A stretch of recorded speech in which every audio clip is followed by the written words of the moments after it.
the Wandmaker of Hogwarts. This video is purely for entertainment and does not infringe on copyrights or laws. The rights to the novel and image belong to the original author. We do not claim ownership.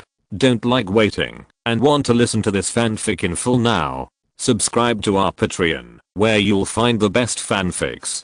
Chapter 76. Taste My Wand Destruction. A lot of time had been wasted before, so Liu Sen decided to speed up. He trotted along holding Fang, followed by Harry and Malfoy, who were panting. Seeing the two people behind him falling further and further away, Liu Sen slowed down. You two are so weak. You're so tired after just running a few steps. Get up earlier, and I'll take you to do morning exercises. With your physical fitness, how are you going to play Quidditch well? How are you going to chase girls? Liu Sen was ridiculing the two of them when suddenly smelled something. The three of them leaned in to take a look and saw a liquid that glowed silvery white. Unicorn blood. Liu Sen dipped a drop of blood and rubbed it solemnly. Although he had never studied criminal investigation, this drop of blood was obviously fresh. He could still feel the warmth between his fingers. Liu Sen stood up quickly and said to the two of them, "Maybe they are nearby.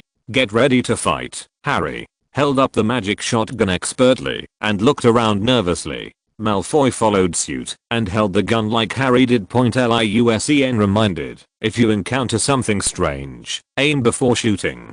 Don't fire accidentally." Harry quickly looked at Malfoy and found that he was actually acting very decently. "What? Is it difficult? I've been watching how you used it from the beginning," Malfoy said proudly. Harry ignored it and looked around nervously. Sniffed the blood on the ground, found a direction, and continued to move forward. Soon, several people stopped and found the target under a fallen dead tree in the dark forbidden forest. Only when dark clouds passed by did the moonlight shine through the shadows of the trees, but the unicorn emitted a holy glow that could be vaguely seen in the darkness. Its body was covered in blood and its hooves were still trembling. Liu Sen exclaimed in surprise, "It's still alive. Save it." But just as they approached a few steps, a head suddenly raised up in the darkness. His entire face was covered in a hood, so his features could not be seen, and there was a silver white blood stain at the corner of his mouth, which made him look hideous. He was drinking the blood of the unicorn. Malfoy screamed and turned to run, but was tripped by a tree root under his feet. Harry's hand holding the magic shotgun was shaking a little, and the scar on his forehead felt stinging like fire, but he did not step back. At this moment, the figure stood up. His body was so light that he felt like a ghost. Liu Sen knew who this was: Professor Quirrell and his boss, Liu Fu. They came out to drink the unicorn's blood to delay death. Liu Sen stretched his neck and took out the Thunder Wand with excitement. At this time, Voldemort was still in a weak state, and he drank the cursed unicorn blood, which was perfect for taking advantage of the situation. No, it was perfect for a cross-level challenge, but it is impossible to just rush up and chop. Harry, Malfoy, come here and shoot him first. Don't hit the unicorn. After saying that, he pulled out his only remaining modified pistol and pulled the trigger. Da-da-da. Da-da-da. The sound was not loud, but each shot would emit a breaking spell. Harry and Malfoy also picked up their magic spray guns and fired at each other one after another. Quirrell in the cloak had no time to react before he was saturated with bullets. He was staggering. His body was shaking constantly, unlike Harry and the others, who became more and more excited as the fight went on. Liu Sen felt something was more and more wrong. Although the magic capacity of the disintegration curse in his modified pistol is not as high as the shotgun version, it is comparable to the real guns of muggles. But after firing so many shots, the other party was just staggering in place in a panic. This shouldn't be the case, and Harry and Malfoy's magic shotguns come with standard magic reserves. Each shot is about the same as a full-strength attack from a 3rd or 4th year wizard. Even a stone statue should be broken by now. With 3 clicks, all the bullets in the guns of several people were emptied. Liu's figure still did not fall down, but slowly stood up. He also floated towards the direction of several people like a ghost. Liu Sen changed the magazine in 1 second. He took a step forward and said solemnly, "Hurry up and restock your ammunition. I'll stop him." As he spoke, Liu Sen continued to pull the trigger.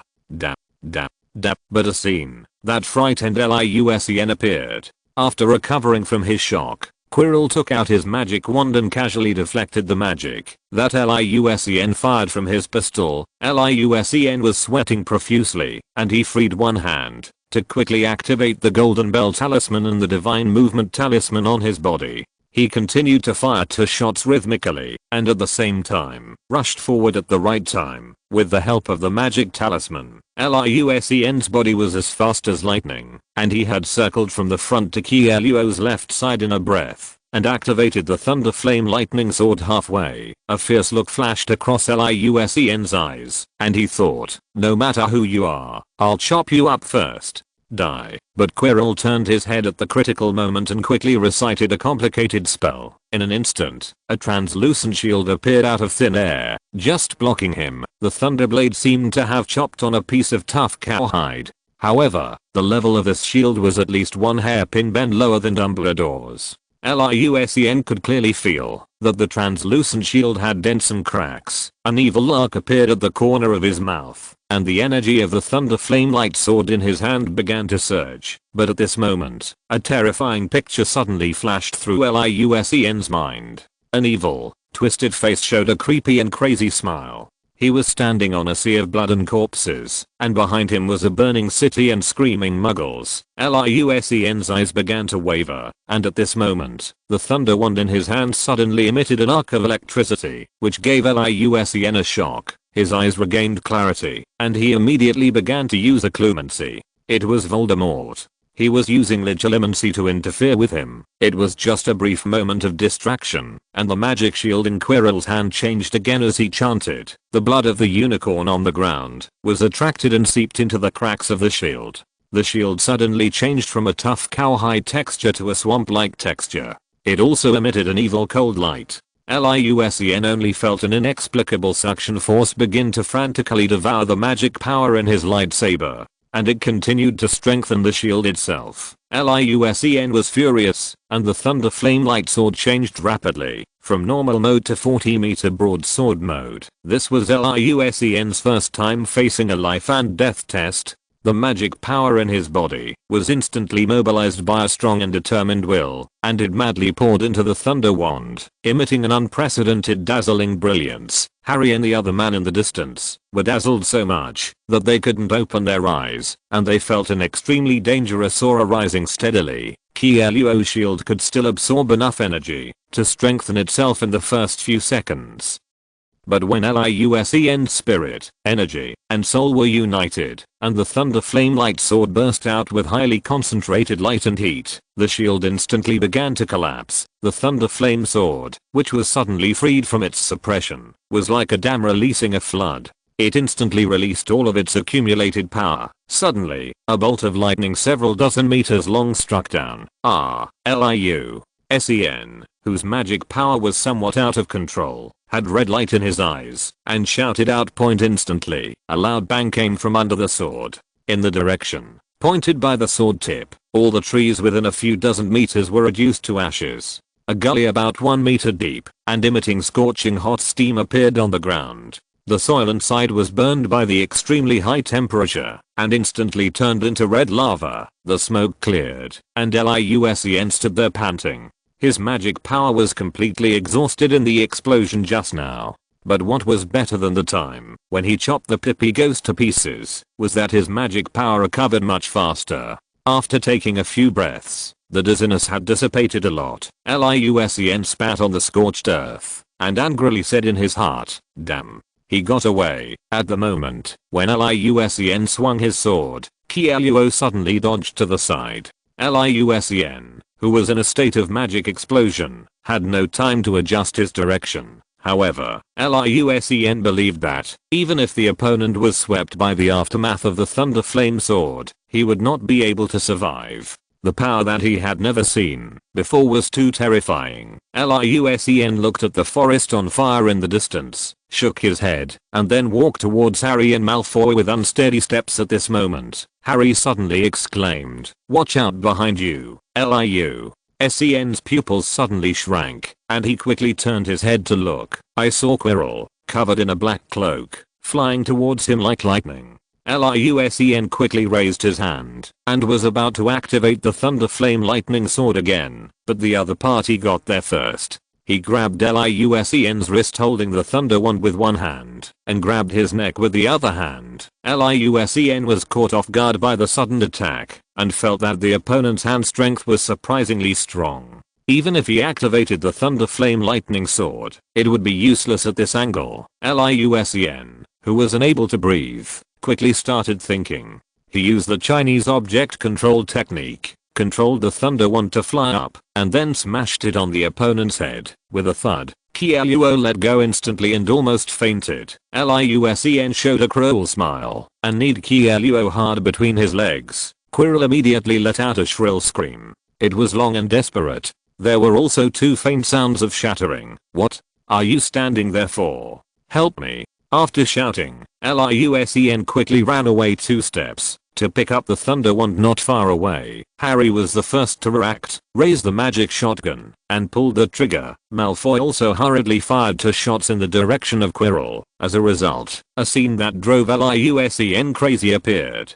As soon as he picked up the wand, he was hit by a scattered spell. The wand instantly flew out of his hand and flew far away. Then he felt itchy all over his body and a warm current flowing. "Is this a healing spell? You two stop right there. That's a scattered beam. I was hit too. And you have adjusted the mode to the wrong one, idiot." Liusen shouted anxiously, but at this moment, Quirrell stood up. He had just been burned by the high temperature of the thunder flame and had suffered extensive burns on his body. Coupled with the fatal blow of chicken flying and eggs broken, he had already fallen into a stiff state. But Harry and the others' shotguns were obviously set to Expelliarmus and healing spells when they were reloading.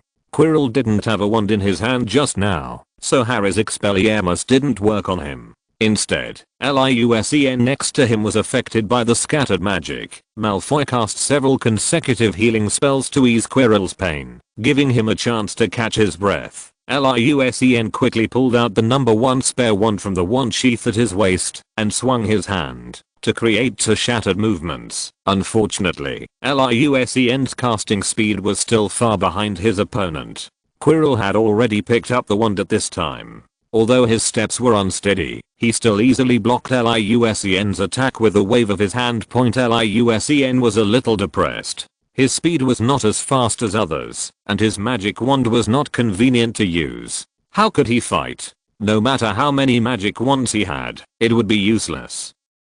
I have a lot of magic wands. Liusen's eyes lit up, and while he continued to cast a few spells to hold the opponent back, he reached out and pulled out 3 spare wands from his waist. He then poured all his magic power into them. Then he used the method that was forbidden in the Chinese art of controlling things to squeeze the magic wands crazily. When it reached the critical point, Liusen found the right time to control the 3 magic wands to fly over. Quirrell was still a little confused. Why did he throw away his wands without saying anything? And 3 wands at once. But when the 3 magic wands flew to him in a triangular shape, he felt a wave from them that made his heart palpitate. Then, boom, boom, boom.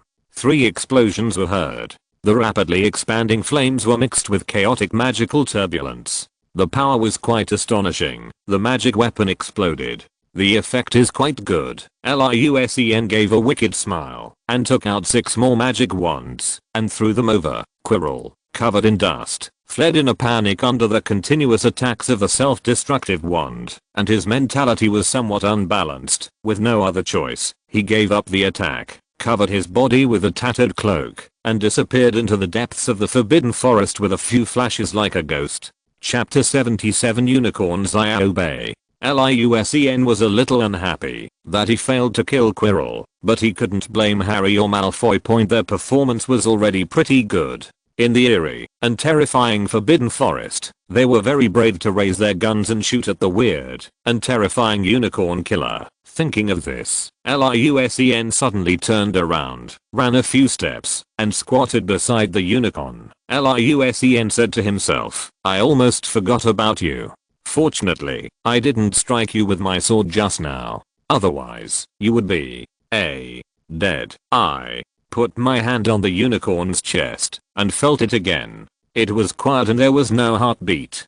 When I first found you, you were still kicking your legs. It's only been a few minutes. Can't you even hold it in for a moment?" At this time, Harry and Malfoy also came to the unicorn point. Seeing such a holy and pure creature lying in a pool of blood, both of them felt a deep sense of regret in their hearts. Liu Sen touched the unicorn's smooth and soft fur, felt the gradually cooling corpse, and couldn't help but blame himself. Point. If I were stronger and more decisive, maybe. Well, there is no maybe. It would be too tiring to regret everything I do. After figuring it out, Liu Sen pulled up his sleeves, picked up the thunder wand, and said to the two, "Have you ever heard of try everything possible? Let me show you." Harry and Malfoy were stunned for a moment. They looked at each other, and when they saw that Liu Sen was going to do it for real, they quickly stepped back. Liu Sen closed his eyes and took a breath. After a few seconds, a gleam of light flashed in his eyes and he said, "Fluorescent glow." The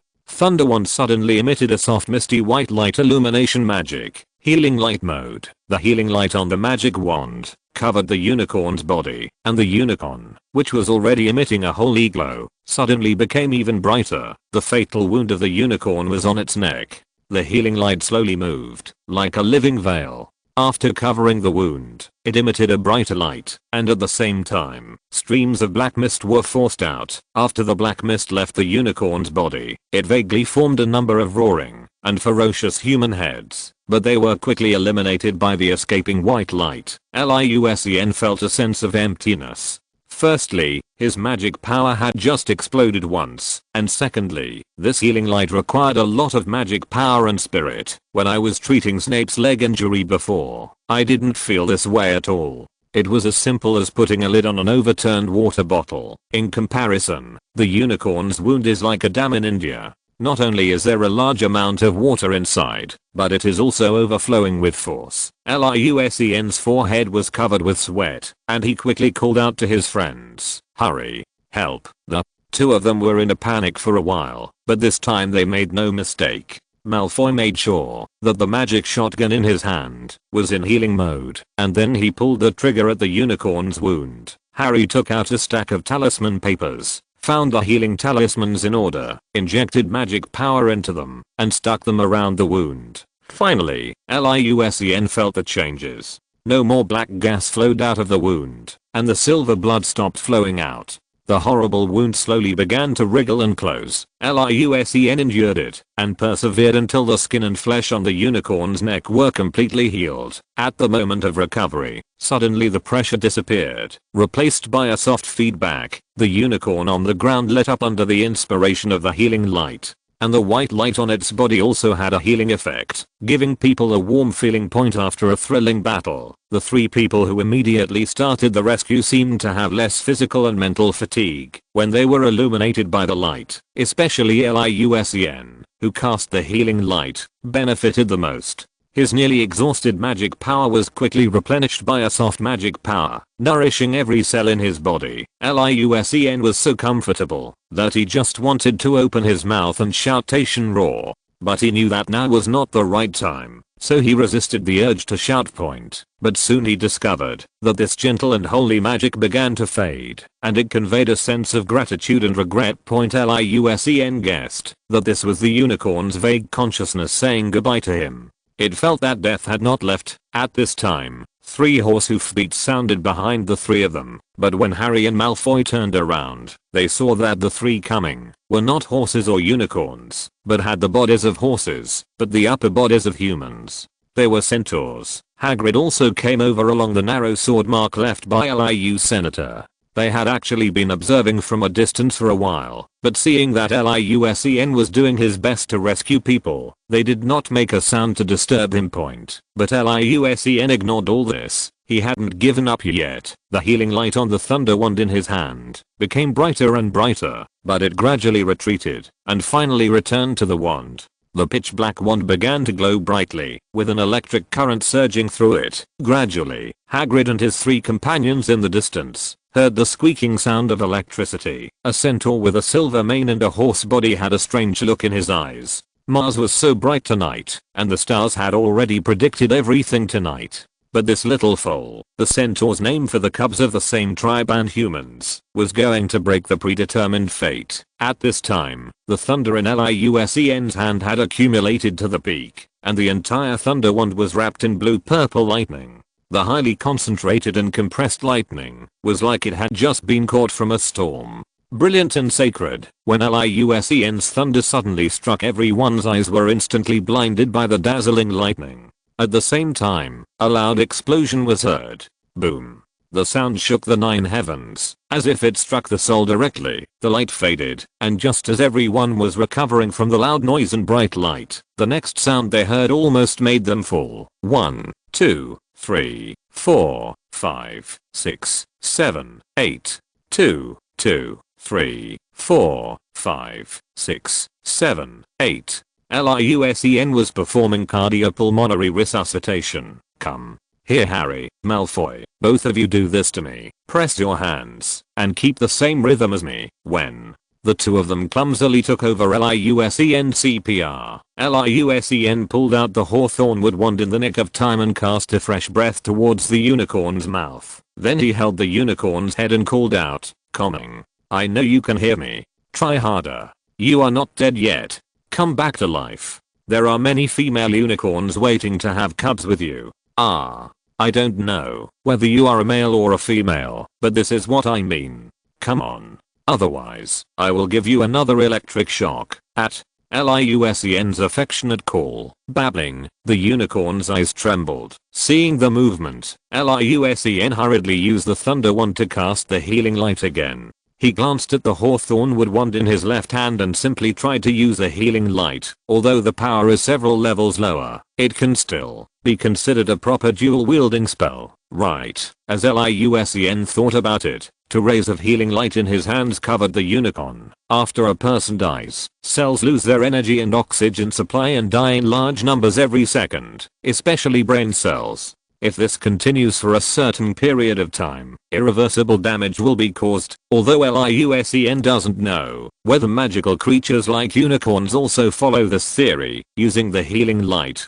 to make further efforts will definitely help it. This time, Liusen's healing light quickly connected and resonated with the unicorn's holy light, and Liusen felt joy and hope on it. Soon, Liusen felt a strong heartbeat in the healing light. Then came the second and third heartbeats. The unicorn came back to life. Liusen's healing light brought healing effects to the entire unicorn, and the unicorn's feedback also gave Liusen's healing light a sacred and pure attribute. The two complemented each other and intertwined. This time, Liusen felt the return of kindness more clearly. The unicorn's vigorous vitality and blood were infused into his body through the healing light. After a while, Liusen's magic power and physical strength were fully restored, and he felt more solid and full. It seemed that his potential was much stronger. The unicorn slowly opened its eyes. Its beautiful gem-like eyes were pure and sacred. It snorted loudly, indicating to Liusen that it was fine. The latter understood what he meant, extinguished the healing light, and pulled Harry and the other man back a few steps. The unicorn flipped over nimbly and stood up again. Its hair is soft and flowing, moving without wind and without a trace of dust. On it, its horn stands proudly, shining like a diamond in the moonlight, sparkling brightly. All words that describe beauty, purity, and beauty are not enough to fully describe the holiness and beauty of the unicorn. It jumped up, stood on its hind legs, raised its front legs high, and kicked in the air. At the same time, it made a melodious and loud horse neigh. It seemed to announce its return to the world. Then it lowered its head and rubbed Liusen affectionately, with tears flashing in its eyes, expressing its joy of surviving the disaster and its gratitude to Liusen. Liusen had never dealt with horses, let alone unicorns. But he stroked the horse's mane like an old friend and whispered in its ear, "Don't be afraid, it's all over. The important thing is that you are not dead. Be careful next time, okay, bye. The way, my name is Liu Senator. Hey, what's your name, Puff Woo? I don't understand. I'll just call you I obey. Unicorns. Mind. Exclamation mark exclamation mark. Chapter 78 Centaur. Under the influence of the healing light, Liu Sen resonated with the unicorn and was actually able to feel the other's thoughts. However, Liu Sen thought that the name Xiaobei was easy to understand, simple and memorable. I was too lazy to come up with a name and decided on this name regardless of the unicorn's resentful look. After comforting Xiaobei, who had truly escaped death, Liu Sen greeted Hagrid and introduced him to the name of his new friend. Hagrid was very familiar with unicorns, and he would occasionally see them from a distance when he was on patrol. Otherwise, he wouldn't have picked up so many high quality unicorn tail hairs. In terms of naming, his level is the same as Liu Sen's, so he didn't care much about the names. Xiaobei the Hound is called Fang, and the three-headed dog Fluffy means furry. Some translations simply call it Fluffy. However, Aragog's name is very poetic. It is taken from the name of a girl in Greek mythology. She was jealous of Athena because of her skill in weaving and was turned into a spider by Athena. It is estimated that someone else helped him to come up with this name, or he saw it while looking up information. What Hagrid cares about is the gully cut by Liu Sen. He knew Liu Sen was capable and destructive, but he didn't expect it to be so horrible. It seems that his old house was not wronged. This is much more fierce than that time. However, Hagrid was still very happy to see that Liu Sen and the other two were safe and sound, and that the unicorn was saved. He introduced the centaurs to Liu Sen. This is Bane, Ronan and Ferenczi. Liu Sen shook hands with them one by one and pondered the information about the centaurs. Centaurs are a proud and stubborn species, and there have been many changes in history as to whether they are humans or animals. In the 14th century, centaurs were classified as animals because the then president of the International Confederation of Magic, Bulldog Muldoon, believed that all two-legged intelligent creatures were human. As a result, mermaids and centaurs were excluded, while strange creatures such as bull-diving birds, elves, and banshees who like to eat children were allowed to run around freely in the Ministry of Magic. This is undoubtedly a ridiculous and crude classification method. Muldoon's next president believes that the criteria for determining a human should be anyone who can speak human language is a human. As a result, trolls, martins and goblins who could speak 2 or 3 words continued to cause trouble in the Ministry of Magic. The centaurs who could speak human language refused to join the ranks of humans because they felt unfair for their mermen friends. Female mermaids could speak human language on the surface of the water, but not in the water, so they were not classified as humans. It wasn't until 1811 that a reasonable division was made. A person was any creature sufficiently intelligent to understand the laws of magical society and to bear some share of responsibility in the making of those laws. But the centaurs had already developed a rift with the wizards, disdaining to associate with them and only wanting to manage their own affairs. They stubbornly refused the identity of humans and demanded to remain as animals. Soon after, the mermaids also made the same request. Interestingly, the Ministry of Magic still maintains a centaur liaison office in the zoological division of the Department for the Regulation and Control of Magical Creatures, but no centaurs use it anymore. Everyone who works in the Ministry of Magic knows that if any unlucky person is assigned to this office, it means he is not far from being fired. It was the first time for Liu Sen to see centaurs. He felt that they were all strong and powerful. Liu Sen suddenly had an idea. Do centaurs sleep standing up like horses or lying down like humans? While his imagination was running wild, the 3 centaurs were looking at Liu Sen and the unicorn behind him in shock. Hagrid once talked about how these centaurs believed in the omens brought by the stars very much. They were mysterious all day long and knew a lot of things, but always spoke ambiguously, leaving you to guess for yourself. But they are not bad-hearted. When Hagrid is bored in the Forbidden Forest, they always show up and talk to him. After the horsemen greeted Liu Sen, they all nodded and bowed to Xiaobei. However, Xiaobei stomped his horse's hooves a little angrily and ignored them. Liu Sen read a surge of anger in Xiaobei's heart, as if the centaurs had left it to die without saving it. These arrogant people who believe in fate can really do it.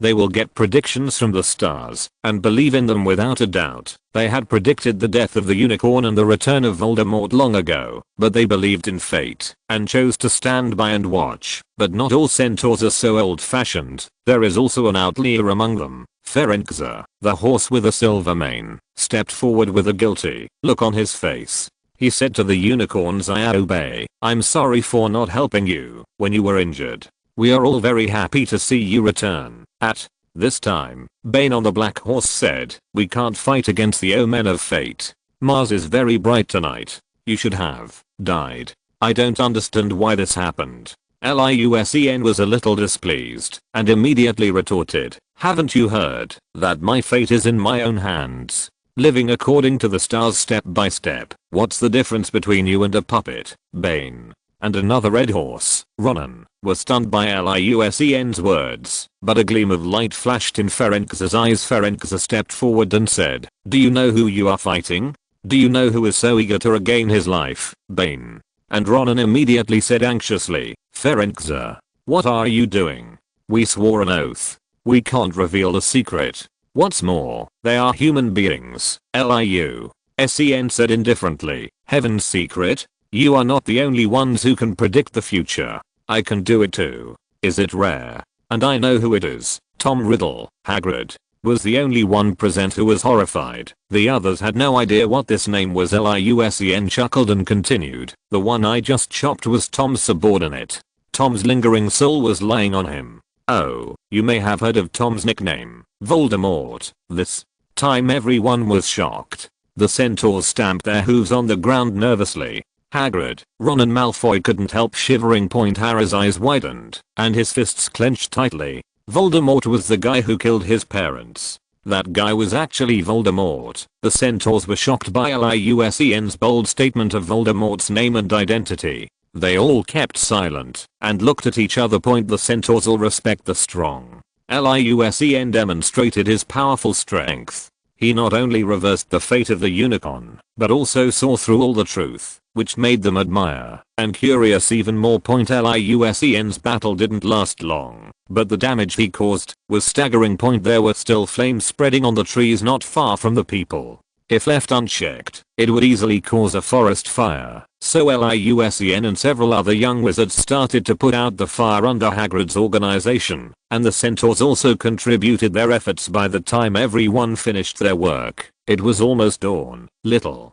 White, if you get into trouble, come find Hagrid. He'll help you. I'll be there too. Okay. I've beaten the bad guys away. Don't be afraid. After saying goodbye to the unicorn and the centaur, they left the Forbidden Forest. Liu Sen did not clearly state Liu's identity, but only told them that the masked guy looked a bit like a school teacher. Hermione immediately determined that it was Snape, who was the most likely suspect. Liu Sen was too lazy to explain to him. He wanted to see how Liu was doing tomorrow. When Liu Sen made a shocking strike, Ron and Hermione in the distance saw it immediately, but they were not worried about the safety of Liu Sen and Harry at all, because in their opinion, nothing could escape the lightning sword. But afterwards, another person was very scared and worried about it, the fireball dragon. That is Ginny. The girl didn't sleep the whole night, waiting for news from Liu Sen and Lun. But no one replied until dawn. After they returned to the dormitory, Ron and Harry fell asleep while Liu Sen thought about his experiences that night to see if there was anything he had missed. Just then, Ginny called. Liu Sen covered himself with the quilt and whispered, hey, you haven't slept yet? What time is it? Ginny's angry voice came from the other side. She also lowered her voice and said, do you know what time it is? When did you come back? I thought you were eaten by the troll. Hahaha. Who told you there are giant monsters in the Forbidden Forest? It doesn't matter if there are. I can kill them with one sword. We just returned to the dormitory. I will tell you about what happened in the Forbidden Forest when it's daybreak. But, Ginny persisted, isn't it daybreak now? I want to hear it now. Hey, no way. I'm so sleepy. Please let me catch up on some sleep. TSK. I don't care. Didn't I sleep too? Tell me now. Otherwise I'll send a message to the group saying you're bullying me. Humph. Defeated by Ginny, Liu Sen shook his head helplessly and chuckled. Alright. Then I'll tell you the story of how I fought the noseless monster in the Forbidden Forest and how I heroically saved Zio Bay. Half. An hour later, Liusen's eyelids were already trembling, and the occasional exclamations and giggles from the other side gradually quieted down, leaving only the sound of soft breathing. Liusen showed a triumphant smile and whispered, "Good night." "Oh no, it's already daybreak." "Then, have a good sleep, you annoying fireball dragon." Putting the phone next to the pillow, Liusen fell into a deep sleep accompanied by the breathing sound of the other end. Chapter 79 Final Exam. Although he spent a whole night in the Forbidden Forest, Liusen benefited a lot from the resonance with the unicorn point. Not only has the physical fitness improved, but also the mental strength and magic power have increased a lot. Even though the cat chatted with Jenny for a long time in the bed, Liusen was still the first person to get up in the dormitory. Since it was Saturday, Liusen didn't wake up Harry and Ron and let them sleep until noon point. When they went to the auditorium for lunch, Liusen secretly glanced at the teacher seat. The 8th level actor Kieluo appeared unharmed, except for the bandages on his hands. There was no flaw. He told others that it was because he accidentally knocked over a pot of incense used to drive away ogres, but only Liusen knew that it was the aftermath of his thunder flame lightning sword that burnt him. In addition, Liusen also found that the other party's steps were a little staggering. Liusen could only hold back his laughter and watch his nose with his eyes and his heart with his nose. Seeing that Dumbledore did not take any action, Liusen also pretended to know nothing and continued to review and prepare for the exam as usual. People are accustomed to what happened to Quirrell because it is too normal for Quirrell, who is not good at anything and speaks incoherently, with only a few days left before the final exam. Liusen still did not put all his energy into memorizing questions and reviewing because he also needs to hurry up and upgrade his equipment. The battle in the Forbidden Forest filled him with a sense of crisis and made him clearly realize the shortcomings of his own strength. The application of magic and the reserves of knowledge are far from enough. Even with the Thunder Flame Lightning Sword with amazing lethality, it is impossible to kill a real master with one strike. Liusen thought that no one in the world, except Dumbledore, could resist the lightning sword, but Quirrell did. Maybe it was because he had someone behind him. After thinking carefully, Liusen discovered a detail. That is, the shield summoned by Quirrell was about to be broken, but after he used the blood of the unicorn to strengthen it, he actually resisted the Thunder Flame Lightning Sword for a short time. When the first round of magic gunfire was fired, Liusen, Harry and Malfoy caught the opponent off guard. They were hit by so many bullets, but nothing happened to them. The key may also lie in unicorn blood. This magical creature is holy and pure. Its blood can give people who drink it a huge amount of vitality. It can not only slow down aging, heal injuries, but can even stop death for a short time. Of course, the side effects are also terrible. From the moment your lips touch the unicorn's blood, you will be cursed. From then on, your life will be worse than death, and you will only have half your life left. Unicorns can be said to have the spirit of heaven and earth, almost equivalent to the Qilin of China. They are auspicious creatures. They are full of treasures. Even their fur can be made into magic wands. The abundance of magic power is evident, not to mention the blood of a unicorn. Under the command of his master, Quirrell drank the blood of the unicorn. Although he only had half his life left, the magic power that had not yet been absorbed could still quickly heal his injuries. The unicorn blood on the ground was also filled with a huge amount of magic power. After being transformed by some kind of black magic, it became a strange shield with extremely strong defensive power. Thus, it blocked the power of the Thunder Flame Lightning Sword for a short period of time. After figuring this out, Liusen still did not relax his vigilance. At that time, Quirrell had just finished drinking the unicorn blood and was enduring the pain brought by the curse, so his magic level was disturbed. Then Quirrell in his normal state must be more difficult to deal with. After this actual combat, Liusen realized the current shortcomings of the magic firearm. For the sake of his life, he must upgrade it. However, Liusen had to do the upgrade himself. Cedric was studious, but the twin brothers were usually not serious and studied hard before the exam. Besides, the exam is in a few days, and Liu-Sen really can't explain why he needs to strengthen his weapons. Dumbledore Liu-Sen, the only one who knew the whole story, failed to catch him several times, and the number of uses of the Thunder Wand has reached the bottom. Time flies, and the day of the final exam is here in a blink of an eye. During the written examination, special feather pens for answering questions were placed on the table. Each one was cast with an anti-cheating spell, so the young wizards had no choice but to answer the questions honestly. Liu-Sen didn't need to cheat, but he was used to using the Liu-style ballpoint feather pen he made, and it really drove him crazy to use a dip feather pen again. After leaving the examination room, the young wizards all breathed a sigh of relief, especially Hermione, who kept chattering about the contents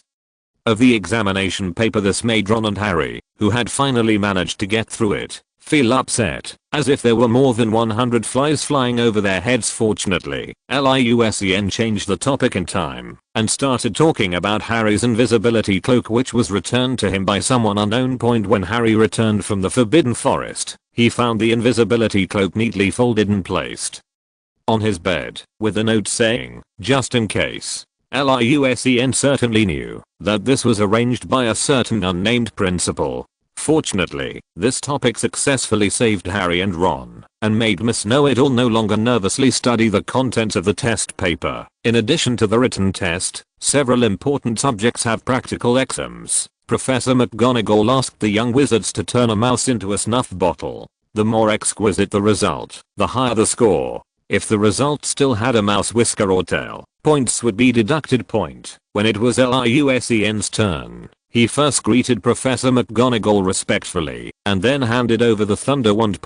When he got it back in his hand, the Thunder Wand was no longer sealed, and it once again turned from a learning machine into a fighter. Before Liu-Sen could feel the excitement for a while, he heard Professor McGonagall's urging cough. Liu-Sen hurried back to the topic, and thought carefully about what the most exquisite snuff bottle in his memory looked like. Then his thoughts went back to his previous life, to the beautiful artworks in museums and treasure appraisal programs. After coming up with the idea, Liu-Sen's eyes lit up, and he cast a transformation spell on the mouse on the table. A beautiful arc of electricity hit the little mouse, and under the effect of magic, the mouse twisted and turned into an exquisite Chinese snuff bottle in an instant. When it comes to cultural relics, China is an expert among experts. With thousands of years of history, there are so many royal relatives, so many wealthy businessmen and princes, and so many people who have both money and free time. When they have nothing to do, they study porcelain, antiques, flowers, and birds. There are so many skilled craftsmen in China, and their works are ingenious. Taking the snuff bottle exam, that means you've found a professional match. Haha. Liu-Sen felt that the Chinese snuff bottle he had conjured was perfect. Not only was the style exquisite, but it also had beautiful paintings on it.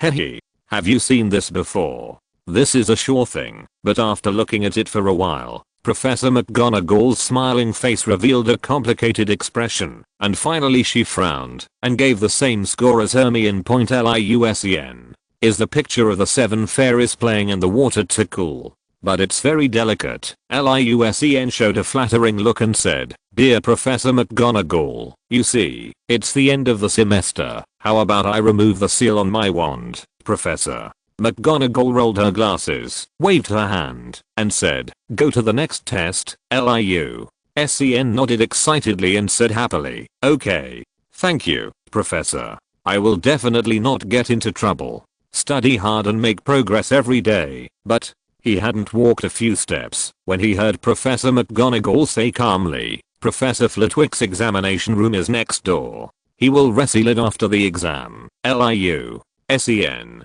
Professor Flitwick's exam task was to make a pineapple tap dance across the desk. Liu-Sen still showed his impeccable kind smile, thinking in his heart how to satisfy the professor. So he first made the pineapple grow hands and feet, and then performed a difficult Russian tap dance. He walked with his hands on his hips, did some squats, jumped and stretched his legs, which made Professor Flitwick laugh and praise him repeatedly. After getting A perfect score. Liusen smile froze instantly because Professor Flitwick summoned his wand into his hand without knowing when. Professor, please show mercy. Liusen said anxiously. However, Professor Flitwick's hands did not stop moving, and after a few strokes, he had sealed it again. However, he looked at it for a few more times before returning it to Liusen to use it well. Mr. Liusen, Professor Flitwick said with a wink. Liusen walked out of the examination room with a sigh.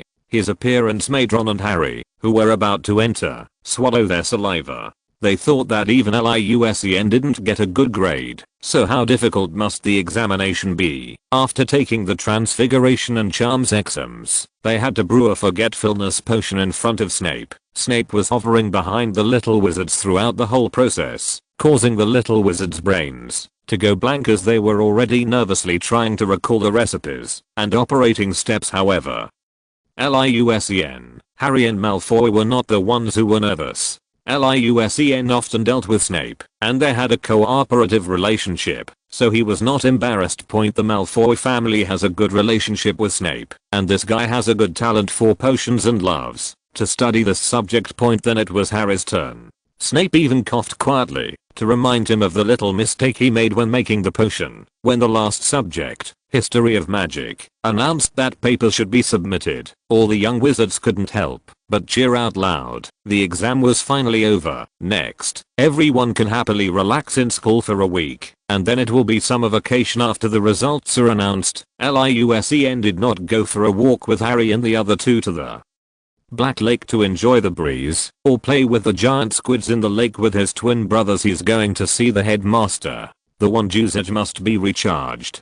Chapter 80 Upgrading Equipment. I don't know where old Deng has gone again. Liu-Sen returned empty-handed and regretted not giving Dumbledore a magic phone so that he wouldn't be unable to find him at the critical moment. But when he returned to the dormitory, he saw Harry and Ron with serious faces, and Hermione, who visited the men's dormitory again. Why are you so serious? The exams are over. Liu-Sen had actually guessed the reason in his heart. He wanted to make a few jokes to lighten the atmosphere, but was interrupted by Harry. Liu-Sen, the Philosopher's Stone is in danger, Harry said with a worried look on his face.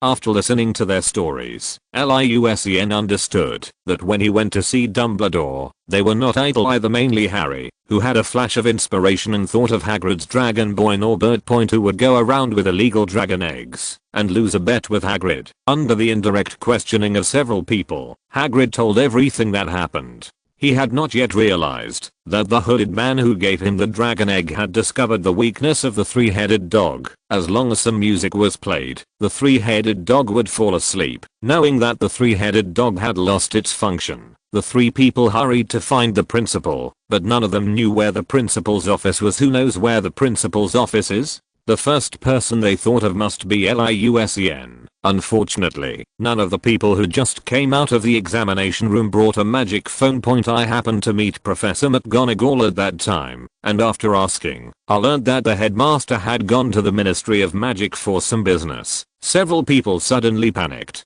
For those who wanted to steal the Philosopher's Stone, wasn't this a godsend opportunity? After saying this to Liu-Sen, Harry's face turned pale. He made up his mind and said solemnly, I will go to the three-headed dog tonight and try to steal the Philosopher's Stone first. Ron exclaimed, you're crazy. We've already lost too many points. Hermione also advised, you will be expelled. But Harry could not help shouting, I don't care about being expelled. Voldemort wants to get the Philosopher's Stone. He wants to be resurrected. He is the one who killed my parents. How can I stand by and watch? If Voldemort is resurrected, the entire wizarding world and even the entire world will fall into darkness. Our Hogwarts will no longer exist. Liu-Sen quickly interrupted. Don't get excited, Harry. It's not that serious. He's just a local terrorist at most. Ahem. What I mean is, don't worry, I will go with you. Seize the Philosopher's Stone. Destroy Voldemort. Avenge your parents. Harry was very happy that Liu-Sen had joined the team. He thought for a moment and said, let's do it the same way as before. I'll wear the invisibility cloak and you lose the invisibility charm, Hermione also said softly. Harry, I will accompany you too, Ron said. Hey, Hermione, don't go. The three of us are enough. Of course Hermione wouldn't listen. She showed her fierce side and said, you don't think you can abandon me, do you? You idiots won't be able to handle it without me. Seeing that the three were about to get emotional, Liu hurriedly said, alright. I've upgraded the weapons and equipment. Let's test them out. Liu thought to himself, with this little butterfly instigating him, who knows what kind of accident might happen if he stays out of it now. What is coming will come eventually, and there is no way to avoid it. It is better to prepare early. It had only been a week since the last time he fought against Kieluo. While reviewing, Liu squeezed out time to upgrade his weapons and props. He felt that when facing Kieluo again, he would definitely be more stable, and his winning rate would be 95% without any problem. Looking at his watch, there was still some time before dinner, so Liu took out the upgraded equipment. First up is the combat suit, which is lighter and thinner than the Quidditch anti-fall suit, with most of the airbags removed, but with increased magical defense. The previous version of this one was what they wore in the Forbidden Forest. In addition to being bulletproof and resistant to many common magics, it also provides targeted defense against curses and black magic. The inner layer is engraved with dense golden bell symbols and exorcism symbols. In addition, the healing symbol is drawn on the skin-fitting layer, so it can be activated immediately when injured. In fact, what Liu is most worried about is not these, but that Kieluo will take the big melon if he disagrees with him. After a burst of Avada's big melon, I don't know if these clothes that integrate Eastern and Western defensive magic can withstand it. Fortunately, Liu knew the general plot. At that time, Quirrell would definitely talk to Harry, as long as Harry seized the opportunity to touch the other party's face. Under the protective magic of his mother,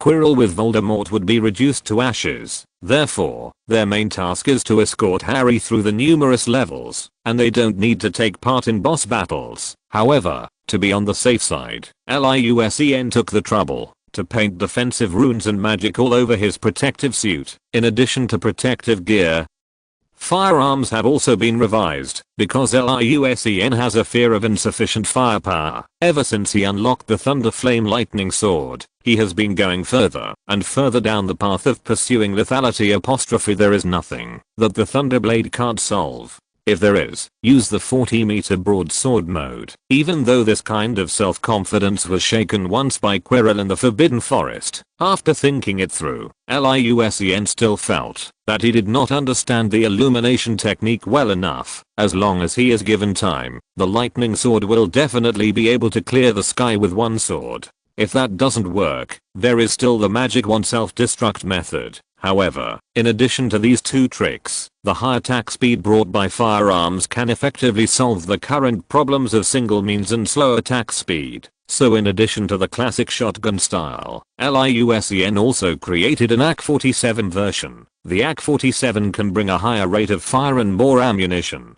At the same time, the speed of reloading can also be greatly improved. The design concept of the magic modification team is correct. The toy bullets store magic in a special way, and preset runes are engraved inside the gun barrel. With the successful experience of the magic spray gun, the magic modification of AK-47 also went smoothly. Let's go. Let's take you through a live fire exercise. Several people came to Hagrid's basement. After Liu introduced the operation method, he gave each person a modified AK point, then he pulled the bolt and pulled the trigger at the three men with a grin. Da da da da da. After 3 screams, they realized that what hit them was not magic, but soft and bouncy little round beads. Liu laughed out loud. Ahahaha. The 3 of you shouted in unison just now. You looked like a couple. The 3 of them were still in shock and didn't notice Liu's cheesing. When they opened the magazine, they found that it was not magic bullets at all, but toy soft bullets. They couldn't hurt anyone at all. The 3 men knew they were being fooled, so they silently retracted the magazines, smiled at each other, and raised their guns together, aiming at Liu. What are you doing? Hey. We can talk if you want. He was answered by 3 evil laughs and a series of da-da-da sounds. Da-da-da. Da-da-da. Da-da-da. Liusen. You guys are rebelling. Look at me dual wielding axe. Chapter 81 Give me face. After playing around for a while, they left a pile of soft bullets on the ground. After cleaning up, Liusen looked at his watch and found that it was time for dinner. A few of them walked back to the castle chatting and laughing, planning to take action in the evening. After having a full meal point in the corridor near the lobby, they met Neville, who was sitting on a bench reading 1000 magical herbs and fungi. Seeing a few people coming over, Neville put down the book and said, "Are you going to eat? Let's go together." Liu-Sen and Harry looked at each other, but all 3 of them shook their heads slightly. Liu-Sen knew that they didn't want to take the clumsy Neville to save the Philosopher's Stone. However, the one who has the best relationship with Noy is Liu Senator. They do morning exercises together, study together, and even fight together. Although the little fat boy looks stupid, he is very honest and has a strong sense of justice. Liu-Sen thinks it is better to let him know, so Liu-Sen told him about the plan they were going to carry out tonight. Neville frowned tightly. He felt that the credits deducted from the students were enough. If it was as serious as they said, why didn't they tell the professors? Several people took turns to persuade Neville, and although they dissuaded him from the idea of reporting the case, he still disagreed with their actions. Even after they finished their meal, Neville still hadn't made up his mind whether to follow along or report to the teacher. Seeing that Neville was unwilling to participate, they stopped talking. Hermione hurried back to the dormitory and said that she would look through the books before leaving to see if she could find any useful magic. Liu-Sen entered his backpack and tidied up the space. When it was late at night and everyone was asleep, Liu-Sen saw that the time was almost up, so he put on his heavy backpack and signaled everyone to get ready to go. Before leaving, Harry accidentally saw the flute that Hagrid gave him at Christmas. After thinking about it, he put it in his pocket. 4 figures in combat uniforms quietly walked out of the dormitory, and just as they were about to cross the common room, Neville chased out of the dormitory. He was wearing pajamas, blocking the exit of the common room with a determined look in his eyes, and said in a fighting stance, I can't stand by and watch you break the school rules. Gryffindor can't afford to lose points anymore. In the past, the little fat man would only be laughed at if he took a fighting posture, but after doing morning exercises with Liu-Sen for several months, his physical fitness has made great progress. The name Little Fat Man is just a habit of Liu Senator. In fact, the fat on Neville's body is almost gone, replaced by solid muscles. Running, boxing, and lifting weights with Liu-Sen every day are not in vain. In a fight, Neville can even single-handedly fight Crabbe and Goyle. He can easily beat Malfoy with one hand, so the fighting starting stance he used was no joke. Not only was it full of momentum, it also really had combat effectiveness. Ron was a little panicked. He looked at Hermione with a questioning look, hoping that she could come forward and talk. Harry also looked at Liu-Sen and Hermione anxiously. Think of a solution. Hermione took a step forward and spoke slowly in a tone that was 2 beats softer than usual. Neville, I know you are very brave and care about the grades and the academy,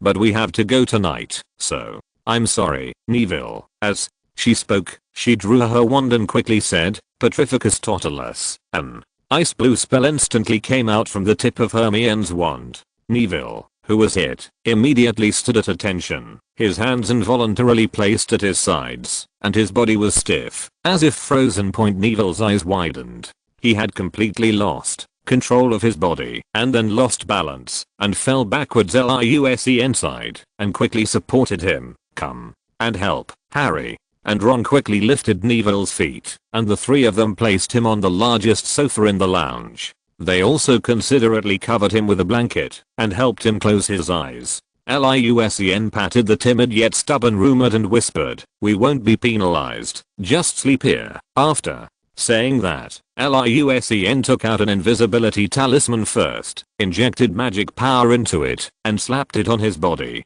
With a flash of transparent ripples, Liu-Sen's figure completely disappeared into the air. You 3 Put on your invisibility cloaks now, so you won't be spotted in the corridor. And you need to get used to the feeling of walking together in a crowd of 3, so don't show your feet. After Harry and the other 2 huddled together and made sure they were completely invisible, the 4 of them opened the door of the lounge and headed towards the corridor on the 4th floor. Just as he was about to leave, Liusen's ears suddenly moved apostrophe quack.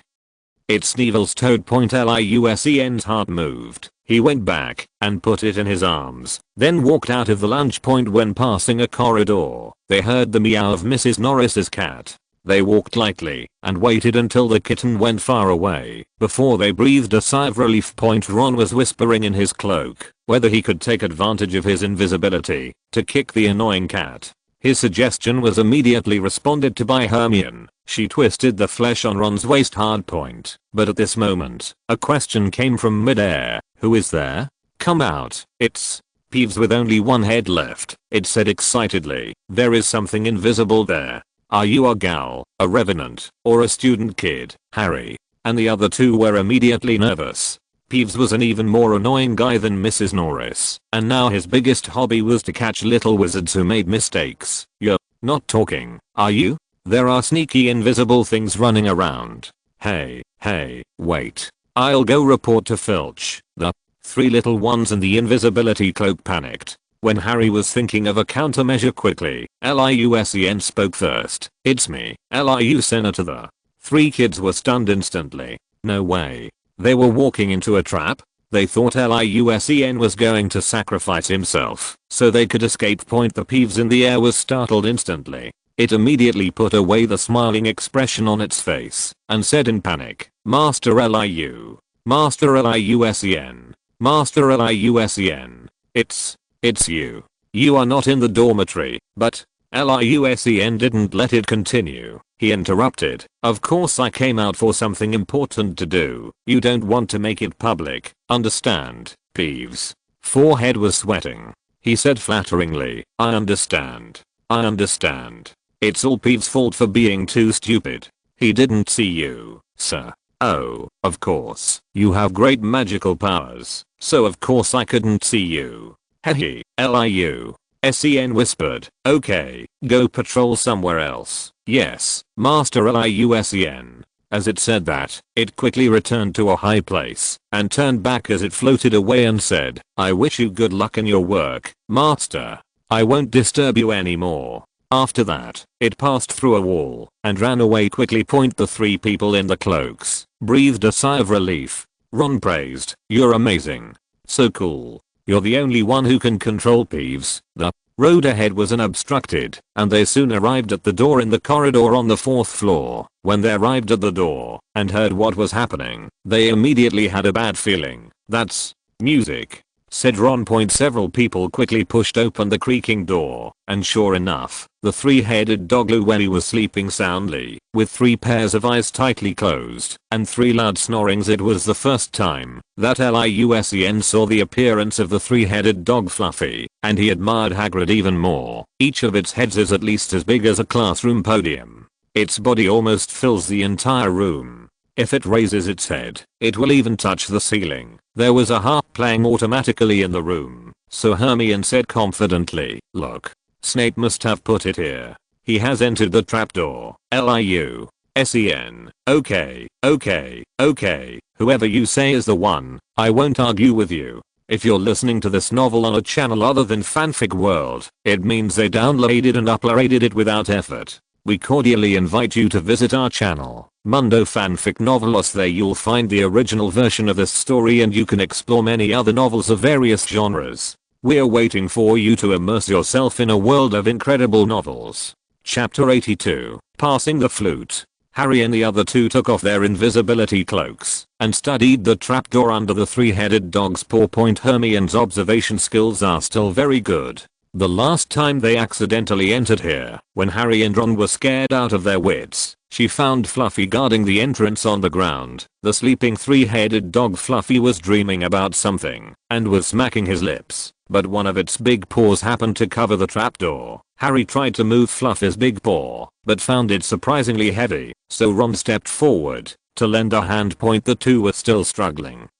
and they didn't dare to make any big movements, so they could only move carefully. Hermione was a little anxious. She whispered, "Liusen, come and help too. You are very strong." When she turned around, she saw nothing behind her. "Liu-Sen, where are you?" Hermione asked tentatively. She was even worried that the other party might not follow her in, but the next moment, Liusen's voice rang out in the air. "I'm here." Hermione breathed a sigh of relief, but immediately became angry and said, "What are you doing? Come and help." Liu-Sen, who was invisible, smiled and said, "Can you play X? Oh no, the flute, or the harp, piano, or violin?" Hermione was confused and said, "Why should I know those? But I can play the flute a little." "Oh, wait, are you worried that the magic on the harp will fail?" As soon as he finished speaking, something suddenly seemed missing in the room. Even Harry and Ron were stunned for a moment. They raised their heads and saw the three-headed dog, which had previously closed its eyes, twitching its nose as if it had smelled a stranger. Its eyes were also trembling and were about to open. Seeing this, Harry quickly took out his flute from his pocket and played a stumbling tune. But luckily for him, Lau Williams wasn't picky at all, and even if Harry's music wasn't in tune, it still worked great. The three-headed dog, which had originally started to have a ferocious look on its face, instantly relaxed its brows, hummed with enjoyment, and then began to snore again. Ron and Harry are right under the three-headed dog's head. If the three-headed dog wakes up, neither of them will be enough to fill the dog's teeth. Harry didn't dare to stop for a moment. He signaled for the others to continue opening the trapdoor with the help of the invisible man. Liusen. Ron successfully opened the door under the dog's paw this time. They looked down and saw that it was very dark, without a single ray of light. Ron looked around, but found that there was no ladder. He swallowed and asked, "Looks like we can only jump down and give it a try." "Liusen, you go first." Liu-Sen in the air said decisively, "I'll cover you. You go first." Ron had no choice but to look at the only girl in the field. "Hermione, would you like to go down first?" "No, I don't want to." Hermione glared at Ron and answered very straightforwardly. At this time, Harry, who was playing the flute, waved one hand in front of Ron's eyes, pointed at the flute in his mouth, and then pointed back and forth at Hermione and himself. Ron, his good friend, immediately understood. "You mean let Hermione continue to blow, and then you go down first?" Harry nodded immediately, and before Hermione could respond, he took the flute from his mouth and handed it over. Hermione blushed. This is not indirect, but the three-headed dog suddenly became manic, with fangs showing at the corners of its mouth, and its eyes were about to open in a daze. Without having time to think, Hermione grabbed the flute and started playing. She didn't play as well as Harry, but the three-headed dog immediately quieted down after hearing the music, and fell asleep again. Harry slid his legs under the dark door, and took a few deep breaths in preparation. After making up his mind, he turned around and said to the others, "If anything happens to me later, don't worry about me. Go to the owl shed and find Hedwig immediately. Ask her to send a letter to Dumbledore." Ron clenched his fists and nodded emphatically. Hermione, who was playing the flute, also had tears in her eyes and looked at Harry deeply. Just as Harry was about to jump down, they suddenly heard a crackling sound. When I turned around, I saw an exquisite music box on the ground behind me, and an invisible hand was winding it up. Harry, Ron, Hermione playing the flute, at you percent. The next second, the clear and beautiful Hogwarts theme song sounded. Hermione put down the flute and angrily said to the air, "Did you do this on purpose? Why didn't you tell me you had a music box earlier? You must have done this on purpose. You can predict the future." Hermione became more and more angry as she spoke, took 2 steps forward, and kicked the left side of the music box.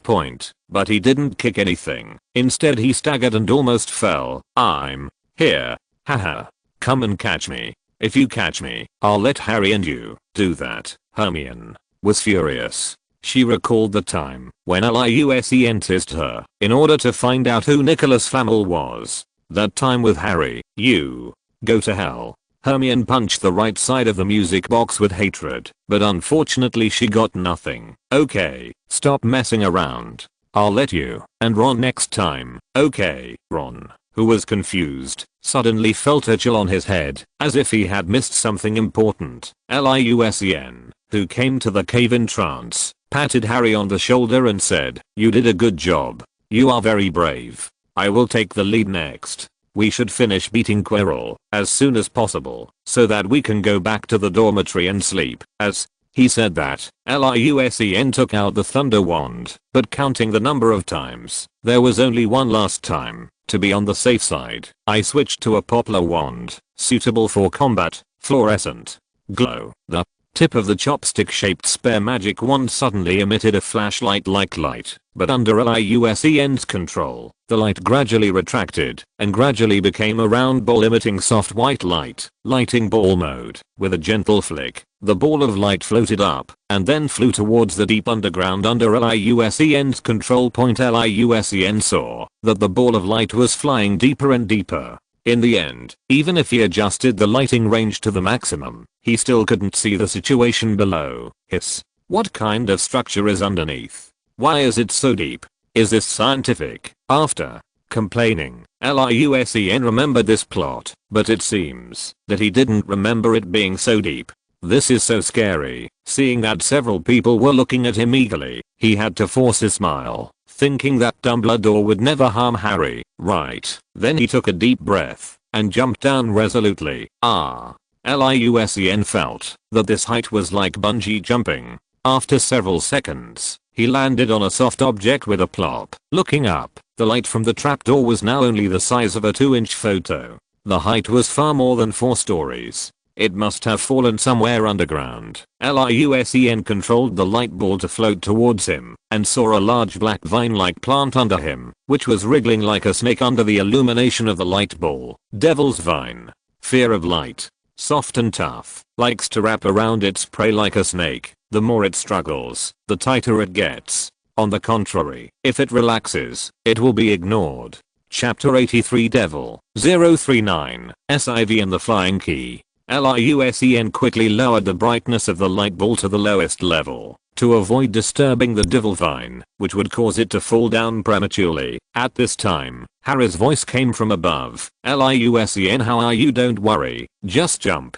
It's fun. The ground is soft." The 3 people up there breathed a sigh of relief, and after getting Liu Sen's assurance, they jumped down one after another. But soon, Ron panicked and said, "What is this? I'm entangled. Help." Seeing Ron struggling hard, Harry also panicked. As soon as he exerted force, more vines immediately wrapped around him. And as the two struggled, they became tighter and tighter. The performance of the panic duo made Liu Sen laugh out loud, but Hermione quickly discovered the key. "This is the devil vine," Ron huffed. "Oh great. Now I know what's killing me. This will really help us." "Shut up.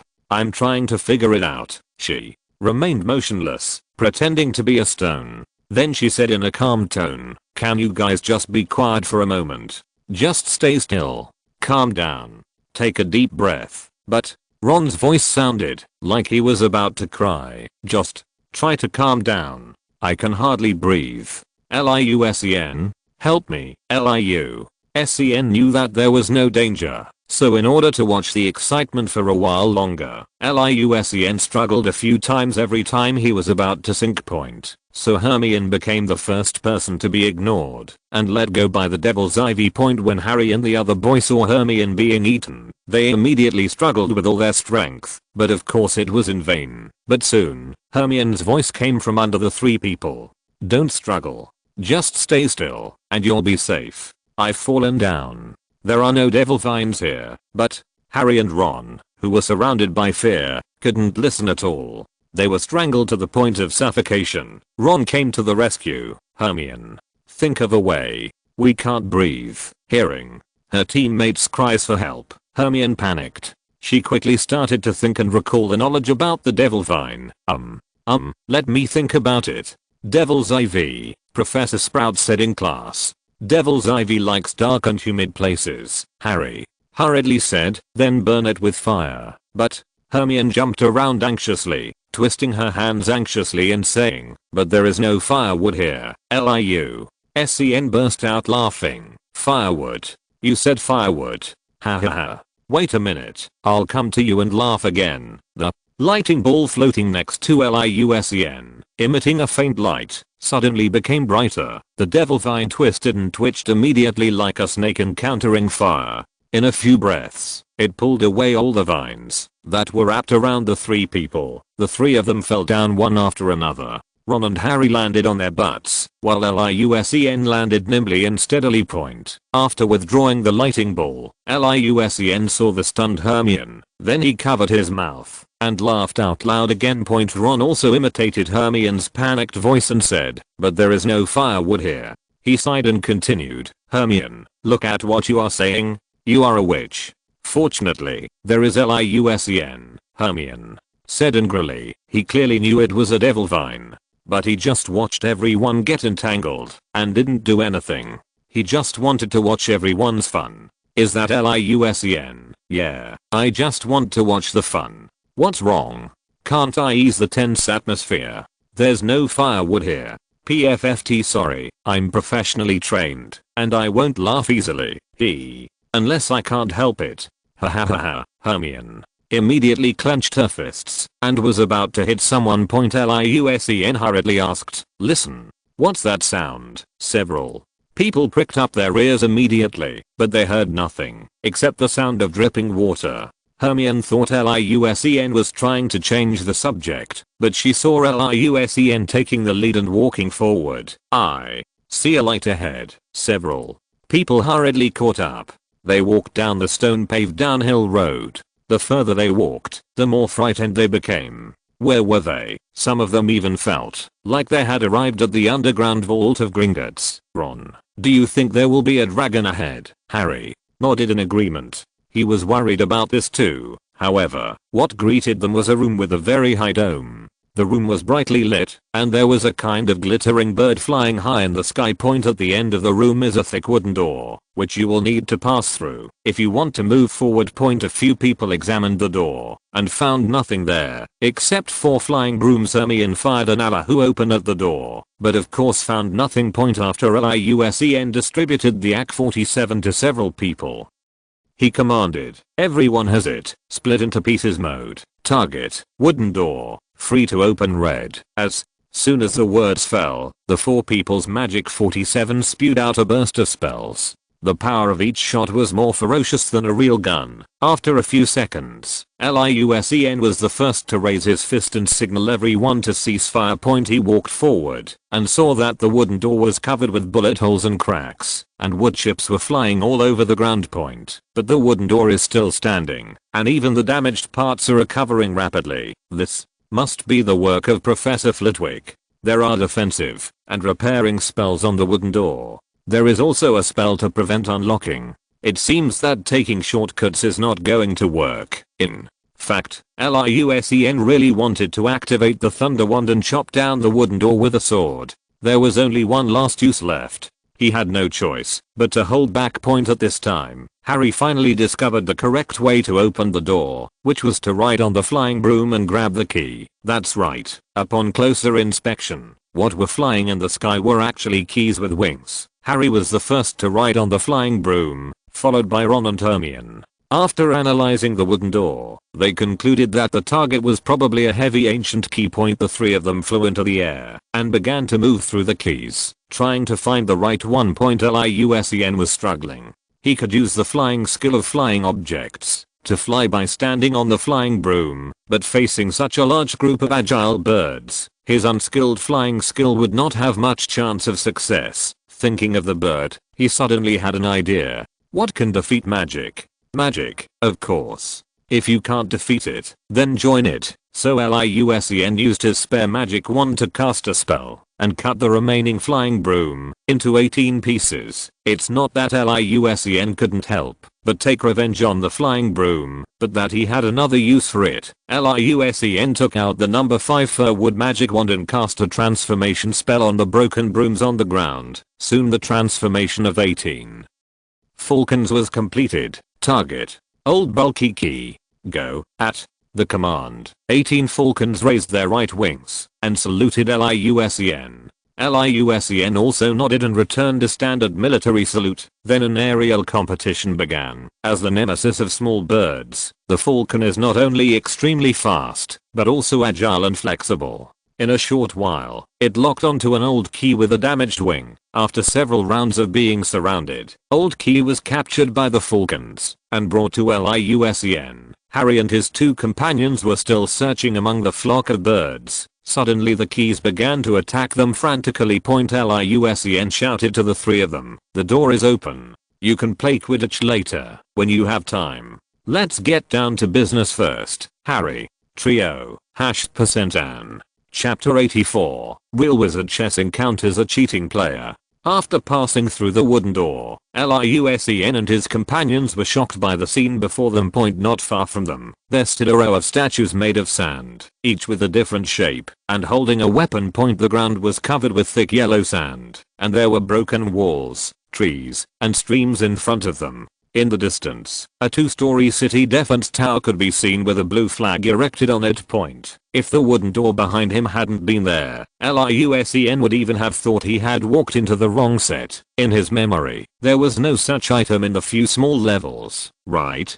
Shouldn't it be a real-life wizard chess? Looking more closely at the statues, I felt an inexplicable sense of familiarity. Some were wearing heavy armor, some were holding bows and arrows, and some. Liu Sen's eyes suddenly widened. Ron and Harry beside him also showed shocked expressions. "This is a Muggle war. We have to win the game to pass." Liu Sen said this while deeply admiring the professors. "This is keeping up with the times." Liu Sen, Harry and Ron are all good at playing Muggle wars, and they only feel novel about it and are eager to try it. Harry tried to pass through the statues, but the statues that were originally standing still suddenly drew their weapons and forced him back. "Looks like we can only play one round." The heavily armored soldiers take the lead in the charge. The archers provide support from the side. The rest of you follow. Ron tried to control them, but found that they completely ignored his instructions. He wondered, "How do I start? They don't listen to my instructions." Liu Sen stepped forward and thought, "We have to replace the soldiers. I'll be the archer." As soon as he finished speaking, the archer statue suddenly turned into yellow sand, leaving only his bow and armor. Harry and the other two looked at each other and finally understood the real way to play. They couldn't help but swallow their saliva. The statue is made of sand, but the weapons and armor are made of steel. If we fight with the enemy, it will cost lives. However, thinking that someone had already passed the three-headed dog and other levels before them, and thinking of the Philosopher's Stone that was in danger, Harry made up his mind and took a step forward to replace one of the statues. After Ron and Hermione had chosen their arms and put on their weapons and armor, the sound of horns and shouts of killing suddenly rang out in the distance. A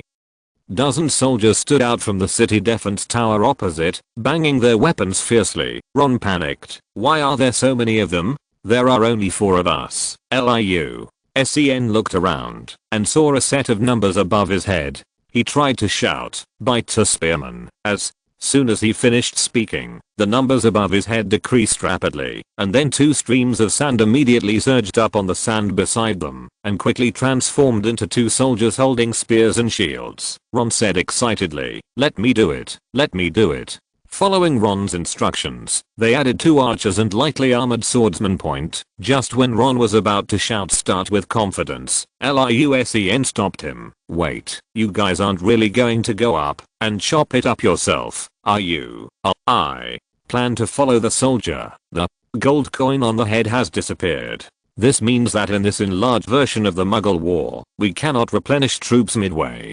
So, if we remove the 4 of us, what do you think the chances of winning are? Ron pondered for a moment and said, "I'm at least 60% sure I can win. I specially matched the troops. I can completely defeat the opponent." But, at this point he also realized the problem. This was not a game, and he couldn't start over. If they really went up to fight the Sandman soldiers with knives, their small bodies would be a piece of cake. But Harry said anxiously, "But we don't have time to waste. The Philosopher's Stone cannot fall into Voldemort's hands." "But," Liu Sen smiled evilly and said, "I have a 100% way to win." As he spoke, he raised his gun. So the whole style of the game changed. Focus. Fire on the left side.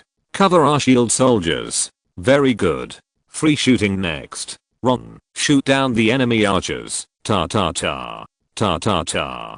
Ta ta ta. The four of them were carrying the modified AK and were able to move forward unhindered. The enemy soldiers were shot into sieves before they even got close. Originally, these soldiers and scenes were equipped with automatic repair spells to prevent intruders from breaking in without following the rules. However, the firing rate of the modified AK is really unreasonable. When the professors designed it, they never thought that someone could fire 8 rounds of the shattering spell in 1 second. Even 8 rounds of the curse stop in 1 second would be enough to make these magical creations suffer. Unlike the wooden doors encountered before, these soldiers made of sand are not very strong. They are designed to fight against the soldiers of the challengers. So, just like strolling in the garden, they beat the enemy into a mess without any effort. Even their own soldiers didn't have a chance to strike with a single sword. When Liu Sen pulled out the enemy's flag, a door next to him appeared. Seeing Harry and Ron remain silent, Liu Sen asked in confusion, "What's wrong? Why are you so unhappy? We won easily." No, it's just, it feels like something's not right," Harry said with a depressed look on his face. "You want to win this game fairly, right?" Seeing the two nodded, Liu Sen continued, "Wrong. You are wrong to think so." Facing the puzzled looks of several people, Liu Sen said, "What is our purpose this time? Save the Philosopher's Stone. Stop Voldemort. So do we still need to care about the method? We only need the result. And we are not here to break through. We are the guardians of Hogwarts. The advocates of order. The lamplighters in the darkness." Ahem. Hermione on the side couldn't hear anything anymore. She just felt a sense of middle school mentality coming towards her. Liu Sen said, "So, we are the back-end administrators. It is reasonable to use unconventional means. Okay. Keep going." After making sure that his teammates had sorted out their ammunition and adjusted their minsets, Liu Sen opened the door to the next room. The next second, a foul odor hit me in the face. Liu Sen was nauseated by the smoke. Among the people present, his 5 senses were the most sensitive. Naturally, the damage he suffered was higher. Liu Sen quickly waved his wand and cast a bubblehead spell on himself. This spell is very practical. It can not only isolate odors and create a constant supply of oxygen, but can even be used underwater. It can even be used as a diving helmet. Seeing Liu Sen in the bubble with a look of relief on his face, Harry and the other two immediately held their breath and started dancing. Liu Sen didn't say much and cast 3 bubblehead curses, saving the 3 people who were suffering. With plenty of fresh air, the 4 finally turned their attention to the room. There lies a giant monster. The irritating smell comes from it. Several people checked carefully, but saw that the giant monster on the ground was motionless, with a bloody mess on its head, and it was already cold. Several people looked at each other, and Hermione said, "This giant monster is much taller than the one in the toilet. But Snape killed it." Liu Sen did not comment on this, and thought to himself, yes, you are right. After some discussion, they found that each level was carefully prepared by the professors. The devil vines were obviously placed here by Professor Sprout. The key was the magic cast by Professor Flitwick. The chess pieces were the work of Professor McGonagall, and the troll was obviously placed here by Quirrell. Then the next level should be Snape's level. Chapter 85 SNAPEN-039 S logic problem. The few of them continued to move forward, and finally there was no stench in the next room. However, to their surprise, there were neither mechanisms nor monsters here, only a table. But when they stepped into the room, a purple flame barrier immediately emerged, blocking their way back. At the other end of the room, a black flame barrier rose in front of the door leading to the next room. Both flames were very unusual and looked very difficult to deal with. They had no choice but to turn their attention to the table, on which were placed 7 bottles of various shapes. Apart from that, there was a piece of parchment covered with words. 4 heads came forward and saw the words written on it. "Danger is in front of you. Safety lies behind. There are 2 of us who can help you. Drink them. One leads you forward, the other sends you back to where you came from. 2 contained nettle wine. 3 are killers. Waiting in line. Make your choice. Unless you wish to be delayed here forever, we also provide 4 clues to help you choose. First, no matter how cunningly the poison hides, in fact, they all stand to the left of the nettle wine. Second, the contents of the bottles at the left and right ends are different. None of them will work for you if you want to move forward. Third, you'll find that bottles are not all equal in size. Death is not hidden among giants and dwarfs. Fourth, second from the left and second from the right, although they look different, the taste is the same. Harry and Ron were suddenly overwhelmed and really confused. Hermione smiled and said, "Great. This is a logical reasoning question. Many great wizards have no reasoning ability at all. This question will trap those wizards who can't figure out the situation, not to mention wizards who don't like to use logical reasoning to think about problems. This kind of question is a trap type question in China's civil service examination. Although the derivation process of this question is not difficult, after mastering the correct solution ideas, it will be a waste of time. This type of questions are usually left for the end in the civil service examination and are only solved when there is extra time. Otherwise it feels like a waste of time." Liu Sen couldn't help but praise Snape in his heart. It was really amazing that he could write such a question. Hermione's eyes lit up. She read it carefully over and over again, using her clever brain to think about the corresponding relationships. Liu Sen, who was itching to solve this kind of problem, did not use any cheating methods to force his way through the level. Instead, he took out a pen and paper and started to list, assuming 1 is the forward medicine, then 2 and the 6th of maybe wine or poison. Since poison must be to the left of wine, 2, 4, and 6 are poison, 3 and 5 are wine, and 7 is the return medicine. However, the maximum and minimum cannot be poison, so this assumption does not hold. Cross it out, and let 2 be the forward medicine. Since 2 is equal to 6, but there is only 1 forward medicine, this rule does not hold. Cross it out and start again. Let 3 be the forward medicine. Exhaustive method. List all possibilities. Soon the 7 possibilities were listed, and Liu Sen successfully solved the only answer. Hermione hasn't figured out the answer yet, but from her excited expression and shining eyes, it's not hard to tell that she's almost there. This nerd has a pretty good brain. He can actually figure it out in his head without pen and paper. At this time, Hermione clapped her hands and said happily, "I know. The potion that can lead to the next door is this one." Liu Sen took out the smallest bottle and asked. Hermione's expression froze instantly. She said with a little frustration, "Yes. This is the bottle. How did you know?" Liu Sen opened his notes and showed the well-organized derivation process to Miss Know-It-All. "Although my brain isn't as quick as yours, I can use stupid methods," Liu Sen said with a smile. Hermione was not angry this time, but instead seemed to have found someone with the same interests as her. She has always sympathized with students who are diligent and hardworking, but Liu Sen seemed absent-minded in class except for the first week of school. Harry picked up the most inconspicuous little bottle, which contained only enough potion for a small sip. "It seems that there is only enough for 1 person. Let me go. I'm afraid I will have to face the person who stole the Philosopher's Stone later," Harry said with a firm look. He asked again, "Hermione, which one is a medicine that can return?" Hermione picked up a round bottle on the table and said, "This is it." There was quite a bit of potion in the bottle. But Hermione immediately worried, "Harry, we can't let you face Snape alone. That's too dangerous. We can send 1 person to write a letter to the headmaster. The remaining 3 will stay here to ambush Snape." But Harry had made up his mind. He was worried that there might be other exits ahead, or what if the person who stole the Philosopher's Stone directly used it to revive Voldemort? At his insistence, Hermione gave Harry a hug reluctantly and told him to be careful.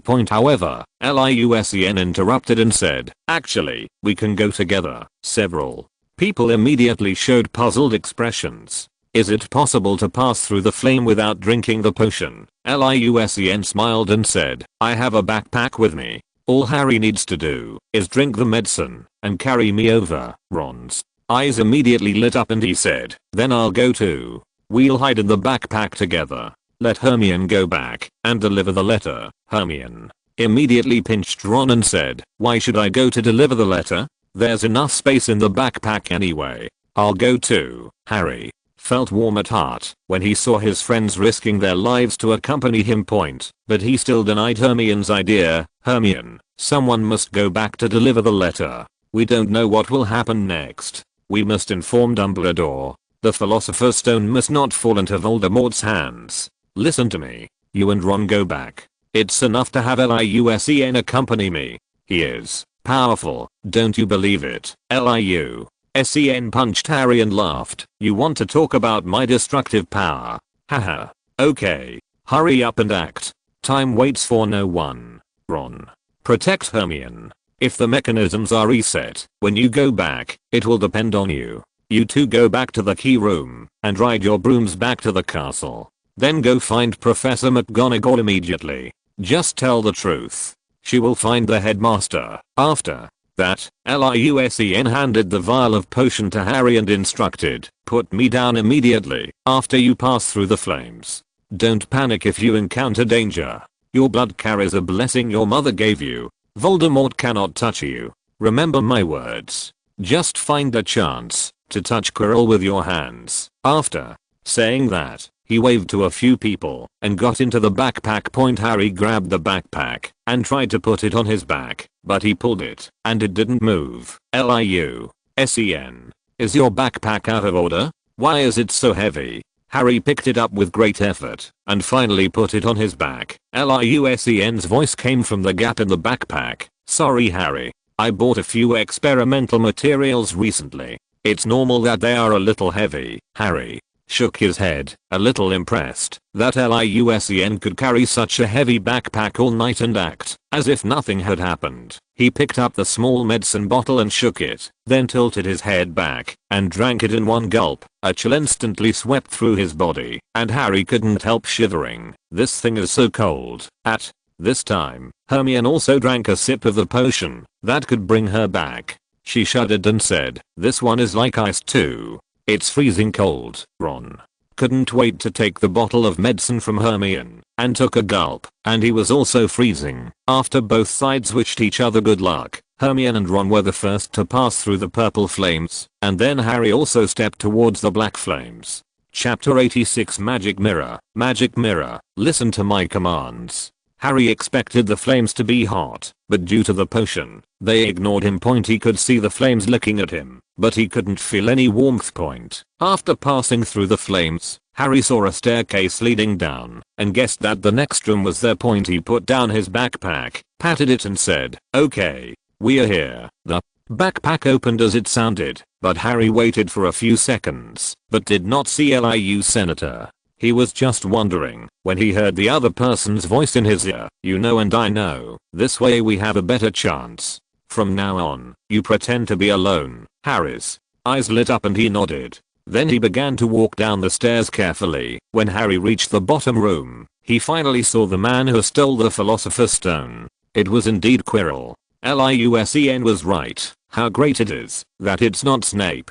Harry thought happily. Harry then noticed that Quirrell was standing in front of a mirror, and that mirror happened to be familiar to Harry, as it was the one that brought him fond memories. The mirror of their eyes. At this time, Quirrell turned his head and said to Harry playfully, I was just wondering if I would meet you here, Potter. You don't seem surprised at all. Harry subconsciously looked back, but Liu Sen had already become invisible. Thinking of what Liu Sen had told him, he immediately turned back, shook his head, and said in a pretended nervous tone, I'm still a little surprised. I thought it would be Snape who stole the Philosopher's Stone. Quirrell turned around, stretched out his fingers and snapped them, and a high wall of fire suddenly emerged behind Harry, completely blocking his retreat, and a rope appeared out of nowhere, wrapped around Harry's body like a snake, and tied him up tightly. After doing all this, Quirrell smiled contemptuously. You said Snape just now.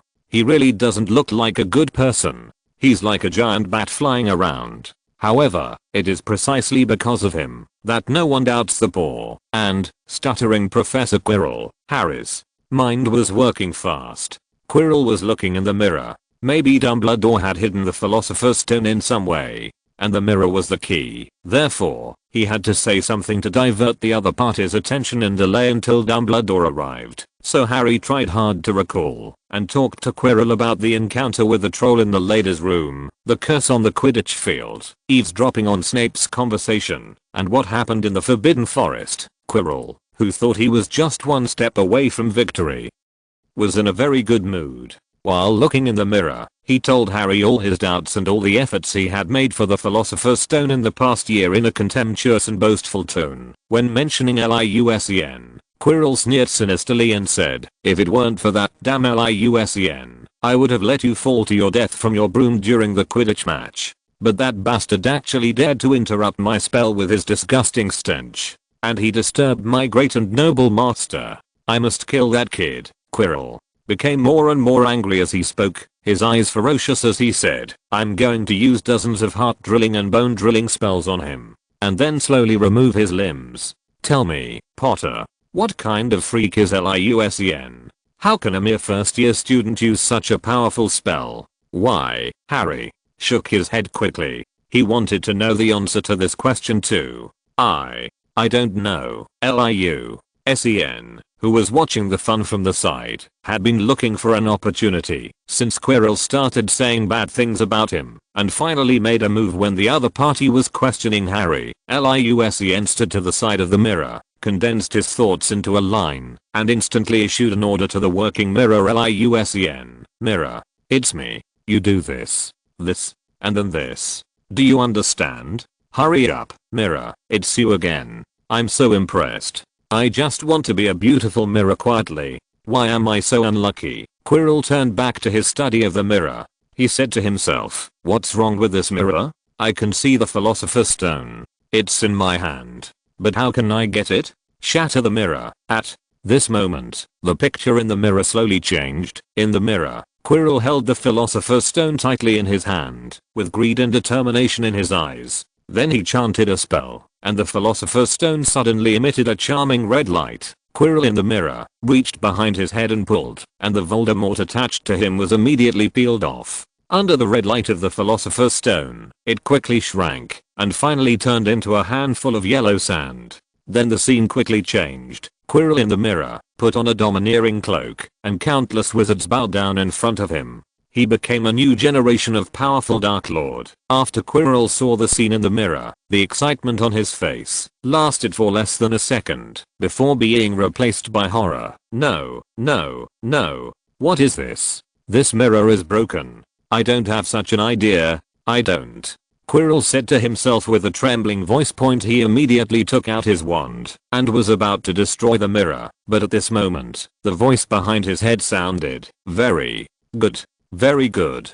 It seems that my servant has his own ambitions and ideas. No wonder he hasn't got the Philosopher's Stone for so long." The voice was cold and hoarse. It was Voldemort who was attached to the back of Quirrell's head. Quirrell was so frightened that he fell to his knees. He panicked and said, "Master, my kind and great master, I'm loyal to you. I don't know what happened just now. The mirror must be broken. How could I dare to have such an idea?" But what responded to him was Voldemort's cold laughter. "He, I dare not, but that doesn't mean I don't want to. This is the mirror of Erized. It can reflect people's most urgent and desired wishes. It seems you are not very honest." Quirrell was so frightened that his face turned pale. He continued to explain himself incoherently and used all the words he could think of to flatter his master, but unfortunately Voldemort was never a magnanimous person. "You know what to do. Hurry up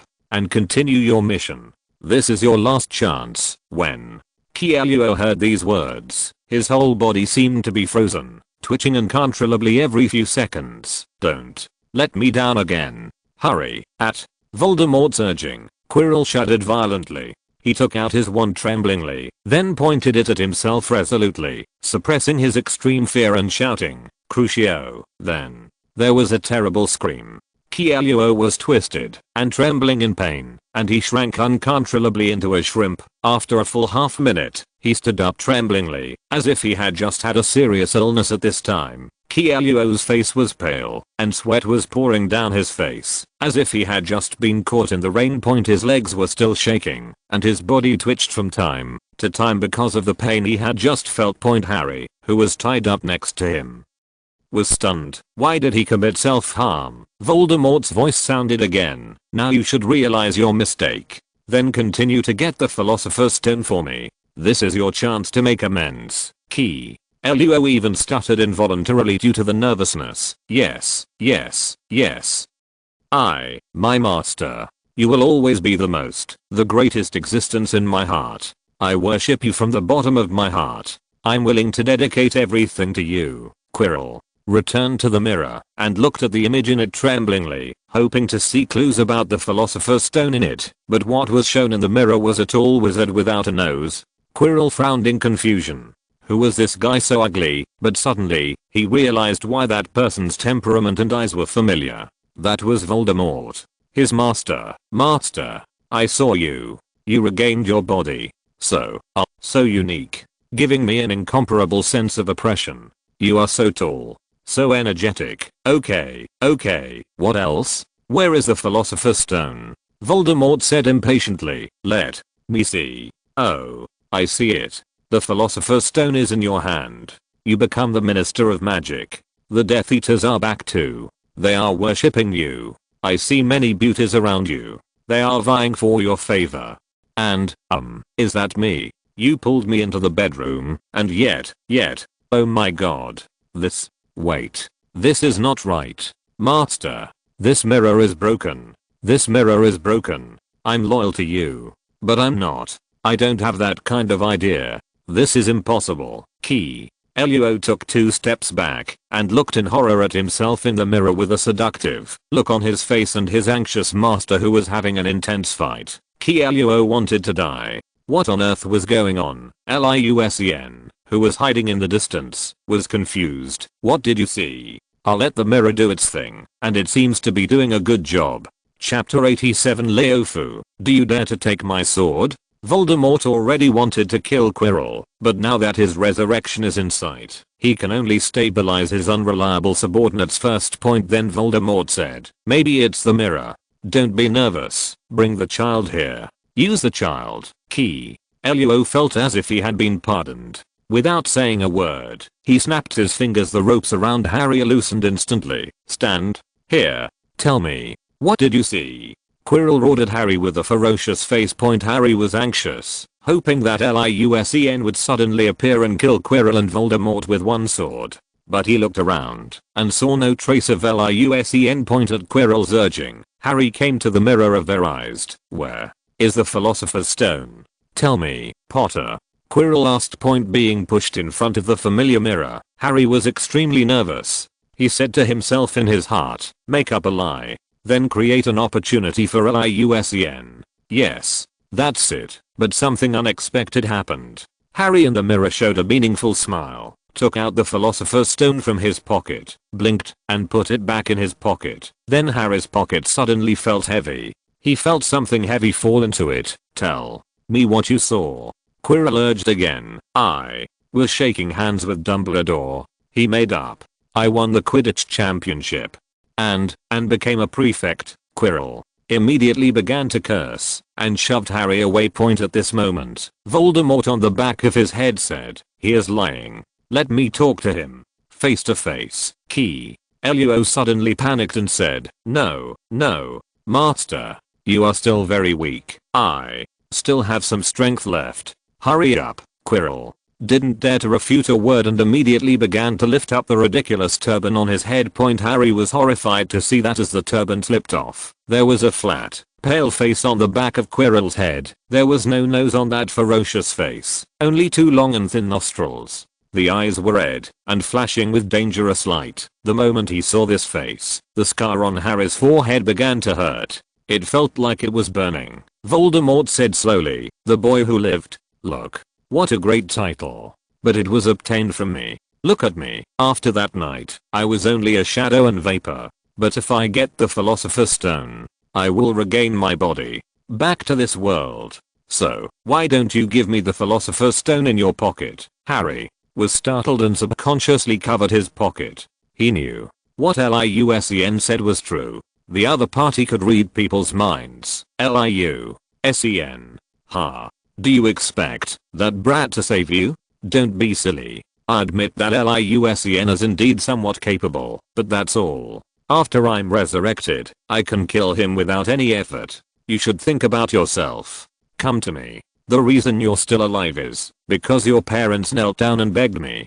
Don't let their deaths be in vain. Harry was immediately furious. You are talking nonsense. That's not the case at all. But in his heart he was thinking, LIUSEN. What are you waiting for?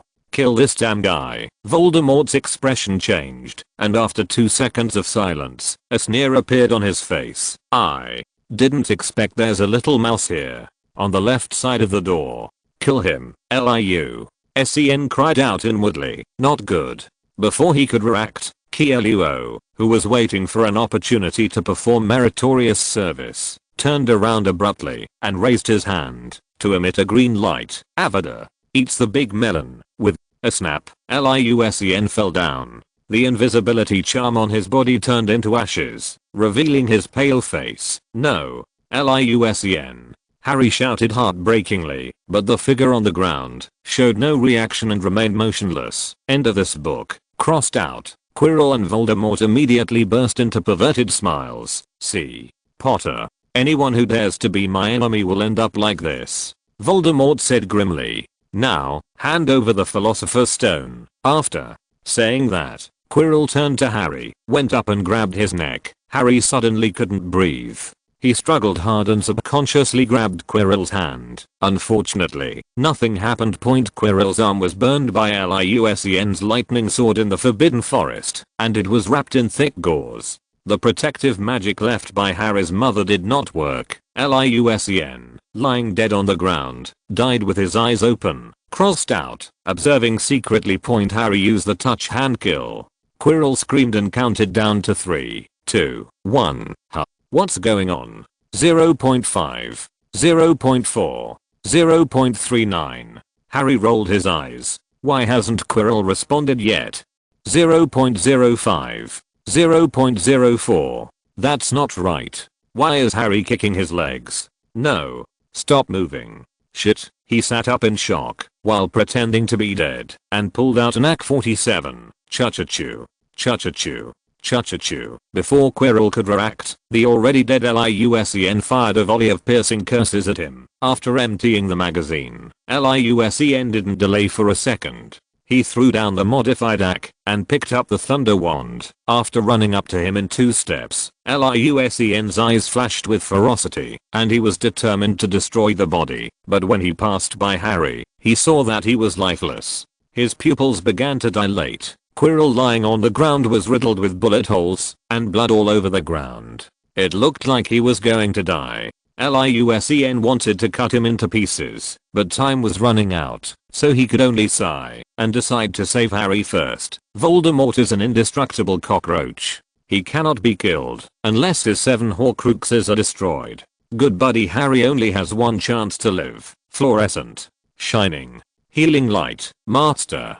Dr. Liu already had the experience of saving a unicorn once, so this time he didn't waste any time and directly used the highest power of the healing light. And it also had the thunder attribute attached to it. While the healing light quickly restored Harry's almost severed neck, the wand suddenly fell down, and the lightning on it struck Harry's heart with a crack. Harry's pupils shrank instantly. His stopped heart also started beating again under the stimulation of thunder. Harry, who had just woken up, had blurry vision and saw a figure emitting soft white light waving his hands in front of him. Gradually, the blurred and doubled images and the hollow sounds began to return to normal. Wasn't that glowing figure LIUSEN who had just been killed? Am I dead too? LIUSEN? Are we turning into ghosts? Harry asked with a wry smile. LIUSEN couldn't help laughing out loud. Yeah. We have become ghosts. From now on we can only wander around Hogwarts. There are not many young ghost girls here. I will give Myrtle to you. Harry gradually woke up under LIUSEN's continuous healing light, but the first thing he thought of was, wait, what about the Philosopher's Stone? But before LIUSEN could tease him, Quirrell behind Harry suddenly defied gravity and floated up and landed behind Harry like a ghost. LIUSEN's eyes focused, and he was ready to attack, but Quirrell's wand was already on Harry's head. Don't move. If you don't want him to die, just continue with your healing magic. Quirrell's face was pale, and dark red blood flowed from the corners of his mouth as he spoke. Liusen noticed that, although it was Quirrell's mouth that was moving, the voice was Voldemort's. He didn't dare to act rashly. He slowly raised the Thunder Wand and the healing light continued to operate. Leave me Liusen alone. Kill him. Leave me alone. Harry shouted resolutely. But Liusen did not move, because Quirrell held the wand against Harry's head. With the opponent's strength, it only took a thought to shatter him into pieces. Liusen quietly controlled the healing light, keeping the brightness unchanged, but reducing the efficacy by half, while diverting attention and saying, "You're not dead, Chillo's." Eyes were a little grey, and he showed a sinister smile like a zombie and said, "Chillo, my loyal servant is dead. His desire to live was not strong enough. Whether the body is alive or not depends on the will. For example, I have been wandering in the forests of Romania for 11 years. I want to live more than anyone else. I'm more afraid of death than anyone else. As long as there is a possibility of survival, I will not let it go. But you live a hard life. You don't even have your own body," Liusen said sarcastically.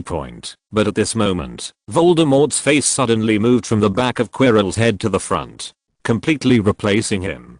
"Twisted, weird and creepy," he said with a grim look. "Isn't that right? As long as I get the Philosopher's Stone, I can rebuild my body." Liusen suppressed his fear and asked, "But can you use the magic stone?" Voldemort snorted and moved his body to allow Liusen's healing light to shine on more wounds. "When your magic level is high enough, you can control any item. How about it? Become my subordinate. Your magic talent and killing instinct are so dazzling.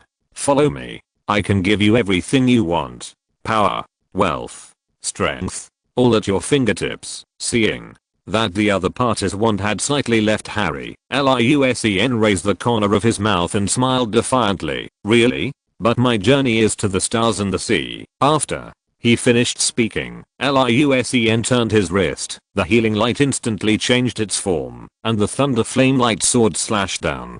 Chapter 88. It's not too much to say that my wand has hidden functions. The moment before the thunder flame light sword was about to touch Voldemort, a dangerous signal exploded in Liusen's heart. His eyes focused, and he instantly retracted his chopping motion and switched to defense. The next moment, a beam of red magic hit the thunder flame lightning sword. The magical light column that was as winding as a steel whip pushed Liusen to slide backwards, and it was not until he was more than 5 meters away that Liusen stood firm. "Avada eats the big melon." The deadly green light followed closely, and Liusen had no way to avoid it. He subconsciously raised his hand and pointed the tip of the sword at the killing curse. The evil green light was instantly weakened by the power of the thunder flame light sword, but it still carried a terrible murderous aura. In a flash, a golden light flashed from the magic wand. The remaining killing curse was destroyed without a trace. Everything happened in an instant. Voldemort only saw a flash of sword, and the invincible killing curse was gone. He was stunned. "That idiot Keeluo is fine, but I performed it myself this time. How is it possible? This kid is weird." Only Liusen himself felt it. The moment the killing curse touched the wand, the seal set by Professor Flitwick and Professor McGonagall was automatically activated. It absorbed the killing magic completely. Then he sent a message of carrot, laugh, praise me now, to Liusen. Liusen, what's going on? Is my wand alive, or is the seal alive? Without time to think, the sense of crisis came again. Liusen raised his hand and slapped his body, and all the 20 or so defensive talismans and magic around him were activated. The next second, more than a dozen magic attacks came crashing down. Liusen's eyes focused, and he quickly swung the lightning sword in his hand like the wind, and deflected. 4, 5, and the rest were all blocked by the defensive talisman. But the bad thing was that there was a weapon that could eliminate your weapon at the end. Liusen's thunder wand instantly flew out of his hand. Not bad. It's a pity that in my current state I don't even have 1/10 of the strength I had back then. Otherwise you would have been dead. But how did you survive the killing curse? At This time, Liu Sen quietly reached out and prepared to take out a spare magic wand to perform the self-destruction method. As a result, his intention was instantly seen through by Voldemort, who had suffered a loss once. The next second, the entire wand sheath was blown into powder. Liu Sen was shocked and quickly raised his hands to pretend to surrender, preparing to say something nonsense to deceive the enemy point. But the other party lost his patience. "It doesn't matter. I'll deal with you later. Come here, Potter." Harry's clothes were suddenly summoned by magic, pulling him in front of Voldemort. He quickly covered his pocket with all his might, but Voldemort, losing his patience, had a murderous look in his eyes and was about to kill him. Liu Sen hurriedly shouted, "Harry, surrender. We have no chance of winning." Harry was stunned for a moment. He looked at Liu Sen in astonishment, who had just been fighting with the opponent point. Before he could react, Voldemort had already snatched the Philosopher's Stone. He looked at the unremarkable red gem in his hand with fascination and laughed with satisfaction. "Very good. Your surrender has earned you a chance to live. Potter, you should learn from your classmates." After saying that, he felt the Philosopher's Stone with his heart, and after a moment he muttered something, and soon the Philosopher's Stone in his hand glowed brightly red. It slowly floated up from solid to virtual, and the magic power hidden inside was activated. Harry roared and clenched his fists to hit Voldemort. He would never allow the person who killed his parents to come back again. But Liu Sen shouted at the right time, "Harry, look in the mirror. Isn't it your wish to have your parents by your side?" Seeing Harry looking at him angrily, Liu Sen quickly gave him a frantic look and continued, "Lord Voldemort can use the Philosopher's Stone to resurrect anyone. If you don't believe me, look in the mirror. Take a look." Harry regained his composure from his anger. He was too familiar with Liu Sen's eyes and tone. He was definitely going to cause trouble. He quickly turned his head, and from his angle he could just see the scene in the mirror at the same time. At Liu Sen's signal, the working mirror changed its image.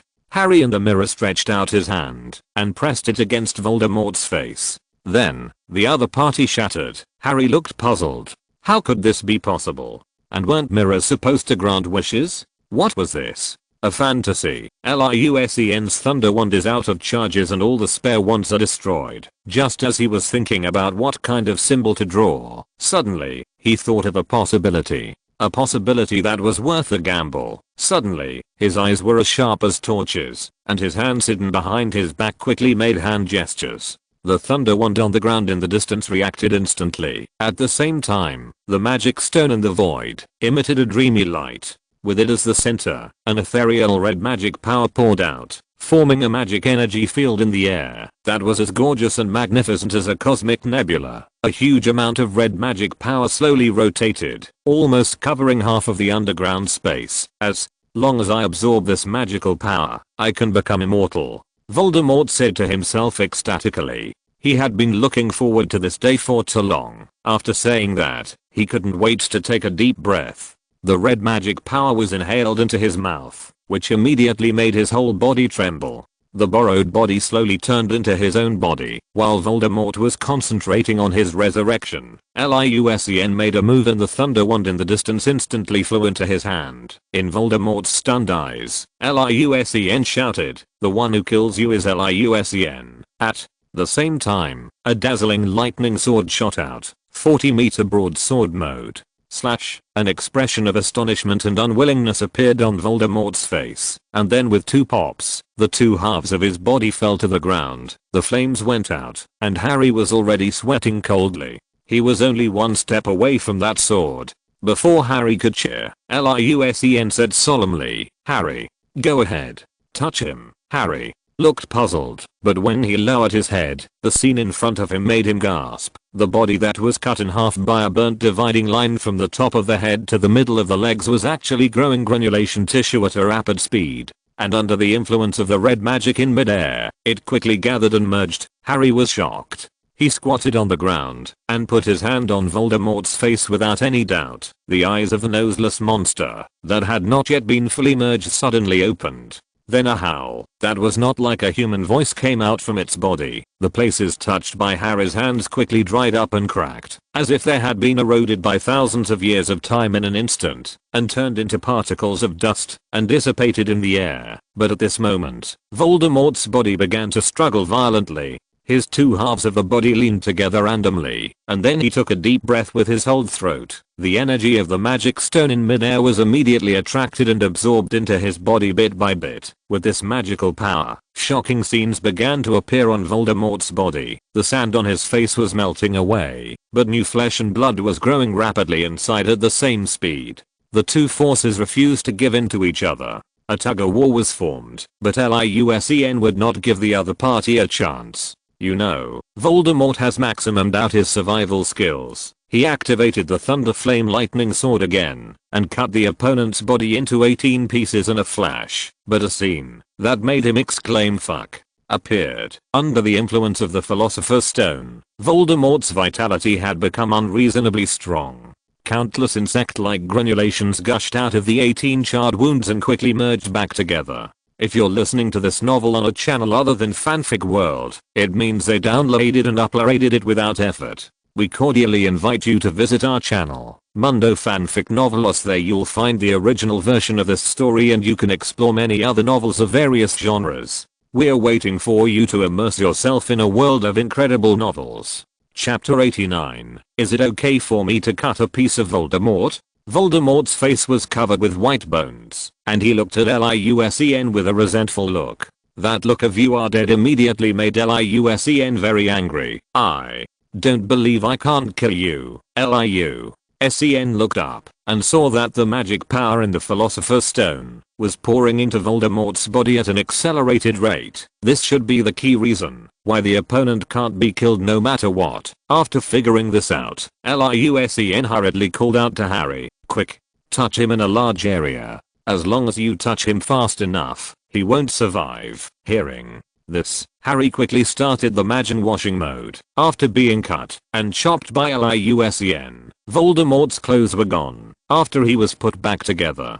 So Harry used both hands to touch him from head to toe, from left to right. He touched him from left to right without any obstruction. He touched him all over again and again, over and over again. Voldemort, who originally endured the pain of destruction and rebirth on his face, now began to suffer the cycle of melting, turning into sand, and then reshaping and growing all over his body. Voldemort gnashed his teeth and endured the severe pain. His eyes were like knives, and he looked at the two people in front of him with hatred. He sneered, closed his eyes, and tried hard to absorb the magic power in the Philosopher's Stone. The Philosopher's Stone is indeed a treasure that can make people immortal. Under Voldemort's full absorption, the protective magic left by Harry's mother can't keep up with the speed. LIUSEN certainly would not sit still and wait for death. As soon as Harry started the Magic washing mode, he stood in the center of the red cosmic nebula composed of magic power. LIUSEN took a few deep breaths like Voldemort, but found it was of no use. Point. If you don't absorb this magic, it's like being in another dimension. You can see it, but you can't touch it. It seems that only those with profound attainments in magic can absorb it. Can you? So can I. Are you talented? I'm good at it. Thinking of this, LIUSEN raised the thunder wand, used it as a small stick, and tentatively poked the magical energy in the air. LIUSEN used the thunder wand as a medium to inject his energy into it. After trying several times, the energy only showed slight fluctuations like mist. LIUSEN took a deep breath. Is it so difficult? Absorb. Absorb. His eyes lit up. Absorbing magic energy is the strength of the ceiling chain. Just now, even the big melon was absorbed. Chain. Help me absorb the energy of the magic stone. As the call continued, the ceiling chain that had been standing still flickered a few times and actually sent out a vague response. Then, the ceiling chain and the magic wand stretched out of the magic wand like a snake and plunged into the red energy in the air. LIUSEN was stunned. Is he really intelligent? The runes on the chain flickered, as if they were making adjustments. After a few breaths, they actually absorbed a ball of red magic power like a straw. Haha. Good job. Come on. Chain. Ceiling. Chain. Percent at LIUSEN. Ah. Not nice? Then call you Xiaoso? Xiaofeng? Oh. Don't be angry. How about Xiaojin? Ceiling. Chain. Xiaojin reluctantly accepted the name and began to absorb it with all his strength point, but the magic power of the magic stone was pure and huge, and the chain only absorbed a small amount of it before conveying the message full to LIUSEN. LIUSEN. Don't stop. Look at that noseless monster over there. How can he keep absorbing? You have such a poor appetite. Xiaojin, if you can do it, go ahead. After expressing his dissatisfaction, Xiaojin angrily stretched out the other end of the chain from the magic wand and then wrapped it around LIUSEN's hand. LIUSEN suddenly felt a surge of mysterious magical power rushing into his body. Before he could feel happy for a few seconds, LIUSEN felt dizzy. The surging magic power in his body was running around in his blood, limbs, chest and abdomen like a headless fly. The bloated feeling made him worry that he would explode and die. Why does it feel like the forced transmission of skills in martial arts novels? LIUSEN suddenly had an idea and thought of the Chinese breathing method. What is absorbed during breathing is not oxygen, but qi. Qi is also a mysterious thing. When beginners cannot feel qi, they should imagine it as an invisible energy in the universe. If you think about it this way, isn't it similar to the red magic power in the Philosopher's Stone in front of you? LIUSEN quickly sat cross-legged, holding the thunder wand in his hand, and placing it on his Danshan point using Xiaojin as a bridge, and supplemented by the Chinese breathing method. The magic power running rampant in the body was instantly controlled. They lined up and were taken into LIUSEN's Danshan. After finding the method, the magic power in the air was quickly absorbed by the ceiling chain and then passed to LIUSEN. Danshan soon felt full, but he was not panicked at all. He had not learned the Chinese People's Education Edition cultivation textbook in vain. There are so many acupoints in the human body. Zhangting, Shenton, Beihu. Start pouring in along the major acupoints. When the major acupoints are full, fill the surrounding 8 extraordinary meridians. The compatibility of the magic power in the Philosopher's Stone is unbelievable. It is even purer than the one transformed from the refined spirit. There is no sense of awkwardness or strangeness at all, and it also contains infinite vitality and mysterious energy. LIUSEN and Xiaojin cooperated more and more tacitly, and they drank a lot of the food happily, but Voldemort was in a miserable situation. He only felt pain and no happiness. From his perspective, he didn't see how LIUSEN absorbed the magic power.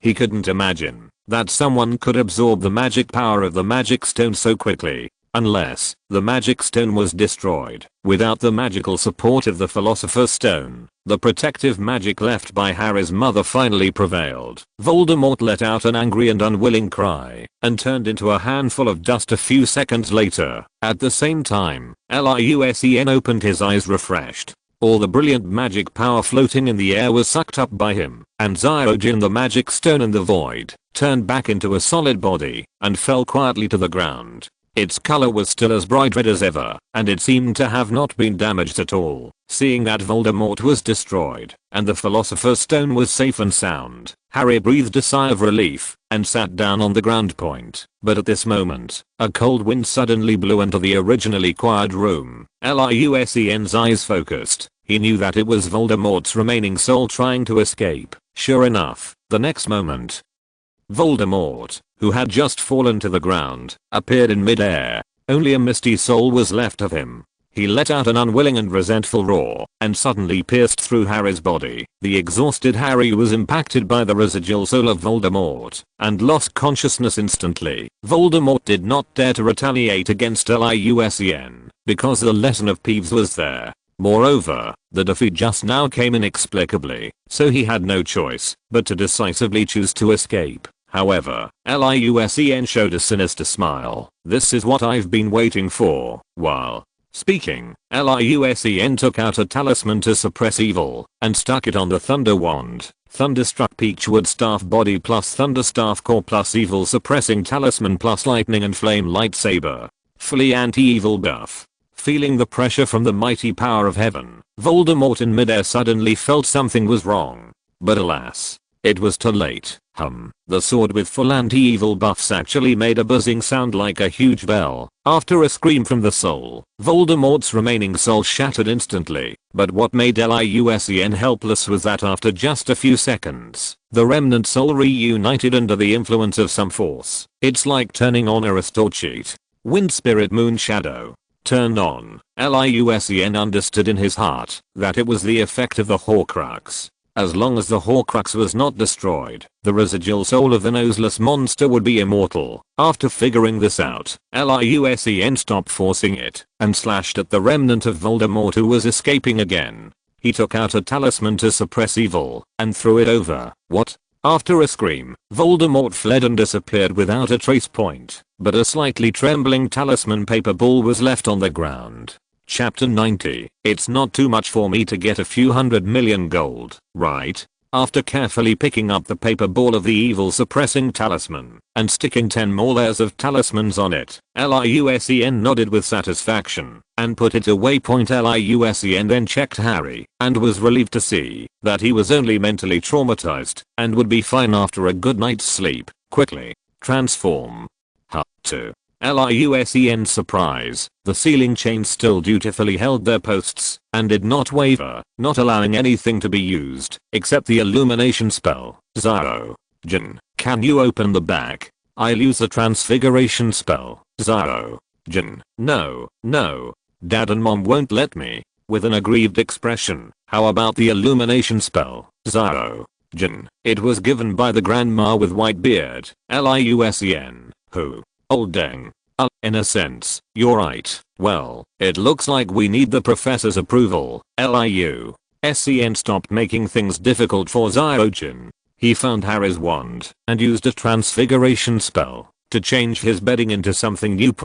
After settling his room at, Liu Sen finally breathed a sigh of relief. Ah, right. He unbuttoned his tattered robe and took out a toad wrapped in a talisman from the secret pocket on his chest. Reifu, your death was so heroic, but being killed by Voldemort himself was also the pinnacle of your life. The dead toad was none other than rumored Neville's. Liu Sen had been thinking about how to resist the killing curse, also known as the Avada Kedavra curse. He used a bunch of defensive magic and upright talismans to stack an 8 trigrams. If he was in danger of his life, this would be the last insurance. But before leaving, he saw the toad leaf and suddenly had a new idea. Since the killing curse is a spell that will kill anyone who falls under it, can it be broken by just letting it kill something? So Liu Sen pasted a talisman containing his own aura on the little guy and put it in his pocket. It actually worked. The killing curse first killed the toad with Liu Sen's aura, and then the aftermath was blocked by the Bagua talisman. Goodbye, Leaf. I will buy another pet for your master. Let it accompany and be loyal to you. Goodbye. But if you can't bear to leave your master, I can ask Snape to make you into a stuffed toad. Hehehe. The spirit of Leifu in heaven. Quack, quack, quack.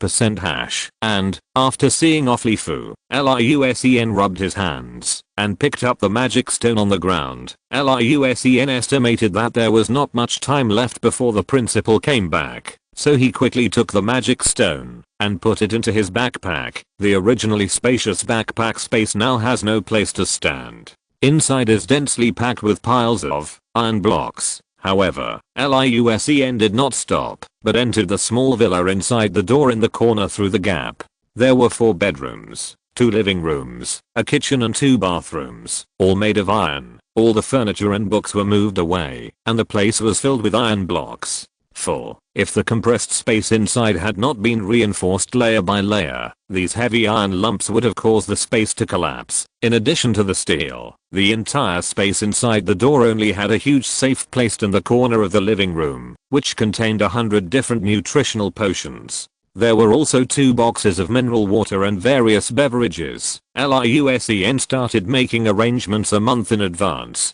Since he didn't know how to use the magic stone or how to configure the elixir of life, he came up with this design. Liu Sen, who had already absorbed a large amount of magic power from the Philosopher's Stone, activated the Philosopher's Stone with ease. He also imitated Voldemort and guided out the magic power inside. Soon, the red magic power spread out like mist, forming a red nebula-shaped magic energy field. Liu Sen first guided the magic power into the safe, so that the bottles and jars in it were completely wrapped in magic power. Then he controlled the magic power to transform them. For a long while, Liu Sen didn't know whether he succeeded or not. He just felt that all the bottles and jars were filled with a large amount of magic power unique to the magic stone. Under the baptism of this magical power, the safe and the surrounding iron blocks had been turned into gold. Liu Sen was immediately delighted, as it seemed that converting gold was actually easier than making the elixir of life. So Liu Sen started his crazy turning iron into gold mode. Under the influence of the energy of the magic stone, all the metals in the space inside the door soon turned into 24K pure gold. The purity is 6 times 9. It can be used as a standard experimental material in experiments. By the time Liu Sen finished his work inside and outside, the small villa inside the door and the backpack space were already shining with golden light. The magical thing is that the magic power in the Philosopher's Stone is inexhaustible. After being led out of the room by Voldemort and being beaten by Liu Sen, there is no sign of reduction. Cowbatch. Liu Sen was climbing up the pure gold ladder to get out of his backpack and his teeth were showing when he laughed. Liu Sen excused himself in his heart. I can't help it. I'm a descendant of the dragon. Dragons like gold. It makes sense. It also conforms to logic. The next second, a hand suddenly appeared on his shoulder. I'll stick it on. Liu Sen was so scared that he took out a talisman to suppress evil at lightning speed and stuck it on Dumbledore's head with a snap. Dumbledore tore off the talisman expressionlessly, and after feeling it for a while, he said calmly, "Very interesting Oriental magic. An old friend of mine is very good at this." Liu Sen took a breath and said embarrassedly, "I thought Voldemort was back again. You are so quiet that it's easy to scare people to death." "The old friend you are talking about is not named Liu, right?" Dumbledore smiled kindly. "According to your Chinese seniority system, Liu Tao and I are from the same generation, so you should call me Liu." Sen took a deep breath in his heart. "If you say so, it's two. Ha ha ha ha. I'd better call you the principal. Oh, by the way, how long have you been here?" Liu Sen quickly changed the subject. "I've been here half an hour ago." Liu Sen was shocked and thought it would be better to talk about seniority. "Oh, I don't know what happened to Harry. I treated him. It should be mental trauma, right?" "Yes, it's nothing serious. I've sent him to the school hospital." "Ah, so soon. That's great. I'll go see him." Seeing Dumbledore looking at him without blinking and with an intimidating look, Liu Sen suddenly broke out in sweat. He quickly took out the seemingly inconspicuous red gem from his pocket, looked at it for a few seconds, and then slowly handed it to Dumbledore. "I use it." Liu Sen was about to confess, but Dumbledore smiled kindly. He said with relief, "I was worried about you, Liu Sen. I was worried that you would go astray. Be obsessed with the temptation of wealth and eternal life brought by the Philosopher's Stone. But you are very good. You controlled your inner desires." Actually I converted billions of gold and also took the time to do some small experiments." Liu Sen said embarrassedly. But Dumbledore didn't care. In his opinion, the Philosopher's Stone was not something that anyone could use just because they wanted to. Liu Sen's words "a little bit" and "a small experiment" were interpreted by him as a little bit and a little trick. Dumbledore stared at Liu Sen for a while, wondering why this kid's magic power had increased a lot. Was it an illusion? Or was it because he had just been contaminated by the Philosopher's Stone? At this moment, Liu Sen suddenly remembered something. He smiled and took out the Thunder Wand and said, "You have already calculated everything, right? The 10-time limit doesn't actually exist." Dumbledore came back to his senses. A light flashed across his glasses, and he said meaningfully, "People usually don't cherish things that they can squander at will, even if such things are rare and precious. When people get used to squandering, even the most precious things lose their meaning. They become ordinary and even become a disaster." He patted Liusen's shoulder and continued, Minerva and Filius sealed your wand not because of your fault, nor because they were afraid of the destructive power of this wand. They were worried that you would become addicted to destruction and walk the path of a dark wizard. Minerva and Filius are affectionate names for Professor McGonagall and Professor Flitwick, and only friends can call them that. Their full names are Minerva McGonagall and Filius Flitwick. Liusen nodded thoughtfully, and he began to understand the logic point. It's like controlling knives. We are not afraid of knives themselves. There are many things more dangerous than knives. What we are worried about is that, if people hold controlled knives every day, their desire to do evil will grow infinitely. A minor conflict that could be resolved with just a few curses can easily result in death, if both parties are armed with sharp knives and blades. Even a person who is usually gentle can make a big mistake under impulse. That's the truth. I'm glad you withstood the test. Especially when your wand only had one last chance left. You didn't choose to kill, but used the precious opportunity to save Harry. This is very valuable. Hehe. Actually, I didn't think about it that much. Huh. Wait.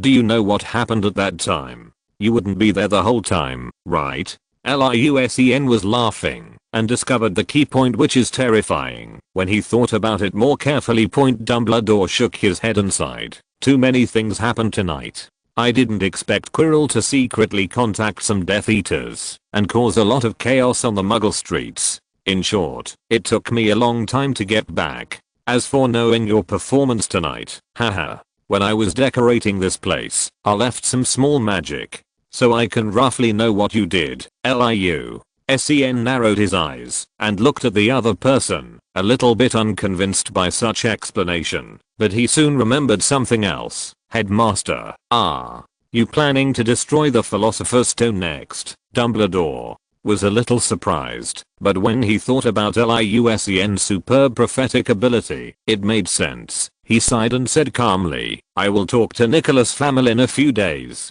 Perhaps destroying the Philosopher's Stone is the best option. We have to do this. But, Professor, if every advanced technology is destroyed for fear of being used by bad guys, when will the world be able to enter a new chapter? Ignoring Dumbledore's slightly confused expression, Liusen continued, Voldemort is nothing to be afraid of. If we get rid of Voldemort, we still have Voldemort and Voldemort. Seeing the other party's eyes widened, Liusen hurriedly said, I'm making an analogy. There will always be endless dark wizards who covet the Philosopher's Stone. You shouldn't say that you destroy it, because you are afraid of being coveted. What's the difference between this and killing a beautiful woman because you are afraid of being coveted by a pervert? Have you prevented the appearance of perverts? You can't. Instead, you waste a beautiful woman. Isn't that the truth? Dumbledore was a little confused. It seemed to make some sense, but something seemed wrong.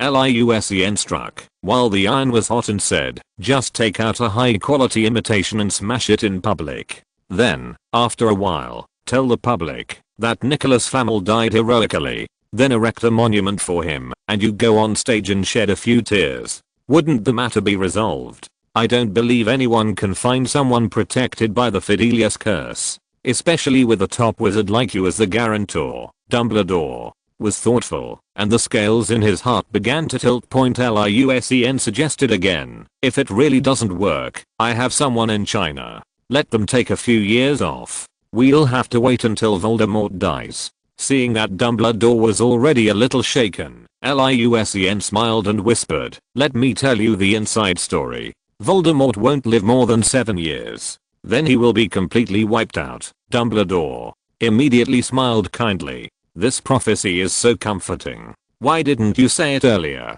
Chapter 91. The end of the semester. Harry didn't wake up until 3 days later in the school infirmary. Dumbledore was already waiting by his bed. Harry was relieved to learn that Voldemort had been destroyed. After Dumbledore answered all his questions and left, Liusen and others came to visit him with gifts. Liusen had to talk to the head nurse, Madame Pomfrey, for a long time before he was allowed to enter the ward. Liusen had already told Hermione and Ron what happened at the end of the night, so they gave Harry a big hug as soon as they saw him. But 2 seconds later, They realized that Harry was still a patient and quickly stood up to check if he was hurt. Liusen laughed and said, "You slept for 3 days. If Dumbledore hadn't just visited you, we would have no excuse to get in." Harry talked about what Dumbledore had just said to him and learned that the invisibility cloak was returned to Harry by Dumbledore. Ron and Hermione were immediately shocked.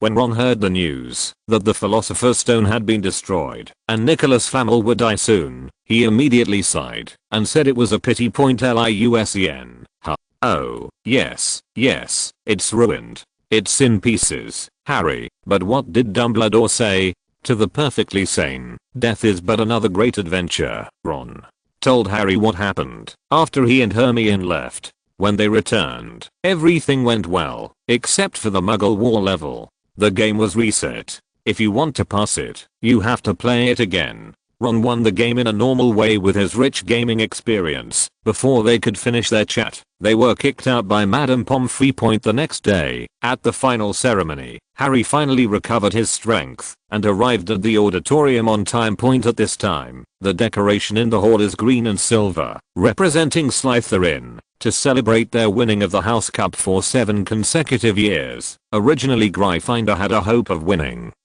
but Liusen and his 4 companions were caught while sending Norbert away late at night, and Gryffindor was deducted 200 points. Harry missed Gryffindor's last Quidditch match because he was in a coma for 3 days. As a result, they were defeated by the Ravenclaw team and lost all the points. Now that Slytherin is far ahead in points, they have begun to celebrate their victory in the House Cup in advance. Malfoy's face was filled with a nasty smirk, and he shouted, "Hey, Potter, I really should thank you.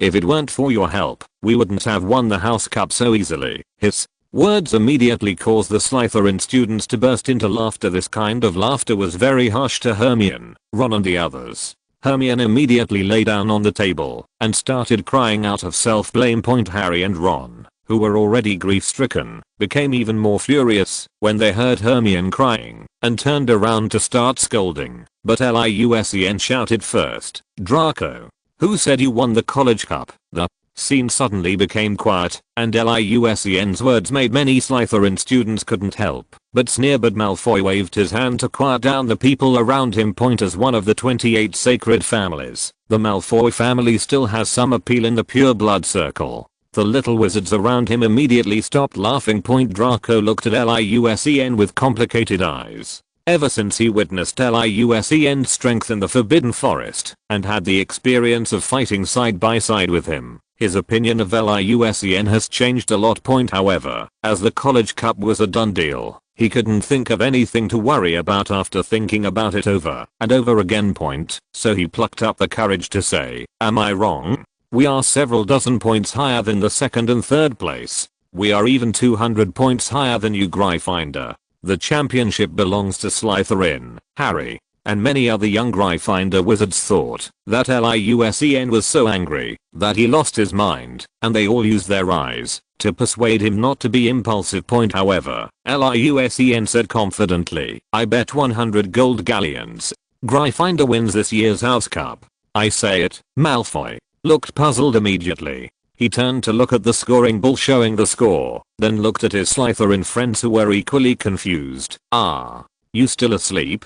Gryffindor is doomed to lose. We are 200 points behind." He thought, is Liusen bluffing? He knows he's going to lose, but he wants to scare me with his momentum. Thinking of this, he revealed a look of seeing through everything and said, "Since you offered me 100 gold galleons, why should I refuse? Everyone, bear witness for me.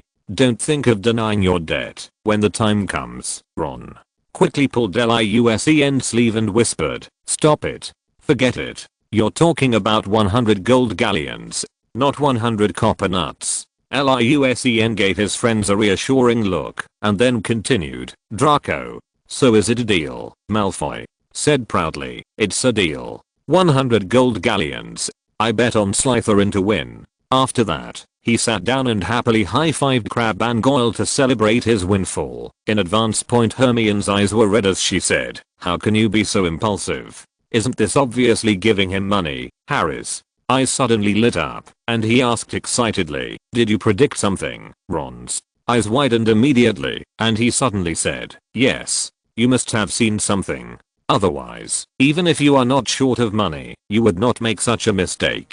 Haha, Liu Sen hissed and showed a look of confidence and victory. After a while, Dumbledore began to speak. Another year has passed. I believe your little brains must be much more fulfilled than last year. Before you enjoy your delicious food, please listen to a few more words from me, an old man. First of all, if I remember correctly, we will first have the award ceremony for the College Cup. The specific scores of each house are as follows. 4th place, Gryffindor, 262 points. 3rd place, Hufflepuff, 352 points.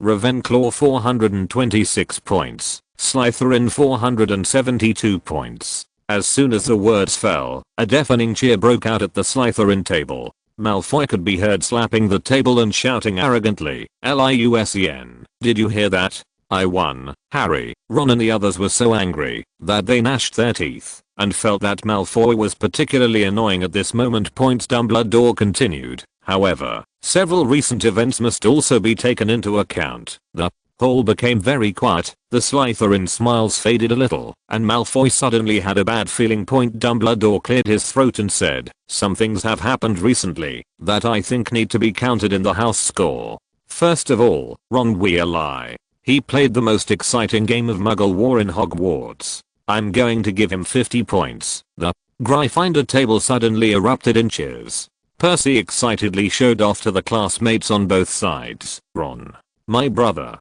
He passed the giant Muggle war chess set by Professor McGonagall. Ron was stunned, and when he heard the 50 points added, his face turned red like a boiled crab. Second prize, Miss Hermione Granger, for not panicking in the face of fire and solving a complex logical reasoning puzzle. I award 50 points to Gryffindor House. Hermione immediately buried her face in her arms and cried excitedly. Third item, Harry Potter. He has shown great courage and bravery. For this, I will award Gryffindor House 50 points. The Gryffindors were ecstatic. They had risen by a full 150 points. The fourth one, Liu Sen. He defeated the powerful enemy with his calmness and solid magical knowledge that far surpassed his peers. What's even more commendable is that between winning and saving his friend, he chose to lend a helping hand without hesitation. I will award Gryffindor House 60 points. The noise suddenly broke out, and the shouts of the little wizards almost blew the ceiling off.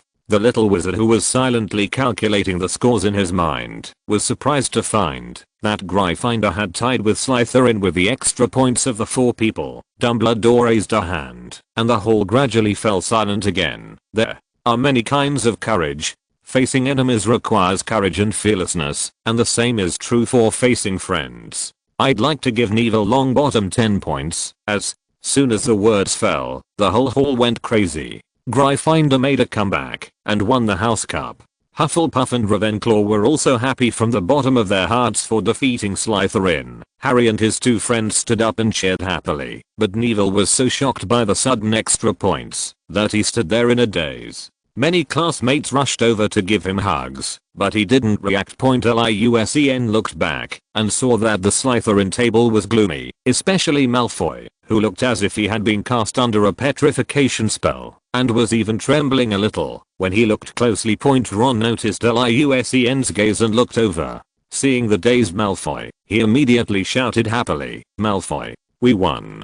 Don't forget what you just said." Malfoy shuddered immediately, and all his strength seemed to be drained away. If it weren't for Crabbe and Goyle beside him, he would have fallen under the table. Dumbledore clapped his hands, and the decorations in the hall instantly changed from green to bright red, and the snake head on the flag was changed into a majestic lion. Chapter 92 Holiday. The next day, the final results were announced. Hermione ranked first in the grade, and Liu Sen ranked second. The difference between the two was only 2 points, which scared Liu Sen so much that he exclaimed that it was a close call point. If she accidentally surpasses Miss Know-It-All, she will regard herself as the goal to surpass for the whole year, and she will be crazy about everyone around her. She was already crazy enough before. Harry and Ron were also surprised to find that they all passed the final exams with high scores. Even Neville managed to pass. Although his potion score was not good,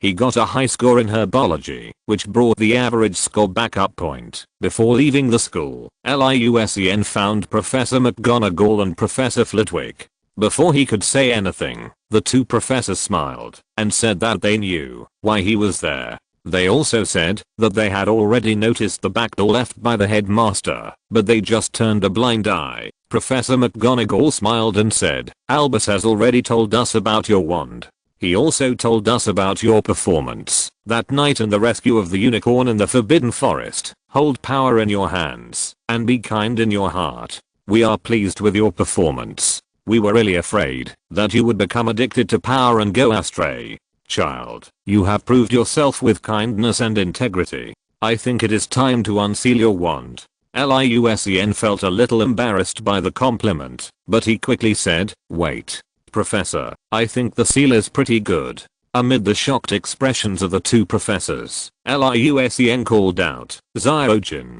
come out." The sealing chain slowly poked its head out from the magic wand. When it saw the two professors, it immediately cheered and stretched out a large part of it like a long snake, looking left and right affectionately point under the professors' astonished gazes. LIUSEN explained how the sealing chain helped him absorb the enemy's evil curses and see clearly the magic's operating routes. The two professors studied it in shock for a while, then said in amazement, "We don't quite understand what happened to the seal chain.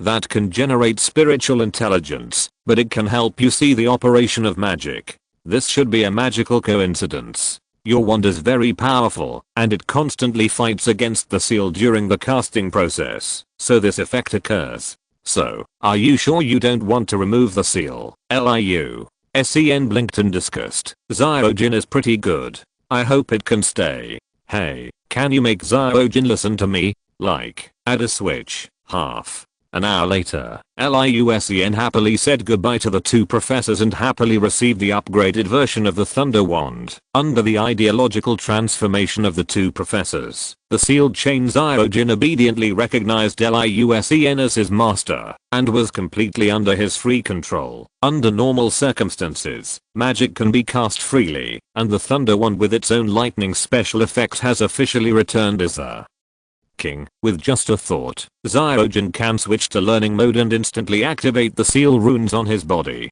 At that time, all magic cannot be released, helping LIUSEN to understand the whole process of releasing magic. When you are free, you can chat with Zyojin, and when you encounter danger, it can come out to protect you. It's perfect. When it was time to leave school, LIUSEN boarded the train with everyone else. He did not choose to go back home to Hogsmeade. He wanted to visit the galactic group in Diagon Alley. On the train, everyone was happily eating and drinking, imagining about their holiday life. The only one who had no expectations for the holidays was Harry. He felt that only Hogwarts gave him the feeling of home, and number 4, Privet Drive, was not warm at all. LIUSEN was thoughtful when he heard this. Harry's uncle, aunt, and cousin Dally are really 3 weirdos. You say you love Harry. You made him live in a closet for 10 years. You used him like a child laborer every day. But if you say you don't love him, right? For all these years, she never thought of sending him to an orphanage or anywhere else. She was afraid that Harry would go astray, and she was determined not to let him get in touch with the wizarding world. They felt that Harry was an eyesore every day, but when Harry really went out to learn magic, they all tried to stop him. It was very contradictory. Ron sincerely invited, "Come to my house for a few days during the summer vacation. All of you can come. I'll write a letter to invite you all." LIUSEN of course readily agreed. He had never seen what a pure wizard family looked like, and he was very familiar with the Weasley family, Ron, the twin brothers, and Percy. There is no need to say much about the 4 people in school. Mrs. Weasley is from the Galactic Group, and Mr. Arthur Weasley is also an old acquaintance of the Galactic Group and often goes to the group to approve magical transformation items. And Ginny, the youngest daughter of the Weasley family, is LIUSEN's good online friend. She also often talked about interesting things in the garden such as gnomes and flower fairies. LIUSEN had long wanted to go and see them. Harry also agreed. "Great. This gives me more to look forward to. I will miss you." As they talked, Harry became sad. He really didn't want to go back to his uncle and aunt's house. Liu Sen changed the subject and said, I see Hagrid gave you a photo album. Can I see it? Oh, of course. He wrote letters to my parents' classmates and collected them. As he spoke, Harry took out a photo album from his luggage and handed it to Liu Sen carefully. Liu Sen flipped through the pages one by one. They were all photos of Harry's parents, and each one was filled with happy smiles. These magical photos are all animated and more vivid than the electronic photo albums of later generations. Harry, this album is a little yellowed. Let me help you refurbish it. Liu Sen sighed in his heart. He could imagine the complicated feelings Harry had when he looked through the album. Renovating the album was the only way he could help.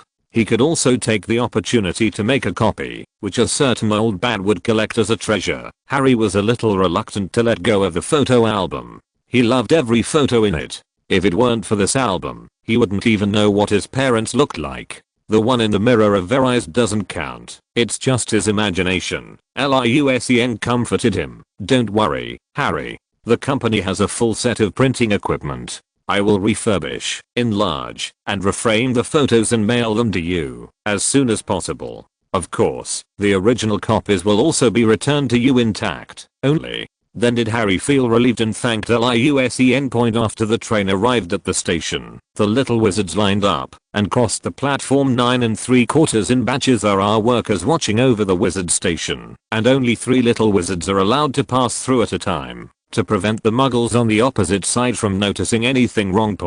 Although a spell was cast at the station to confuse muggles so that they would not pay too much attention to this place, such a rule was still set up for safety reasons. When it was Liu Sen and his group's turn, Harry, Ron and Hermione went through first, and Liu Sen was helplessly separated from the next group. After waiting for several minutes, he was finally allowed to pass through the wall. Liu Sen's outfit was the least conspicuous among the little wizards. He only carried a backpack, and there was nothing out of place in his attire or his image and temperament. On the other hand, although the little wizards were also wearing casual clothes common in Muggle society, the quaint suitcases on the luggage cart and the owls in their huge cages always attracted the attention of passers-by. Liu Sen noticed that those Muggle passers-by who noticed the owl or found the little wizard's clothes strange were frowning and thinking in the last second, and then blinked and turned their heads in the next second. Then they picked up the ticket again, or looked up at the road sign. Their attention was disturbed. How pitiful. The station is already complicated, and from time to time I see things I shouldn't see, which interferes with my thinking. Liu Sen shook his head and thought to himself. After walking a short distance forward, they saw Harry and his group. They were chatting with a lady. It was Mrs. Weasley. Before Liu Sen could get close, a surprised figure tiptoed and spotted him. Mom, there he is.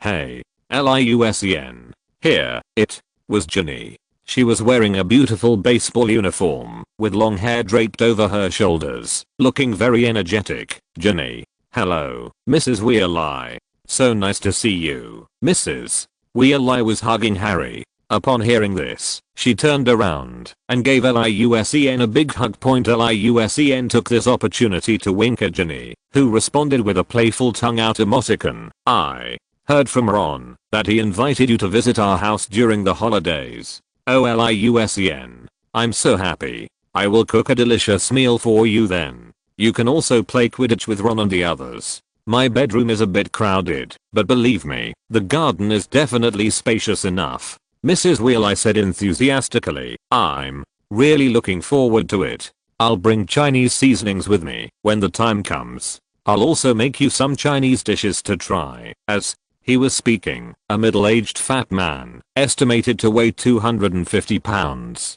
came over from a distance, with a belly so big that it looked like a life buoy was stuffed in it. Uncle Vernon. Harry greeted. However, the other party just glanced at Harry and the others with his peripheral vision, made an imperceptible HMM, and then said impatiently, hurry up, kid. Roadside parking is limited in time. Mrs. Weasley frowned, but smiled and said, you must be Harry's relative, I suppose. Vernon said calmly, I guess so. Then he ignored everyone and turned away alone. Mrs. Weasley shook her head. She couldn't believe that there were such parents in the world, and she couldn't help but feel even more distressed for Harry. Harry was used to this. He forced a strong smile and glanced at everyone reluctantly. I have to go. See you then, Liu. Sen looked at his poor roommate and felt that his back looked so weak, helpless, and pitiful. I thought to myself, how about I do it? Chapter 93, Mr. Weasley, the Road Killer.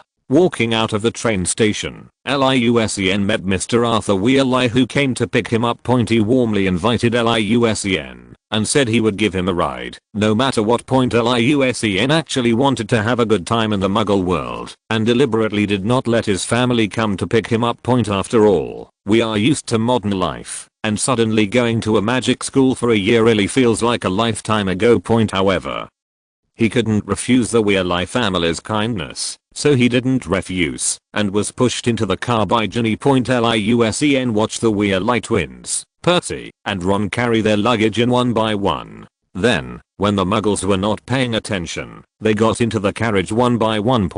But Sen was not surprised at all. After all, there was the traceless extension spell. Not to mention expanding it several times. If you are willing to use precious materials, it would be no problem to expand it into 4 bedrooms and living rooms. However, Sen was full of curiosity about this car. After all, it was a car that could fly and become invisible. The interior is very spacious, and so many people can sit inside without feeling crowded at all. But Mr. Weasley's driving skills are really not good.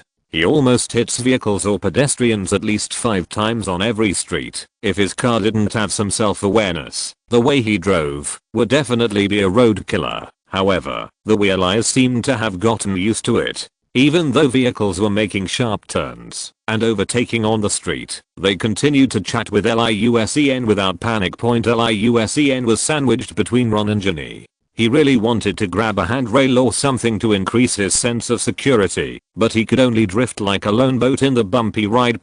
People who are used to driving will easily feel motion sickness when sitting in the seat of another person, let alone when the other person is driving in an unconventional way. Sen felt a little dizzy and his stomach was churning. Ginny, who was leaning against the car door, smiled wickedly and said, "Are you car sick?" Fred quipped, "Really? Sen, you're dizzy at this speed? Compared to a flying broom, this is like a snail." George understood and said, "Oh, you didn't forget, did you? Sen is not good at flying brooms." Fred, "Really? Is there anyone who can't fly a broomstick well?" Ahahaha, ahahaha. The two of them clapped their hands happily, and even Ron and Percy joined in the conversation. They also pushed Sen from time to time to increase his motion sickness experience. Sen didn't know whether to laugh or cry. These bad friends, how could this be the same as a flying broom? It is a bit similar. Stop shaking. I give up. I give up. Ginny held onto Sen's arm to help steady him and prevent him from drifting with the current. Okay, don't bully him," Ginny said with a cute and fierce look, and waved her little pink fists. Several brothers sighed one after another. With mocking looks in their eyes, Ginny blushed immediately and turned to look out the window, ignoring her brothers. When she saw Sen looking at her and smiling in the reflection of the glass, she reached out and pinched him without saying a word. After passing the congested area, Mr. Weasley no longer made sharp turns frequently. Liu Sen finally recovered, but he and Ginny tacitly did not let go of each other. They just leaned on each other with their arms held together. Fortunately, Ron and the others couldn't see it from their angle and didn't notice the two people's little movements. "Mr. Weasley, I noticed that you ran a lot of red lights just now. Is it okay?" Sen asked curiously. Weasley ignored the front and turned his head in surprise. "Ah, really? But I remember seeing that thing called green red light.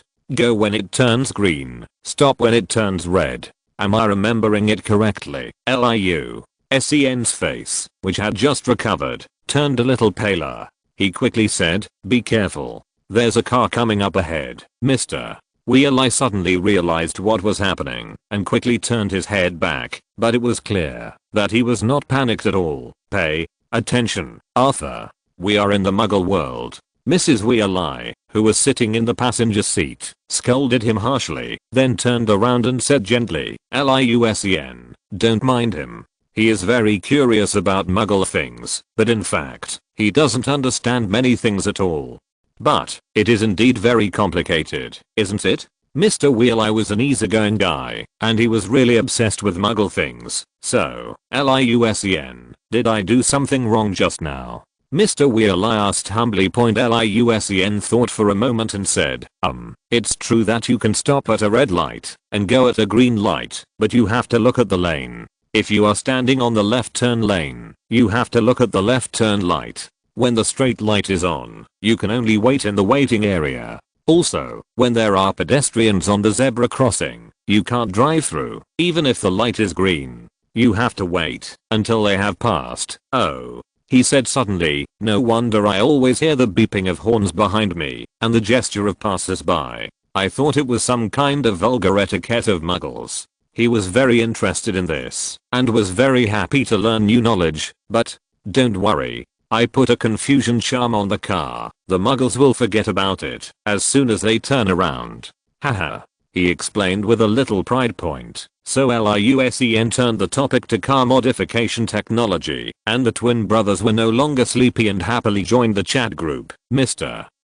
Weasley was full of enthusiasm when it came to his beloved car. "Honey, there aren't many cars right now. Can I activate the cloaking device? We can travel faster." "No. Arthur, what if a muggle sees us in broad daylight?" After discussing it for a while, Mrs. Weasley finally acquiesced when they passed a hidden bend point, so Mr. Weasley happily pressed the invisibility switch. Then, the whole car disappeared. This feeling is amazing. It is different from the invisibility cloak or invisibility charm that makes the exterior invisible.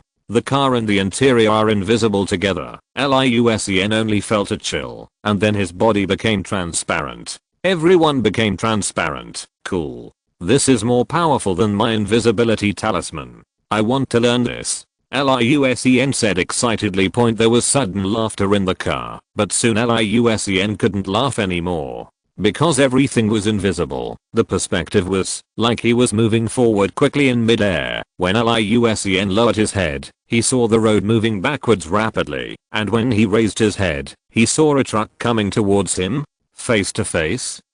Mr. Weasley, you are driving in the opposite direction. We are driving in the wrong direction. Liu-Sen's heart was about to jump out. Don't worry. It's faster this way. As he said this, he turned quickly and avoided the oncoming truck at the last moment point, but a new crisis strikes again. The car is invisible and no one can see it return to the correct lane. Liu-Sen only heard the roar of the engine behind him. When he turned around, he saw an off-road vehicle just over a meter behind him. Mr. Weasley said, hold on tight, I'll speed up a little. A little? Wait a minute. It seems Liu-Sen suddenly felt something was wrong. He was already strong enough before, but now he was speeding up a little. This slightly was wrong. Sure enough, the next second, a strong push came over him. The acceleration was comparable to that of a roller coaster, pressing Liu-Sen tightly into his seat. This sensory stimulation made him involuntarily hold Ginny's boneless little hand. The soft touch immediately relieved his tension point. After coughing to ease the embarrassment, Liu-Sen let go of his hand somewhat embarrassedly. Feeling Liu-Sen's movements, Ginny's body tensed instantly. She nervously peeked and then remembered that everyone was invisible and no one could see anyone else. So she felt relieved and squeezed Liu-Sen's warm and strong big hand. Feeling the other party's response, Liu-Sen blinked and instantly stopped feeling carsick. I didn't utter a single exclamation during the rest of the journey. I just felt that it was a thrilling and wonderful experience. Chapter 94 Galaxy Group and Transnational Trade. Here we are, kids, said Mr. Weasley as he parked the car not far from the leaky cauldron. The Weasley twins quickly discussed. Mom, since we are already in Diagon Alley, why don't you take us to visit the Galactic Corporation? Yeah. We all want to see where you work, even. Percy and Ron looked eager to try. Under the children's pleading, Mrs. Weasley was in a dilemma. She wanted to let her family see the galaxy group to broaden their horizons, but I'm afraid of disturbing everyone if I bring my whole family to the company. Liu persuaded. Let's go together, Mrs. Weasley. We are all curious about what the company looks like, and I don't even know the way. This is of course an excuse. There is only one road in the main street of Diagon Alley. You can find it by just keeping walking. Arthur Weasley finally agreed after a whispered conversation with his wife, but Mrs. Weasley sternly warned the children not to fall behind, make loud noises, run around or touch anything, etc. After saying this, she deliberately glared at the twin brothers. A few people entered the back alley of the bar, passed through the magical wall, and came to the hidden Diagon Alley. After walking for a while, the group stopped in front of a beautiful 3-story office building. This is a building that is obviously different from the surrounding style. First of all, it is not crooked, but stands proudly and uprightly with great dignity. The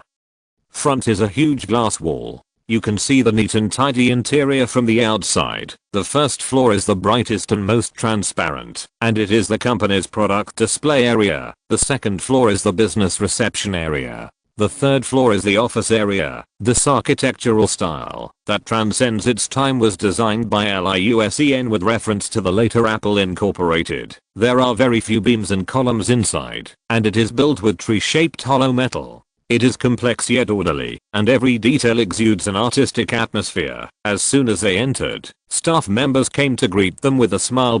Seeing that it was Mr. and Mrs. Weasley who were leading the group, and looking at the row of red-haired people behind them, he immediately knew who they were. Liu Sen, the only one who doesn't have red hair, is accompanied by Ginny. She is a little angel loved by everyone in the company, so the group began the tour without any hindrance. Ron and his friends were guided by Mrs. Weasley, while Liu Sen gradually left the team under the leadership of Ginny. She pulled Liu Sen and followed behind the others from a distance, personally acting as Liu Sen's tour guide. Look at the house number yourself. If you don't understand, ask me. Hey, is there anyone who introduces it like this? Liu Sen said with a smile.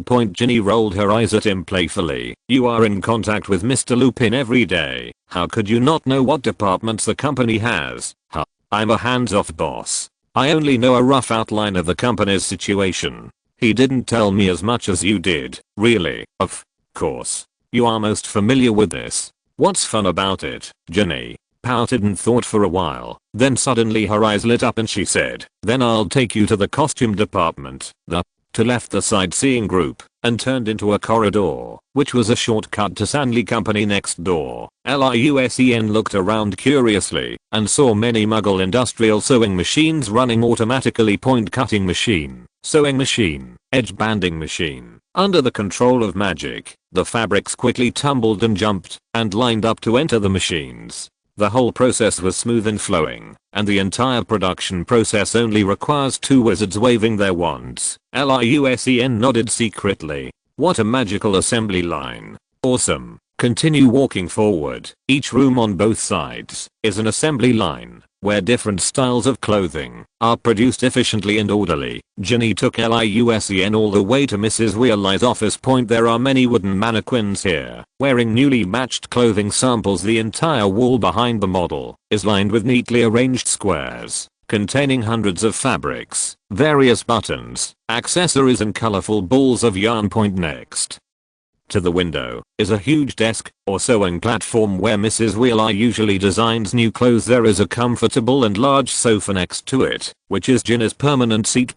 Ginny asked Liu Sen to sit down, then took out some candy and snacks from the cabinet to share with him. Aren't you afraid of tooth decay? Eating so much candy? Liu Sen laughed. My teeth are fine. If you're afraid of cavities, don't eat it. I haven't given it to anyone else. Lol. Ginny said, baring her teeth and making a face at Liu Sen. I'm hungry from wandering around. This snack is just in time. Liu Sen was really hungry after the bumpy ride in the car. If Ginny hadn't held his hand later, his stomach would have churned. Thinking of the situation in the car, both of them became a little nervous. Liu Sen pretended to be calm and ate snacks. He even stuffed his mouth with candies that he originally didn't want to eat.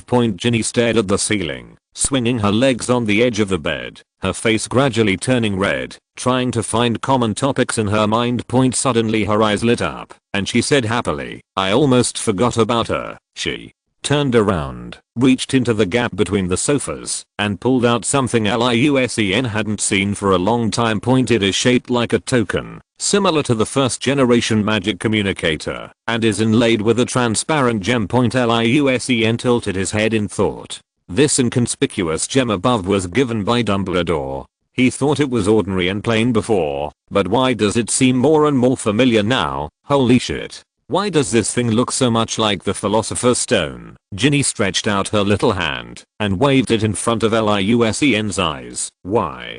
Don't you recognize me? Ah, you know me. The Magic Intelligence Server. Say it again." "Oh, I said it wrong. It's Xiaotan only." Then did Ginny raise her chin and smile with satisfaction. "Little fox, little fox." Ginny said to the terminal point. A _carrot smiling emoticon appeared on the interface, and a voice exactly like Ginny's came out. "Hey, I'm here, Liu Sen. Oh, this answer is strangely familiar. Look who this is." Ginny pointed the terminal at Liu Sen and said, "Point the emoji on it." Blinked, then said unsurely, "Big idiot." Ginny immediately covered her mouth and laughed. "Correct. It's him." Liu Sen twitched his brows and smiled bitterly. "Who is the big fool? I'm in the top 3 in my grade." "Okay. But you don't know how to ride a broom," Xiaoli said calmly in a slightly stiff tone. Liu Sen said angrily, "I'm good at playing magic sled.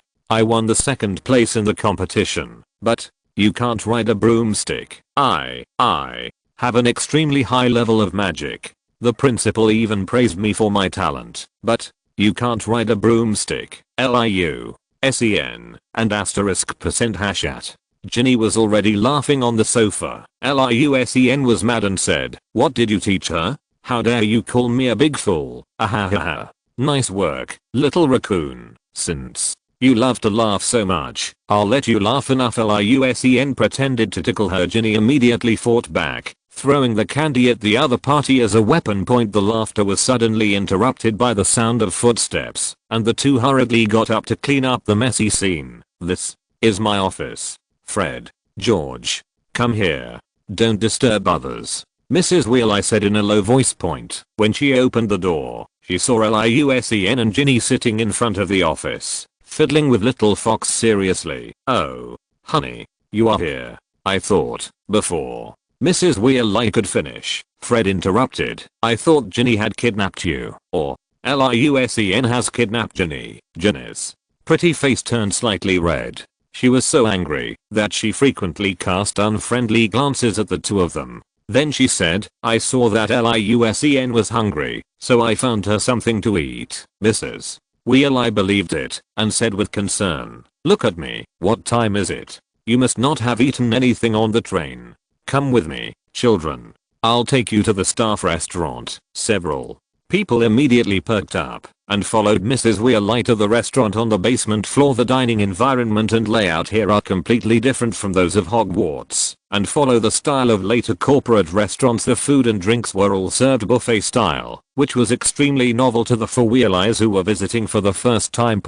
While everyone was adding delicious food to their plates, Lupin took the time to come over. When he saw Liu Sen, he immediately gave him a hug. Since the Wolfsbane potion was invented in April, Lupin's recent transformations have become much more comfortable. When you turn into a werewolf, you can remain completely sane, no longer bloodthirsty and violent.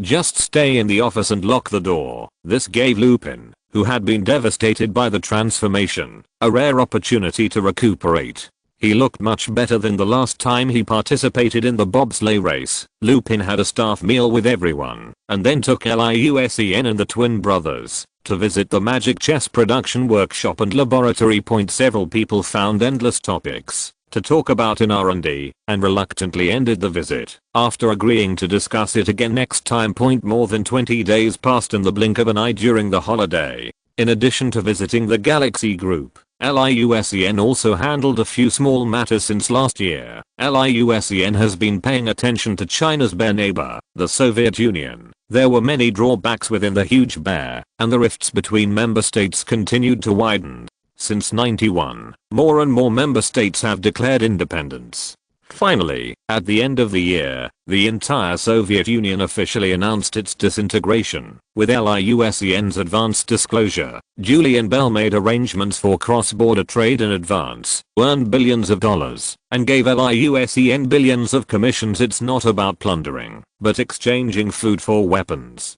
exchanging textiles for airplanes and cannons. At the same time, we buy back second-hand tanks, armored vehicles, aircraft carriers, and fighter jets at high prices. Settlement with gold bars. No deception. LIUSEN said. Apart from anything else, the gold is just worth 100 million points. The disintegrated Soviet Union was in chaos. Many high-ranking officials who controlled a large amount of military resources were trying to find a way out for themselves, and were selling off the former Soviet Union's assets without any concealment. The deal went very smoothly. If they sent a few more boxes of liquor, they would generously send back a few truckloads of unopened AK-47s and millions of rounds of ammunition. Many of the weapons and equipment traded were at the price of scrap metal. I contacted my uncle in China in advance and sold them to China, making a profit of a few hundred million. The uncle was very happy and contacted the central government of China to give LIUSEN and others a special contribution award. He also gave LIUSEN a stack of new editions of Analysis of 100 Talisman Problems Every Day and Huan Gang Practice Exercise Book. LIUSEN. In addition to weapons, LIUSEN is also jealous of some unpopular legacies of the former Soviet Union. For example, a ternary computer. This thing is completely different from the mainstream binary in the West. In addition to yes or no, it also adds an uncertainty without mentioning efficiency and energy consumption. The uncertainty alone is in line with the thinking logic of intelligent creatures. It is very suitable for carrying artificial intelligence. The computers of the former Soviet Union still used bulky and clumsy vacuum tubes, whose size, weight, and energy consumption were dozens or hundreds of times that of mainstream Western transistors. Transistors were the size of sesame seeds, but Soviet vacuum tubes were still the size of quail eggs. With the disintegration of the Soviet Union, ternary computers were completely discontinued. But this thing has enormous potential. A big part of the reason why it failed to develop further is that it was delayed by the corrupt system of the former Soviet Union. Soviet scientists had long proposed to abandon electron tubes and research transistors that were smaller and more promising. However, the bureaucrats and the vested interests of the parts factories banded together and resolutely resisted, causing the Soviet Union to stagnate in the field of computers. It's a pity to think about it. Another big toy LIUSEN wants is the Buran space shuttle. After the collapse of the Soviet Union, the complete Buran was forgotten in a corner and lost the opportunity to soar into the universe. But the Buran space shuttle was too big.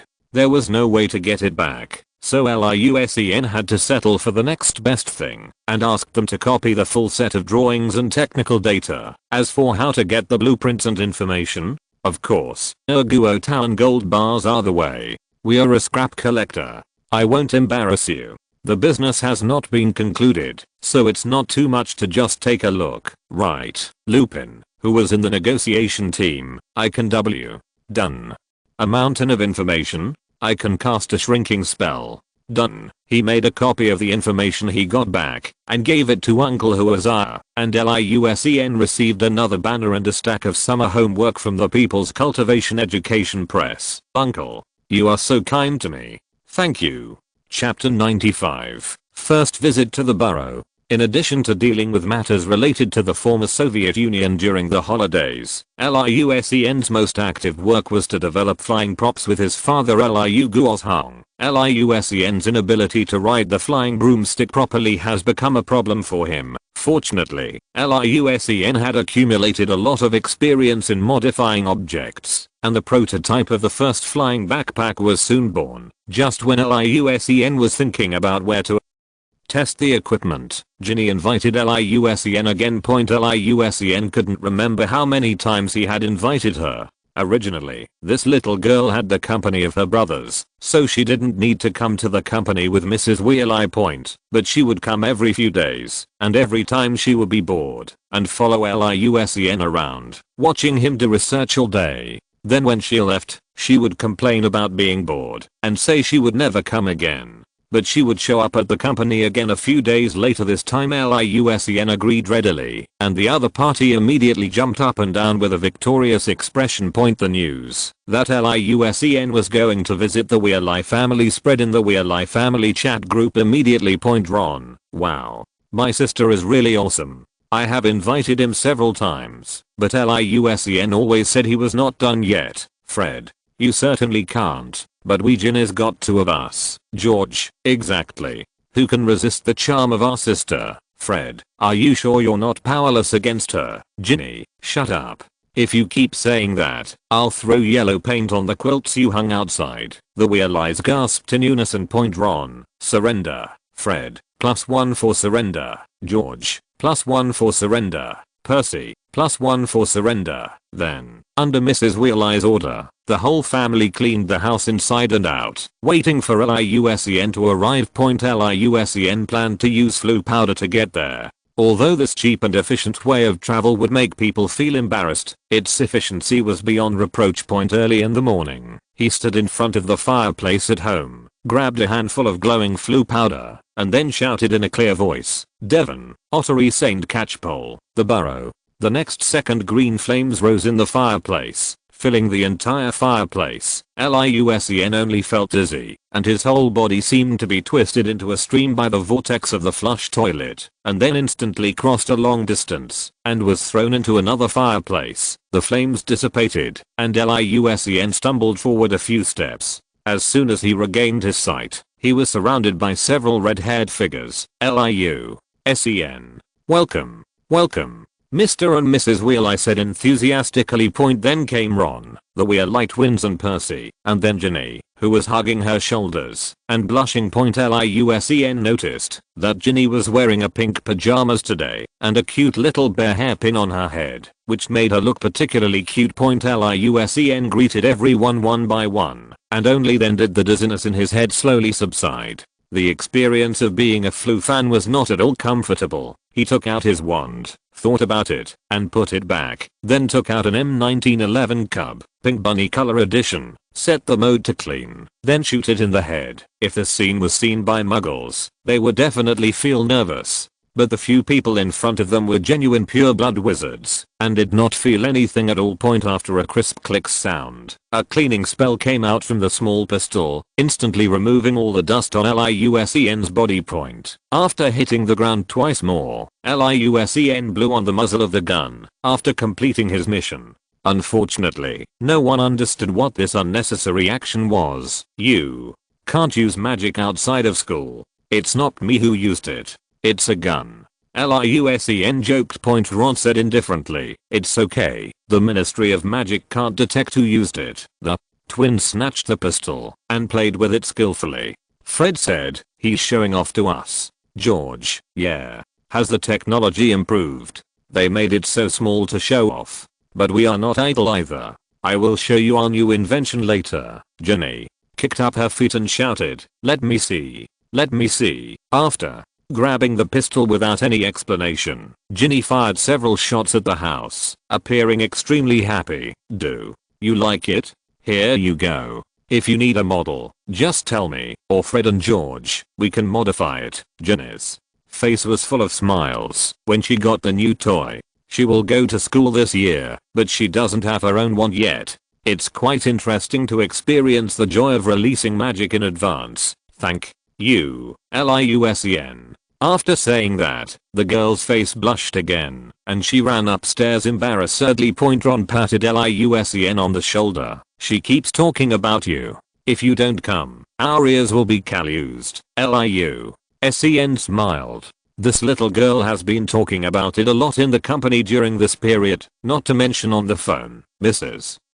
Weasley began to make breakfast, while Liusen looked around curiously. They were in the kitchen, which was a bit crowded, with a cleanly polished wooden dining table and a few chairs in the middle. On the mantelpiece are several books: Magic Your Cheese, The Magic of Baking Bread, Creating a Feast. There was also a very thick book among the cooking books, with a different style. Liusen took it curiously, and the cover was written in gold-plated font. Gilderoy Lockhart teaches you how to get rid of household pests. Liusen. There was a handsome wizard on the cover, smiling with shining white teeth, and winking at everyone who looked at him. When Liusen was speechless, Fred whispered beside him, "Mom admires him very much." "Don't talk nonsense, Fred." Mrs. Weasley had obviously heard it, and her face was a little red. "If you think you know more than Lockhart, then go and get rid of the gnomes in the garden." The twins instantly became obedient and showed helpless expressions to Liusen. Liusen noticed that the clock on the wall was special. It didn't show the time. There are photos of each Weasley on the spoon-like hands, and the clock face has words like home, school, work, on the road, prison, hospital, extremely dangerous, etc. The location or status of each member can be displayed. The mirror on the wall was also unusual. When Ron passed by, the mirror suddenly shouted, "Tuck your shirt in, you're sloppy." Liu-Sen touched his chin. He felt a little itchy when he saw a mirror. Suddenly he missed the working mirror. On the other side,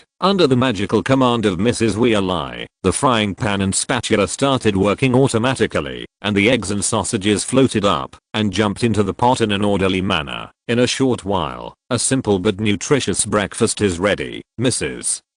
Weasley kept adding food to Liusen's plate, and Liusen didn't remember how much sausage and fried eggs he had eaten. If he hadn't had the idea to pretend to burp, Mrs. Weasley would have worried that he hadn't eaten enough. Arthur Weasley worked overtime all night and returned home exhausted when everyone was about to finish dinner. "Kids, good morning." "Oh, Liusen. When did you come?" He first greeted Liusen enthusiastically and then wolfed down his breakfast. "The department has been searching for contraband since yesterday. We've been busy all night. We'll have to work overtime for the next period of time. It's really annoying." After everyone had finished their meal, Mrs. Weasley controlled the pots and pans to be washed automatically. Then she dressed and went to work via Flu Powder led by Ron. Liusen walked up the narrow stairs and visited other parts of the burrow. If you're listening to this novel on a channel other than Fanfic World, it means they downloaded and uploaded it without effort.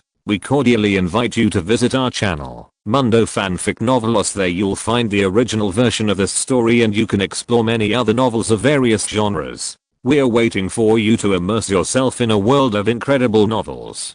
Chapter 96. Local elves perform square dance. The stairs were of different heights and winding. Liusen took every step very carefully, which gave him the feeling of a mini version of Hogwarts. The second floor is Percy's room. Ron said that he hardly went out during the holiday and he didn't know what he was writing every day. The Weasley twins' room was on the third floor. Liusen went in to take a look and smelled a strong smell of gunpowder. As soon as he entered the room, there are many strange things in the house, and there are many boxes, which are filled with raw materials for inventions and finished Weasley products. They have already received some orders for skipping school supplies and magic fireworks. Another brighter and more spacious room on the same floor belonged to Ginny. The door was half open. A little head popped out and saw Liusen. Then she immediately shrank back and closed the door. "You don't know. It's incredible that she is so shy. She never closes the door normally."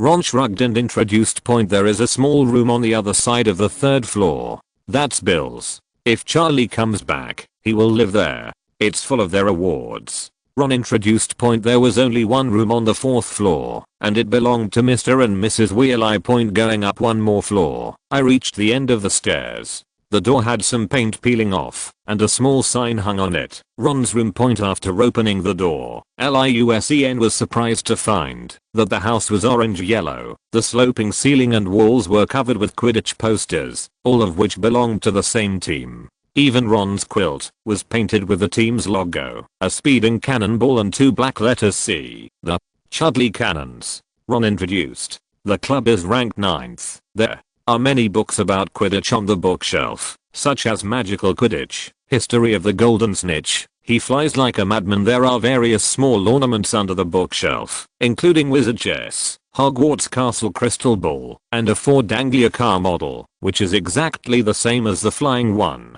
Seeing Liu Sen looking around the room, Ron was a little nervous, but he pretended to be calm and said, "Although it's not very big, it's still a home." Liu Sen smiled. "This is the coolest home I've ever seen." Ron blushed, feeling a little embarrassed. "What is this?" Liu Sen asked, pointing at the cards in the corner. Ron perked up. "Oh, that's an automatic shuffling deck of cards. It can also automatically deal the cards." "Cool. I'll study it when I have time." "What is this?" Liu Sen turned around and found a large fish tank on the windowsill with a lot of densely packed black things in it. "They are frog eggs. I fished them out of the pond." "You are so awesome. I only caught tadpoles when I was a kid." "Oh, Banban. Long time no see." Liu Sen showed a kind, teary smile and picked up the fat mouse that was basking in the sun beside the fish tank. Banban opened his little eyes in confusion, and when he saw Liu Sen, he immediately began to tremble and recalled the fear of being dominated by the cage. That was a prison, recuperation, life that made Mouse unbearable to look back on.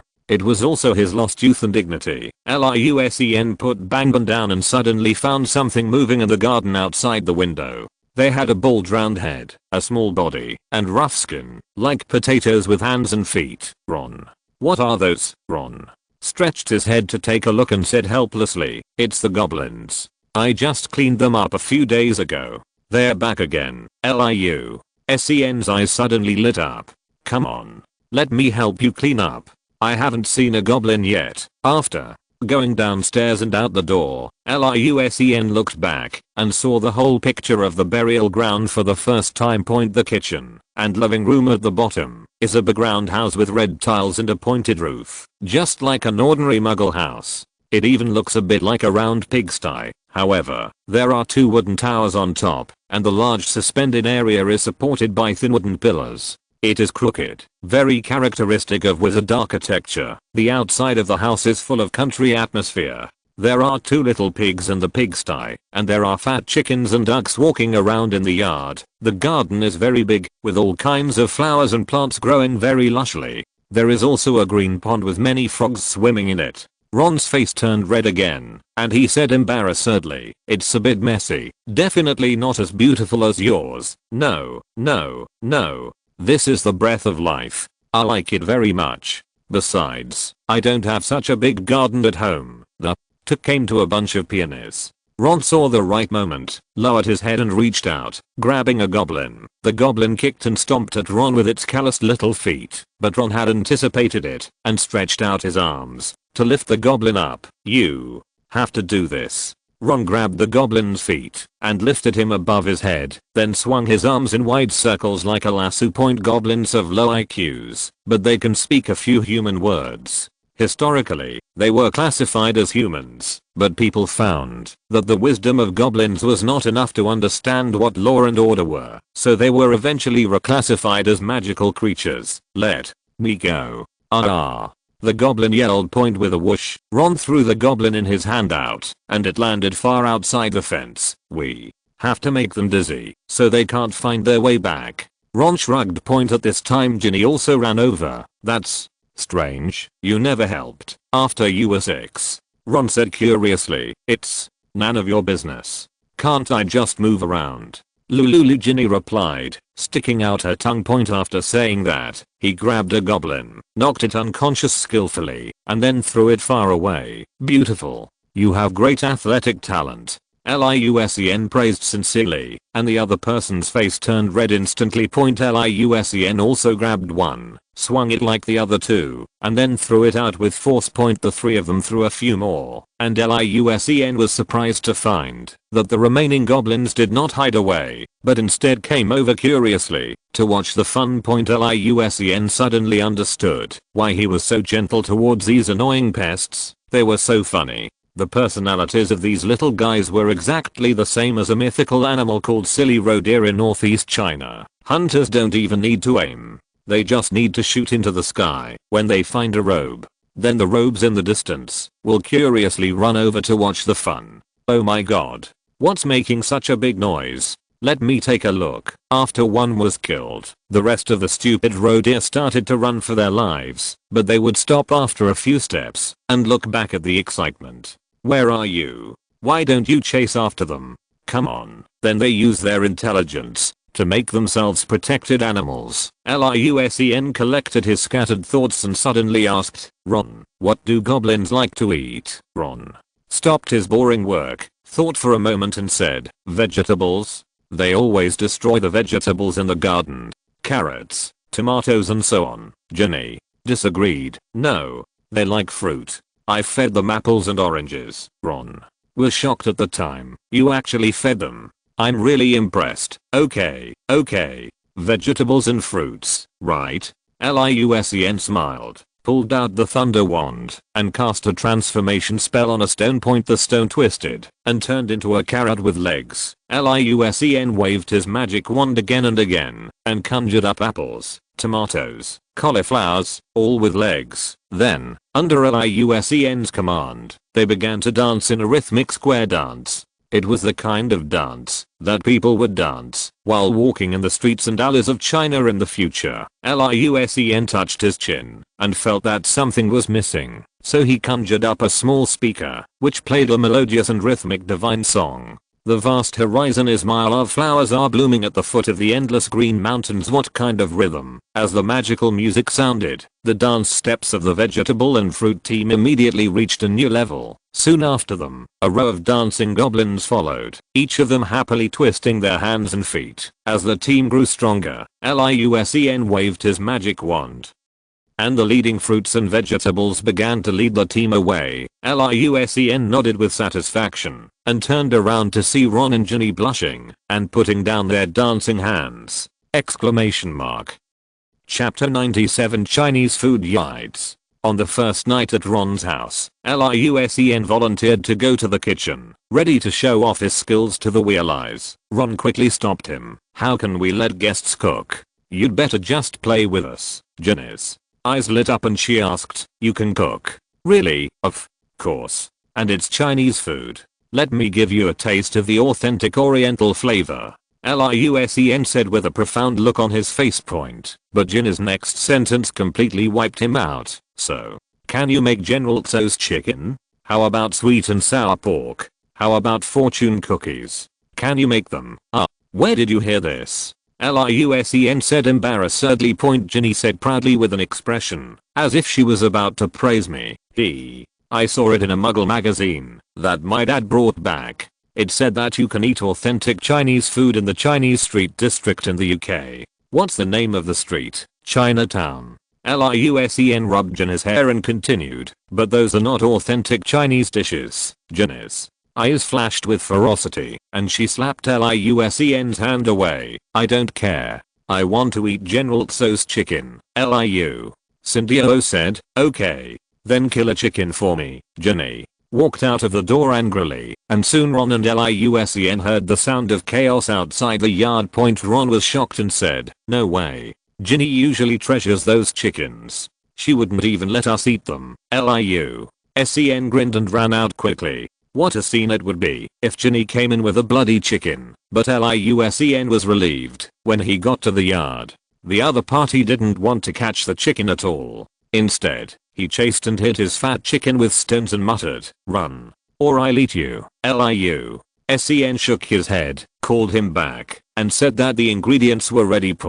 When Ginny heard that she didn't have to kill her own chickens, she snorted and pretended to be angry, but actually returned to the kitchen with a smile on her face. Liu Sen took out his door from his backpack, put it up next to the fireplace, went in and took out the wok, seasonings, and ingredients one by one. Then put on your apron and chef's hat and started cooking. The clanging sound of Liu Sen cutting vegetables quickly attracted the attention of the other Weasleys. First, the Weasley twins came over to watch the fun with shocked faces when the food started to be cooked. Percy ran out of the room when he smelled the aroma. Liusen calculated the time well and served the delicious dishes on the table before the Weasleys got off work. Pork in sweet and sour sauce, boiled fish, braised lion's head, corn with pine nuts, celery with cashews, and General Tso's chicken that Ginny ordered. I used sweet and sour chicken with pineapple as a substitute. Liusen also took out some Coke from inside the door to share with everyone. Mr. Weasley showed great interest in this drink and asked a lot of questions about the bubbles in the drink point. When he learned that it was carbon dioxide that was at work, he immediately gave a heartfelt but inexplicably impressive compliment. Muggles are so smart. They don't know magic, but they have so many wonderful ideas. The whole dinner was held in a peaceful and joyful atmosphere. After everyone showed curiosity about Liusen's chopsticks, Liusen took out another handful and shared them with everyone. "Hey, isn't this your spare wand?" Ron asked in surprise. "Ah, haha, multifunctional chopsticks. No, these are multifunctional magic wands. Don't worry, they are all new." Ginny had just tried hard to imitate Liusen and picked up a piece of General Tso's chicken, enjoying the taste. When she heard that it was a wand, she was surprised and held the chopsticks in front of her. "What did you say? This is a wand. How can it be a wand?" Ginny waved the chopsticks in disbelief, and the next second, a small swelling firework emerged from the tip of the chopsticks. Everyone cheered and praised Ginny for being able to perform a little magic before even going to school. Fred joked, "Why don't you just not buy a wand, Ginny? Just take this to school." George: "Yeah, this was made by Liusen himself." Ginny's face flushed immediately and she glanced at Liusen secretly, but the next second she suddenly reacted and asked, "Wait, how do you have so many wands?" Of course Liusen couldn't tell her that this was for self-destruction. She would think he was crazy. He took a sip of Coke and said with a smile, "I'm a wand maker. No, I'm a wand making enthusiast. Magic wands are consumables. I have to make some extra as backup." Ginny curled her lips and didn't quite believe what Liusen said, but after knowing that Liusen had a lot of chopsticks, she boldly used them to pick up the food. The food on the table was quickly cleared away by everyone. Mrs. Weasley sent the children away and cleared the dishes away with a wave of her wand. Liusen was very envious of this magic control technique and almost shouted, "Coach, I want to learn this, Mrs." Weasley was a little embarrassed. "What's there to learn? The fact that you cook such delicious dishes is already perfect. Magic like cleaning the kitchen is something that only girls can learn." Hearing this, Ginny secretly glared at her mother, turned around and ran away with a red face. After Liusen's advice, Mrs. Weasley gave him some guidance on how to use magic. It was somewhat similar to when Dumbledore was guiding him. At first glance it seemed like he was saying nothing, but upon closer inspection he discovered that it contained the secret of simplicity. You just have to believe that they are all living things. Each of them has its own personality and temper. Treat them like your children. This is magic. Mrs. Weasley said gently. Liusen savored and observed every detail in the humble house. The pot brushes and frying pans that worked in perfect harmony. The wool and long needles that knitted sweaters automatically. Mrs. Weasley's words are similar to what Dumbledore said at that time. You shouldn't let the magic be fixed in the mold of fantasy, but tell her who she is. Liusen returned to Ron's room thoughtfully until the other party took out the Muggle war chess. After a fierce battle, Liusen finally won a game. Unlike Ron's strategic play, Liusen's play is called a risky move. To put it bluntly, it is called playing against the rules. A rogue play. The burrow was still lively at night. Liusen, Ron and Ginny played Crackling Explosion for a while, and then played Plants vs. Zombies for a while. From time to time, we could hear the twins fighting, Percy's complaints, and Mrs. Weasley's calls for justice downstairs. It only gradually died down when we turned off the lights and went to bed. Liusen finally slept in Ron's room. He couldn't feel such a family atmosphere in the small villa inside the door when Ron started snoring. Liusen was still chatting with Ginny on his cell phone in high spirits. "Ginny, are you asleep? Can you get used to living in such a noisy house? LIUSEN. Hoo-hoo. The user you are calling has fallen asleep. Please call again later. Ginny. LIUSEN. Speechless. I was just kidding. Ginny. No, I'm throwing kitchen knives at you. LIUSEN. Ginny. You dare throw me. LIUSEN. I dare not. I was just blowing bubbles. Okay, Ginny. Smile. Let's continue with Chinese food tomorrow. I want to eat more. LIUSEN. Ha ha ha. To conquer a woman, you must first conquer her stomach. Ginny. No one can defeat me. Believe it or not, I will beat you up right now. If you dare to fight back, I will cry for help. LIUSEN bullied me. LIUSEN. I'm convinced.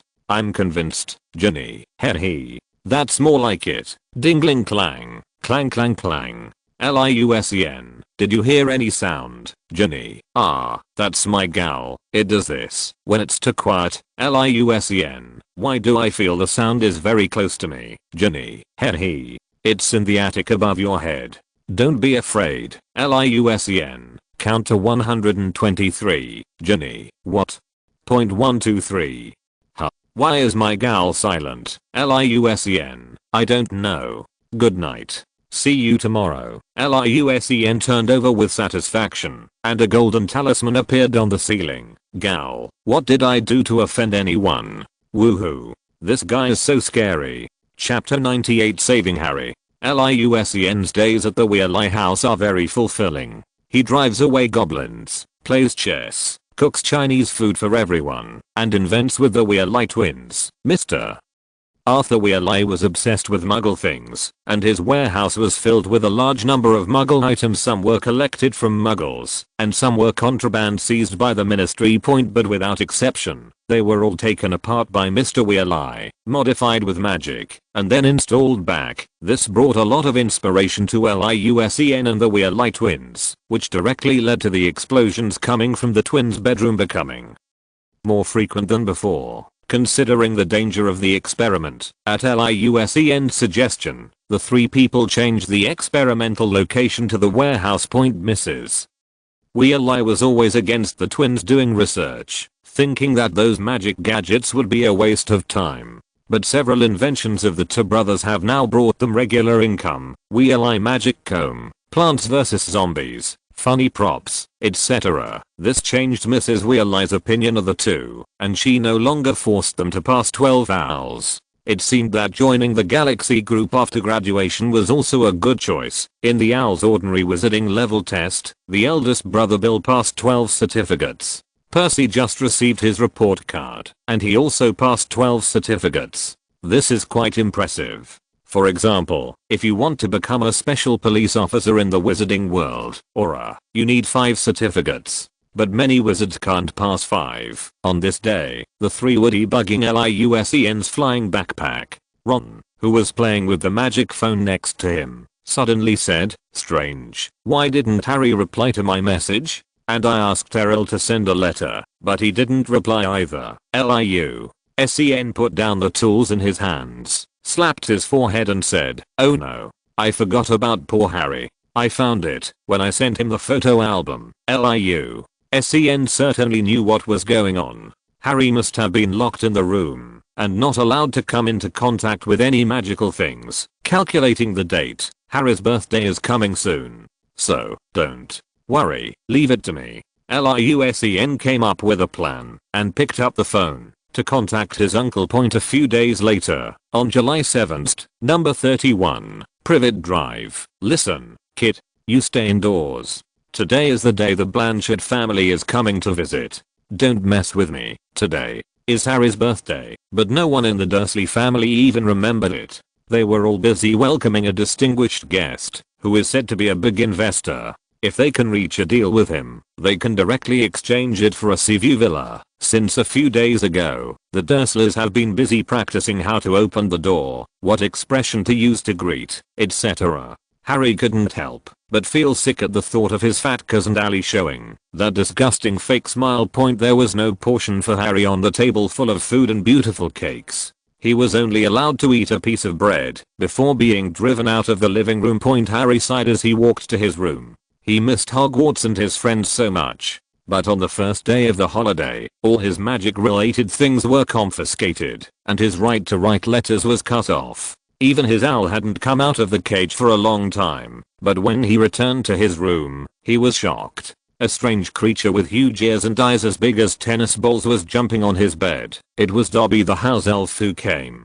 He knew that terrible things would happen in Hogwarts in the new school year, so he secretly ran away from his master's house to persuade Harry not to go back to school. How could Harry agree to this? Hogwarts was his home. When he learned that Dobby had withheld his friend's letters for such a long time, he became even angrier and demanded that Dobby return the letters in a firm attitude point. So the naughty Dobby ran to the living room and snapped his fingers to make the cake float. Promise yourself, Mr. Potter.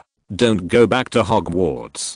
Dobby threatened, blinking his big eyes. No, Harry said in a low voice. Please, they'll kill me. Harry Potter must promise not to return to school. Dobby, please, promise, sir. I cannot.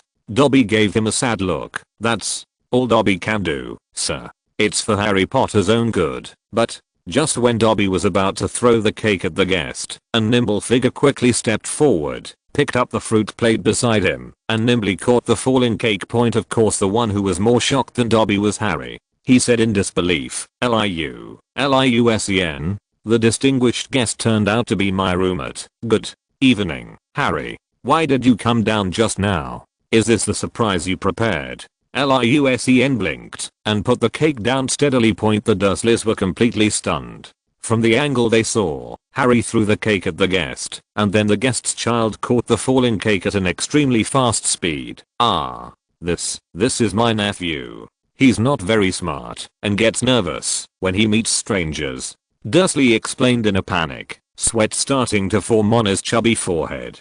Mr. Bell, he didn't mean to play a trick on you or your nephew. The distinguished guests who came were Liusen and Uncle Bill. To deal with a traditional and snobbish businessman like Dursley, Uncle Bill was the most suitable person. Bell waved his hand to stop Dursley and asked Liusen, do you know this gentleman? Liusen nodded in agreement. Uncle, let me introduce you. This is my classmate Harry Potter. Then he winked at Harry and said, Harry, this is my Uncle Bill, chairman of the Galaxy Group. Harry was confused. Wasn't the chairman Liusen? The point was, why were they here? What was even more confusing was Dobby, who had failed to cause trouble in the corner.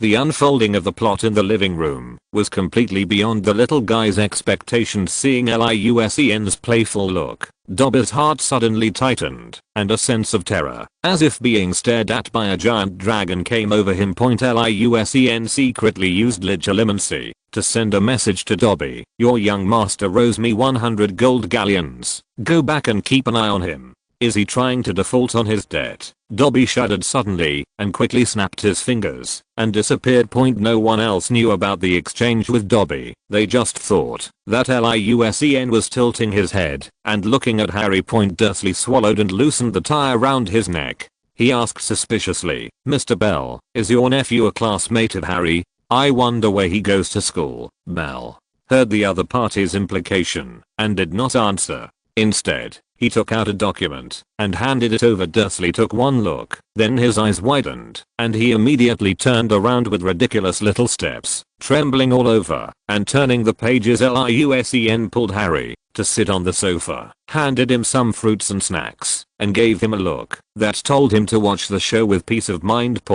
After reading the document, Dursley put on a more respectful expression. He rubbed his hands and said, Dear Mr. Bell, your presence really makes my humble home proud. Bell has been dealing with various businessmen for many years, and he has long been able to control the pressure of a superior. He said in a low voice, the Galaxy Group originally looked down on small companies like Granning, but who can blame Harry? He is my nephew's classmate. The following conversation became much more harmonious, especially when Dursley learned that Bell was also an ordinary person, which made him completely let down his guard and insistence. It was the first time that Harry sat at the Dursleys' dining table in such a formal occasion. In previous similar situations, he had to work in the kitchen or pretend not to exist after the meal. The Dursleys went out to see them off respectfully and watched enviously as Liu Sen and the other got into a limited edition Rolls Royce. The car window rolled down and Liu Sen shouted,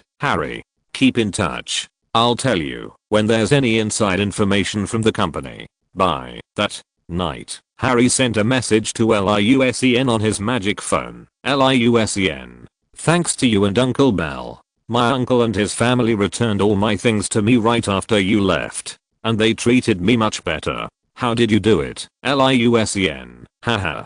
That's easy. I bought the company where he worked." Harry. Chapter 99 Jetpack.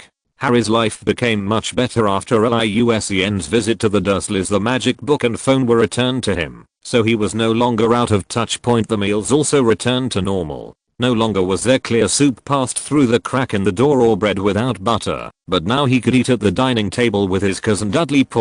Whenever Mr. and Mrs. Vernon wanted to find something to vent their anger on Harry, Harry would turn the topic to Liu Sen and his Uncle Bell, or talk about the Galaxy Group and its subsidiaries, such as Granning Point. This trick worked every time. When Vernon heard the two names, he could only force an ugly smile. After all, he was working for the Galaxy Group. After no longer having to worry about Harry's safety, Liu Sen returned to Ron's house. Arthur Weasley was still working overtime. He was busy all night every day and only came back early in the morning to have breakfast. 9 houses were raided. Old man Mundungus Fletcher tried to use magic on me while my back was turned. Mr.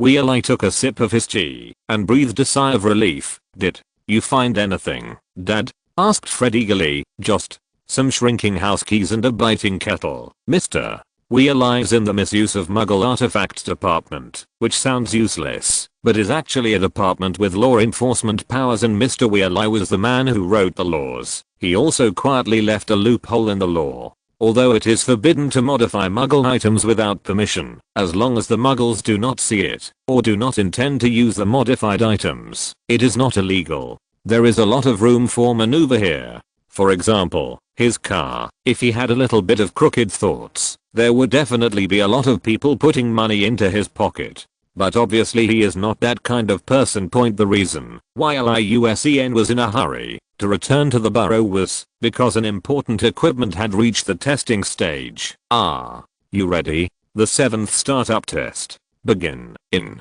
the paddock not far from the burrow, the twins said in unison. The next moment, Liu Sen, wearing a full set of Galaxy Group protective clothing, floated up. On his back was a silver white metallic backpack that looked very simple and light. It was exactly the flying backpack that Liu Sen had been dreaming of. Although it sounds very sci-fi and its appearance is also so, this equipment is indeed a magical creation through and through. Wow. This is a great flight. Very stable. Let's try the speed. After the twins finished speaking, they immediately got on their broomsticks and looked back at Liu Sen provocatively. "Haha.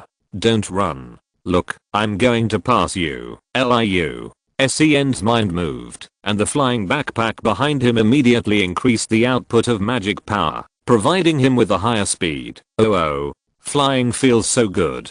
Liu Sen flew freely around the burrow and felt the freedom like a bird. At this time, Ginny also rode a beautiful flying broom into the sky. It was Liu Sen's birthday gift to her, the latest Nimbus 2001. Ginny's flying talent is as good as her brother's. She can easily control the Nimbus 2001, like a nimble falcon in the sky. Liu Sen increased his speed to the limit and soon overtook the twins' Comet 300, but he didn't feel happy for long, as there was a sound of wind behind him. "You're too slow." Ginny leaned against Liu Sen's back. She also leaned over in midair and patted Liu Sen's helmet. "Aha. You're so arrogant, little girl.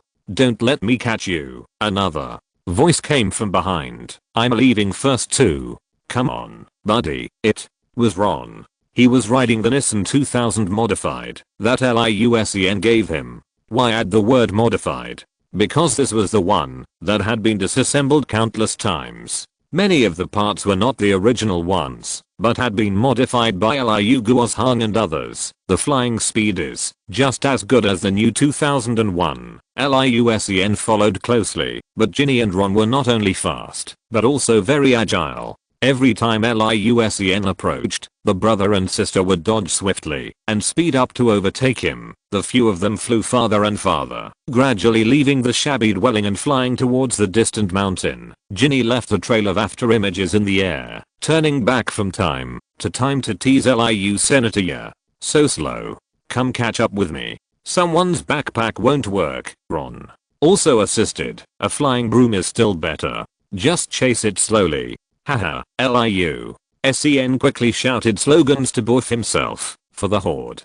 Demasha. For the glory of the Northern God. Of course, apart from saying it's great, there's no point in doing that. The speed of the jetpack has been set to the maximum, but it's still no match for the Nimbus 2001 and 2000K. Suddenly Liu Sen felt a burning sensation on his back, followed by a sharp twisting sound from the flight backpack. Liu Sen thought to himself that this was bad and quickly pressed the emergency button. The flying backpack quickly separated, and a violent explosion occurred behind him. Liu Sen was spinning in the air and falling towards a house, but he was not in a hurry and reached out to take out the thunder wand. After a few breaths, he finished the spell and stepped on the wand. Get up. The falling speed slowed down rapidly, and the spinning posture also stabilized point. But Ron and Ginny didn't see this scene, and their panicked voices came from beside him. Catch me, bro. I'm here to save you. There was a pine tree right in front of Liu Sen. He could have easily avoided it, but the helping hands extending from both sides blocked his escape path. Ah, there's a tree ahead. Quickly, open the brother and sister were separated, but Liu Sen was in dire straits. Duang. Fortunately, just before the impact, the protective suit on his body unfolded at explosive speed. Ginny and the other girl widened their eyes, their outstretched hands hanging in the air, staring blankly at Liu Sen, who had expanded into a big ball and crashed into a pine tree. After a few seconds, the protective suit automatically retracted after absorbing the impact. And Liu Sen, with stars in his eyes, fell from the tree branches. Looking at Liu Sen falling repeatedly between the tree branches, Ron thoughtfully extended his hand to block his sister's viewpoint. When Liu Sen opened his eyes dazedly, he found that there were not only four red-haired Weasleys standing beside him, but also a familiar face grinning with gloating expression. Your way of visiting others is very special, Liu Sen. Cedric. Ha ha ha. I actually fell at your house. Oh no. The tree in front of your house blocked my way. My jetpack was broken. Pay me now. With the help of the other party, Liu Sen stood up and looked around again. This was a very normal building. At least it was not a patchwork building like the Burrow. Muggles could not find any fault with it. Liu Sen knew before that the handsome senior lived just a few miles from Ron's house, and he had wanted to visit him for a long time. The Weasley twins have picked up the wreckage of the flying backpack, and the Hogwarts research team gathered here to conduct further research on the backpack. Ginny was not interested in this. She was relieved to see that Liu Sen was safe and sound, and then she took Ron to play on the flying broom. The sharp-eyed Cedric immediately spotted the new equipment they were riding, so the topic of several people instantly turned to Quidditch, and Liu Sen was left aside. Liu Sen. The next day, Cedric came as scheduled, and Liu Sen put on his apron again and started his cooking demonstration. Under the guidance of Mrs. Weasley, he also began to try to use his wand to control the pots and pans and make the ingredients jump into the pot automatically. With the help of the Thunder Wand, the whole cooking process not only has a magical feel, but also an unexpected sci-fi feel. Who told him to have a lightning chain connecting the ingredients and the stove while he was cooking? If it were before, Liu Sen would definitely not be able to control so many things to work together at the same time. But inspired by Mrs. Weasley, he learned some magic tricks. The main secret is, don't control the objects deliberately, but believe that each object has its own life and let them work on their own. After trying several times, Liu Sen gradually found the feeling and classified this technique as the unreasonable magic, the power of my thinking. With this mentality and skills, Chef Liu no longer needs to sweat profusely when cooking. Just wave your magic wand and activate the power of my thinking. Imagine the ingredients and pots and pans as a team that works together seamlessly. Let them work on their own. This really saved a lot of trouble, but Liu Sen found that when Ginny looked at him, there were many little stars in her eyes. It was scary. After tasting Liu Sen's cooking, Cedric couldn't help but look at him with admiration. I didn't expect you could cook besides wrecking the world. Of course Liu Sen just smiled and said nothing, and wrote it down in his little notebook. After a hearty meal, everyone gathered in the garden, ready for a small Quidditch game. Cedric is also a good Quidditch player, so he certainly can't miss this game. He, Liu Sen, and Ron team up to play against the Weasley twins and Ginny. 3-on-3, it was Liu Sen's first time playing Quidditch. He felt extremely excited and had a lot of fun running around on the small field. However, the picture of him being a standing person mixed in with 5 figures riding on flying broomsticks was a bit incongruous. Finally, the 5 people agreed that Liu Sen must ride something. With a face full of resentment, Liu Sen had no choice but to fly to the warehouse and look for something to ride among Mr. Weasley's miscellaneous items to make the scene look more presentable. An axe, a shovel, a rocking horse, a vacuum cleaner, a flush toilet, anything else? Let me see what else I can find. This one is fine. After a while, the 4 Weasleys and Cedric had to hold back their laughter in order to continue playing point, because Liu Sen was riding a bicycle. Ooh, steal, tackle, ha ha ha. Quidditch is fun. Liu Sen was having fun flying in the air, but the 5 of them gradually turned unhappy. Then he started chasing Liu Sen and beating him. Liu Sen, bicycles are great. They are comfortable to sit on, and they have handlebars and a bell. Chapter 100, Abducting Ginny. Although the house is not comfortable to live in, the family atmosphere here is really good, and there are large gardens and wilderness where you can play freely. Most importantly, there are Ginny, Ron, Fred, George and Cedric here. Liu Sen has a lot of fun here every day. After many improvements, the performance of the flight backpack has gradually improved. In order to increase power and stability, Liu Sen simply made 2 sets to wear. One in front and one in the back. Double the power. As the design progressed, it started to deviate and now looked more like a breastplate. So Liu Sen decided to go all out and added stronger protection and magic resistance. It was made into a flying armor. At the same time, a retractable red cape was integrated behind the armor. Not only can it increase flight stability, but the cape is also added with magic similar to a flying carpet. The flying power is improved again. Even if the flying armor fails, the cape can continue to fly. After a few days of excitement, Liu Sen couldn't sit still again. It was rare that the 4 members of the scientific research team had so much time. So Liu Sen's fear of insufficient firepower came back. It just so happened that my uncle got a large number of real guns from the Russians. Liu Sen begged for a batch in the name of research, and the equipment was instantly upgraded. The research materials went directly from toy guns to real guns. Of course, such a dangerous thing cannot be played with openly.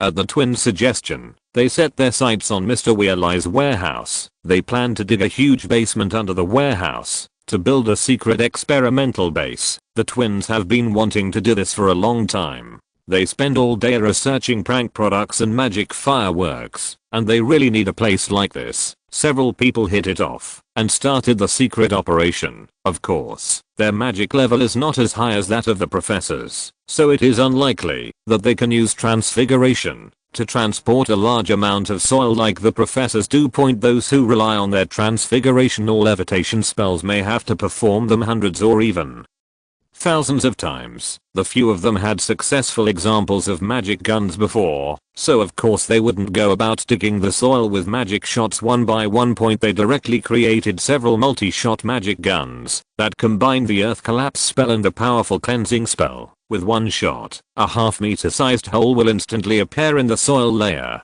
The soil inside will be automatically cleaned. Coupled with a continuous firing design, the efficiency of digging holes is amazing. Considering the risk of landslides caused by deep digging of soil, Liu Sen carefully drew an underground construction map Not only do you have to avoid soft places like ponds, but you must also be careful not to collapse the burial ground. At the same time as the digging artifact was created, a magic gun that integrated a reinforcement spell and a leveling spell was also created. After each tunnel is dug, the wall of the tunnel should be processed immediately, and a certain number of pillars should be reserved at the designed position for support. All of this was done in secret. Neither the Weasleys nor Ginny Percy could know about it. Percy was easy to deal with, as he stayed in the house all day without going out, but Ginny was a problem. To Liusen's surprise, the arduous task of keeping confidentiality fell on him. Why did you ask me to get rid of Ginny? Can you three understand the blueprints I drew? And you are Ginny's brothers. Liusen complained helplessly. He also wanted to dig.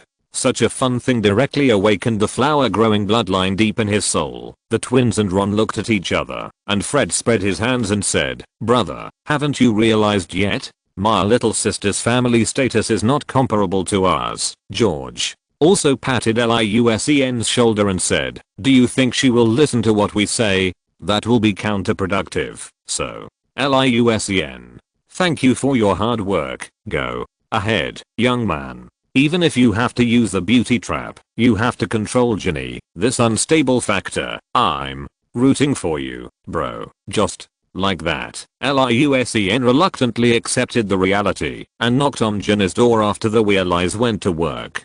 Ginny poked her head out and blushed. She pushed her fiery red hair behind her ears with her hands and asked nervously, "Are you going to play Quidditch? Or go play in the garden?" Liusen looked at the uneasy Ginny with amusement. He had long discovered that this girl was the kind of girl who was very relaxed on her phone, but always nervous and shy when meeting people.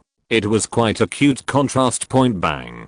Ginny hit Liusen on the arm and said angrily, "What are you laughing at? If you laugh again, I'll spank you." Liusen was thinking about how to kidnap, cross out him and take him away alone without arousing suspicion, when suddenly there was a slight vibration from under the house. Ginny seemed to have noticed something and walked out of the room in confusion, shouting behind Liusen, "Fred, George, what kind of crappy research are you doing?" But she didn't know that the mischievous duo was not in the house at all, but was digging underground with Ron. Liusen quickly stopped Ginny, and then broke into the boudoir in the other's horrified eyes. Ginny quickly reached out to stop him, but it was too late. Liusen stepped in.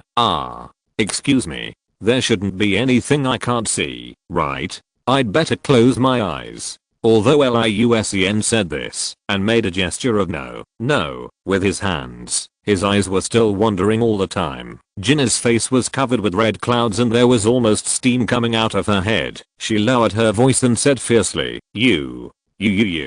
How can you just walk into a girl's room? I'm going to call you brother." Liusen had a victorious smile on his face, and Ginny completely forgot what happened just now. In fact, he didn't look at anything else. He didn't even dare to look at the other person's bed or wardrobe. He just glanced at the posters on the wall. "Huh. You put up a Quidditch poster too. What team is this?" Ginny's nervousness suddenly subsided when she saw that the other party was studying her favorite team. "You don't even know this team. This is the Hollowhead Harpies. They are much better than the Chudley Cannons." Liusen made an expression of disbelief and asked questions about the poster. Ginny showed considerable enthusiasm when talking about her favorite team and became the talkative and straightforward girl in the phone again. Just then, another shaking sound came from under his feet. Liusen took the lead and said, "Ginny, let's go out and play." Ginny's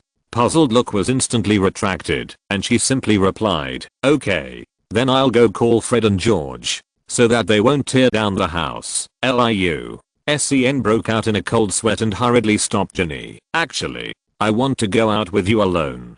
Just the two of us." Ginny's face turned slightly red and she coughed to keep calm. "Ahem. Then, what are we going to play?" "Whatever, as long as we play alone, it's fine." Seeing that the blush on Ginny's face was spreading to her neck, Liusen thought to himself, "Oh no. What is this girl thinking?" "Let's go for a walk in the woods," he suggested hastily.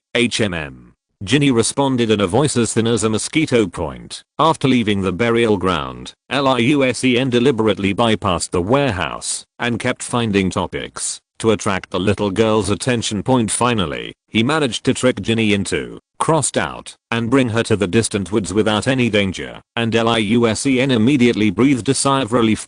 He took out a tablecloth, snacks, and drinks from his backpack, and he and Ginny lay comfortably under the shade of the tree. Not knowing what to talk about, Liu Sen began to tell a story. Once upon a time, there was a place called Middle-earth, where lived a group of carefree hobbits. They were hardworking, kind, and loved everything that grew from the soil. The house they lived in was called Bag End. When he was talking about the white-robed wizard Gandalf, who was beating the orcs with a staff in one hand and a sword in the other, his cell phone rang. Help, Liu Sen. Come quickly, it's Ron. End of this chapter. Thank you very much for reaching the end. Don't forget to like. Looking for more exclusive content and immediate access? Subscribe to our Patreon.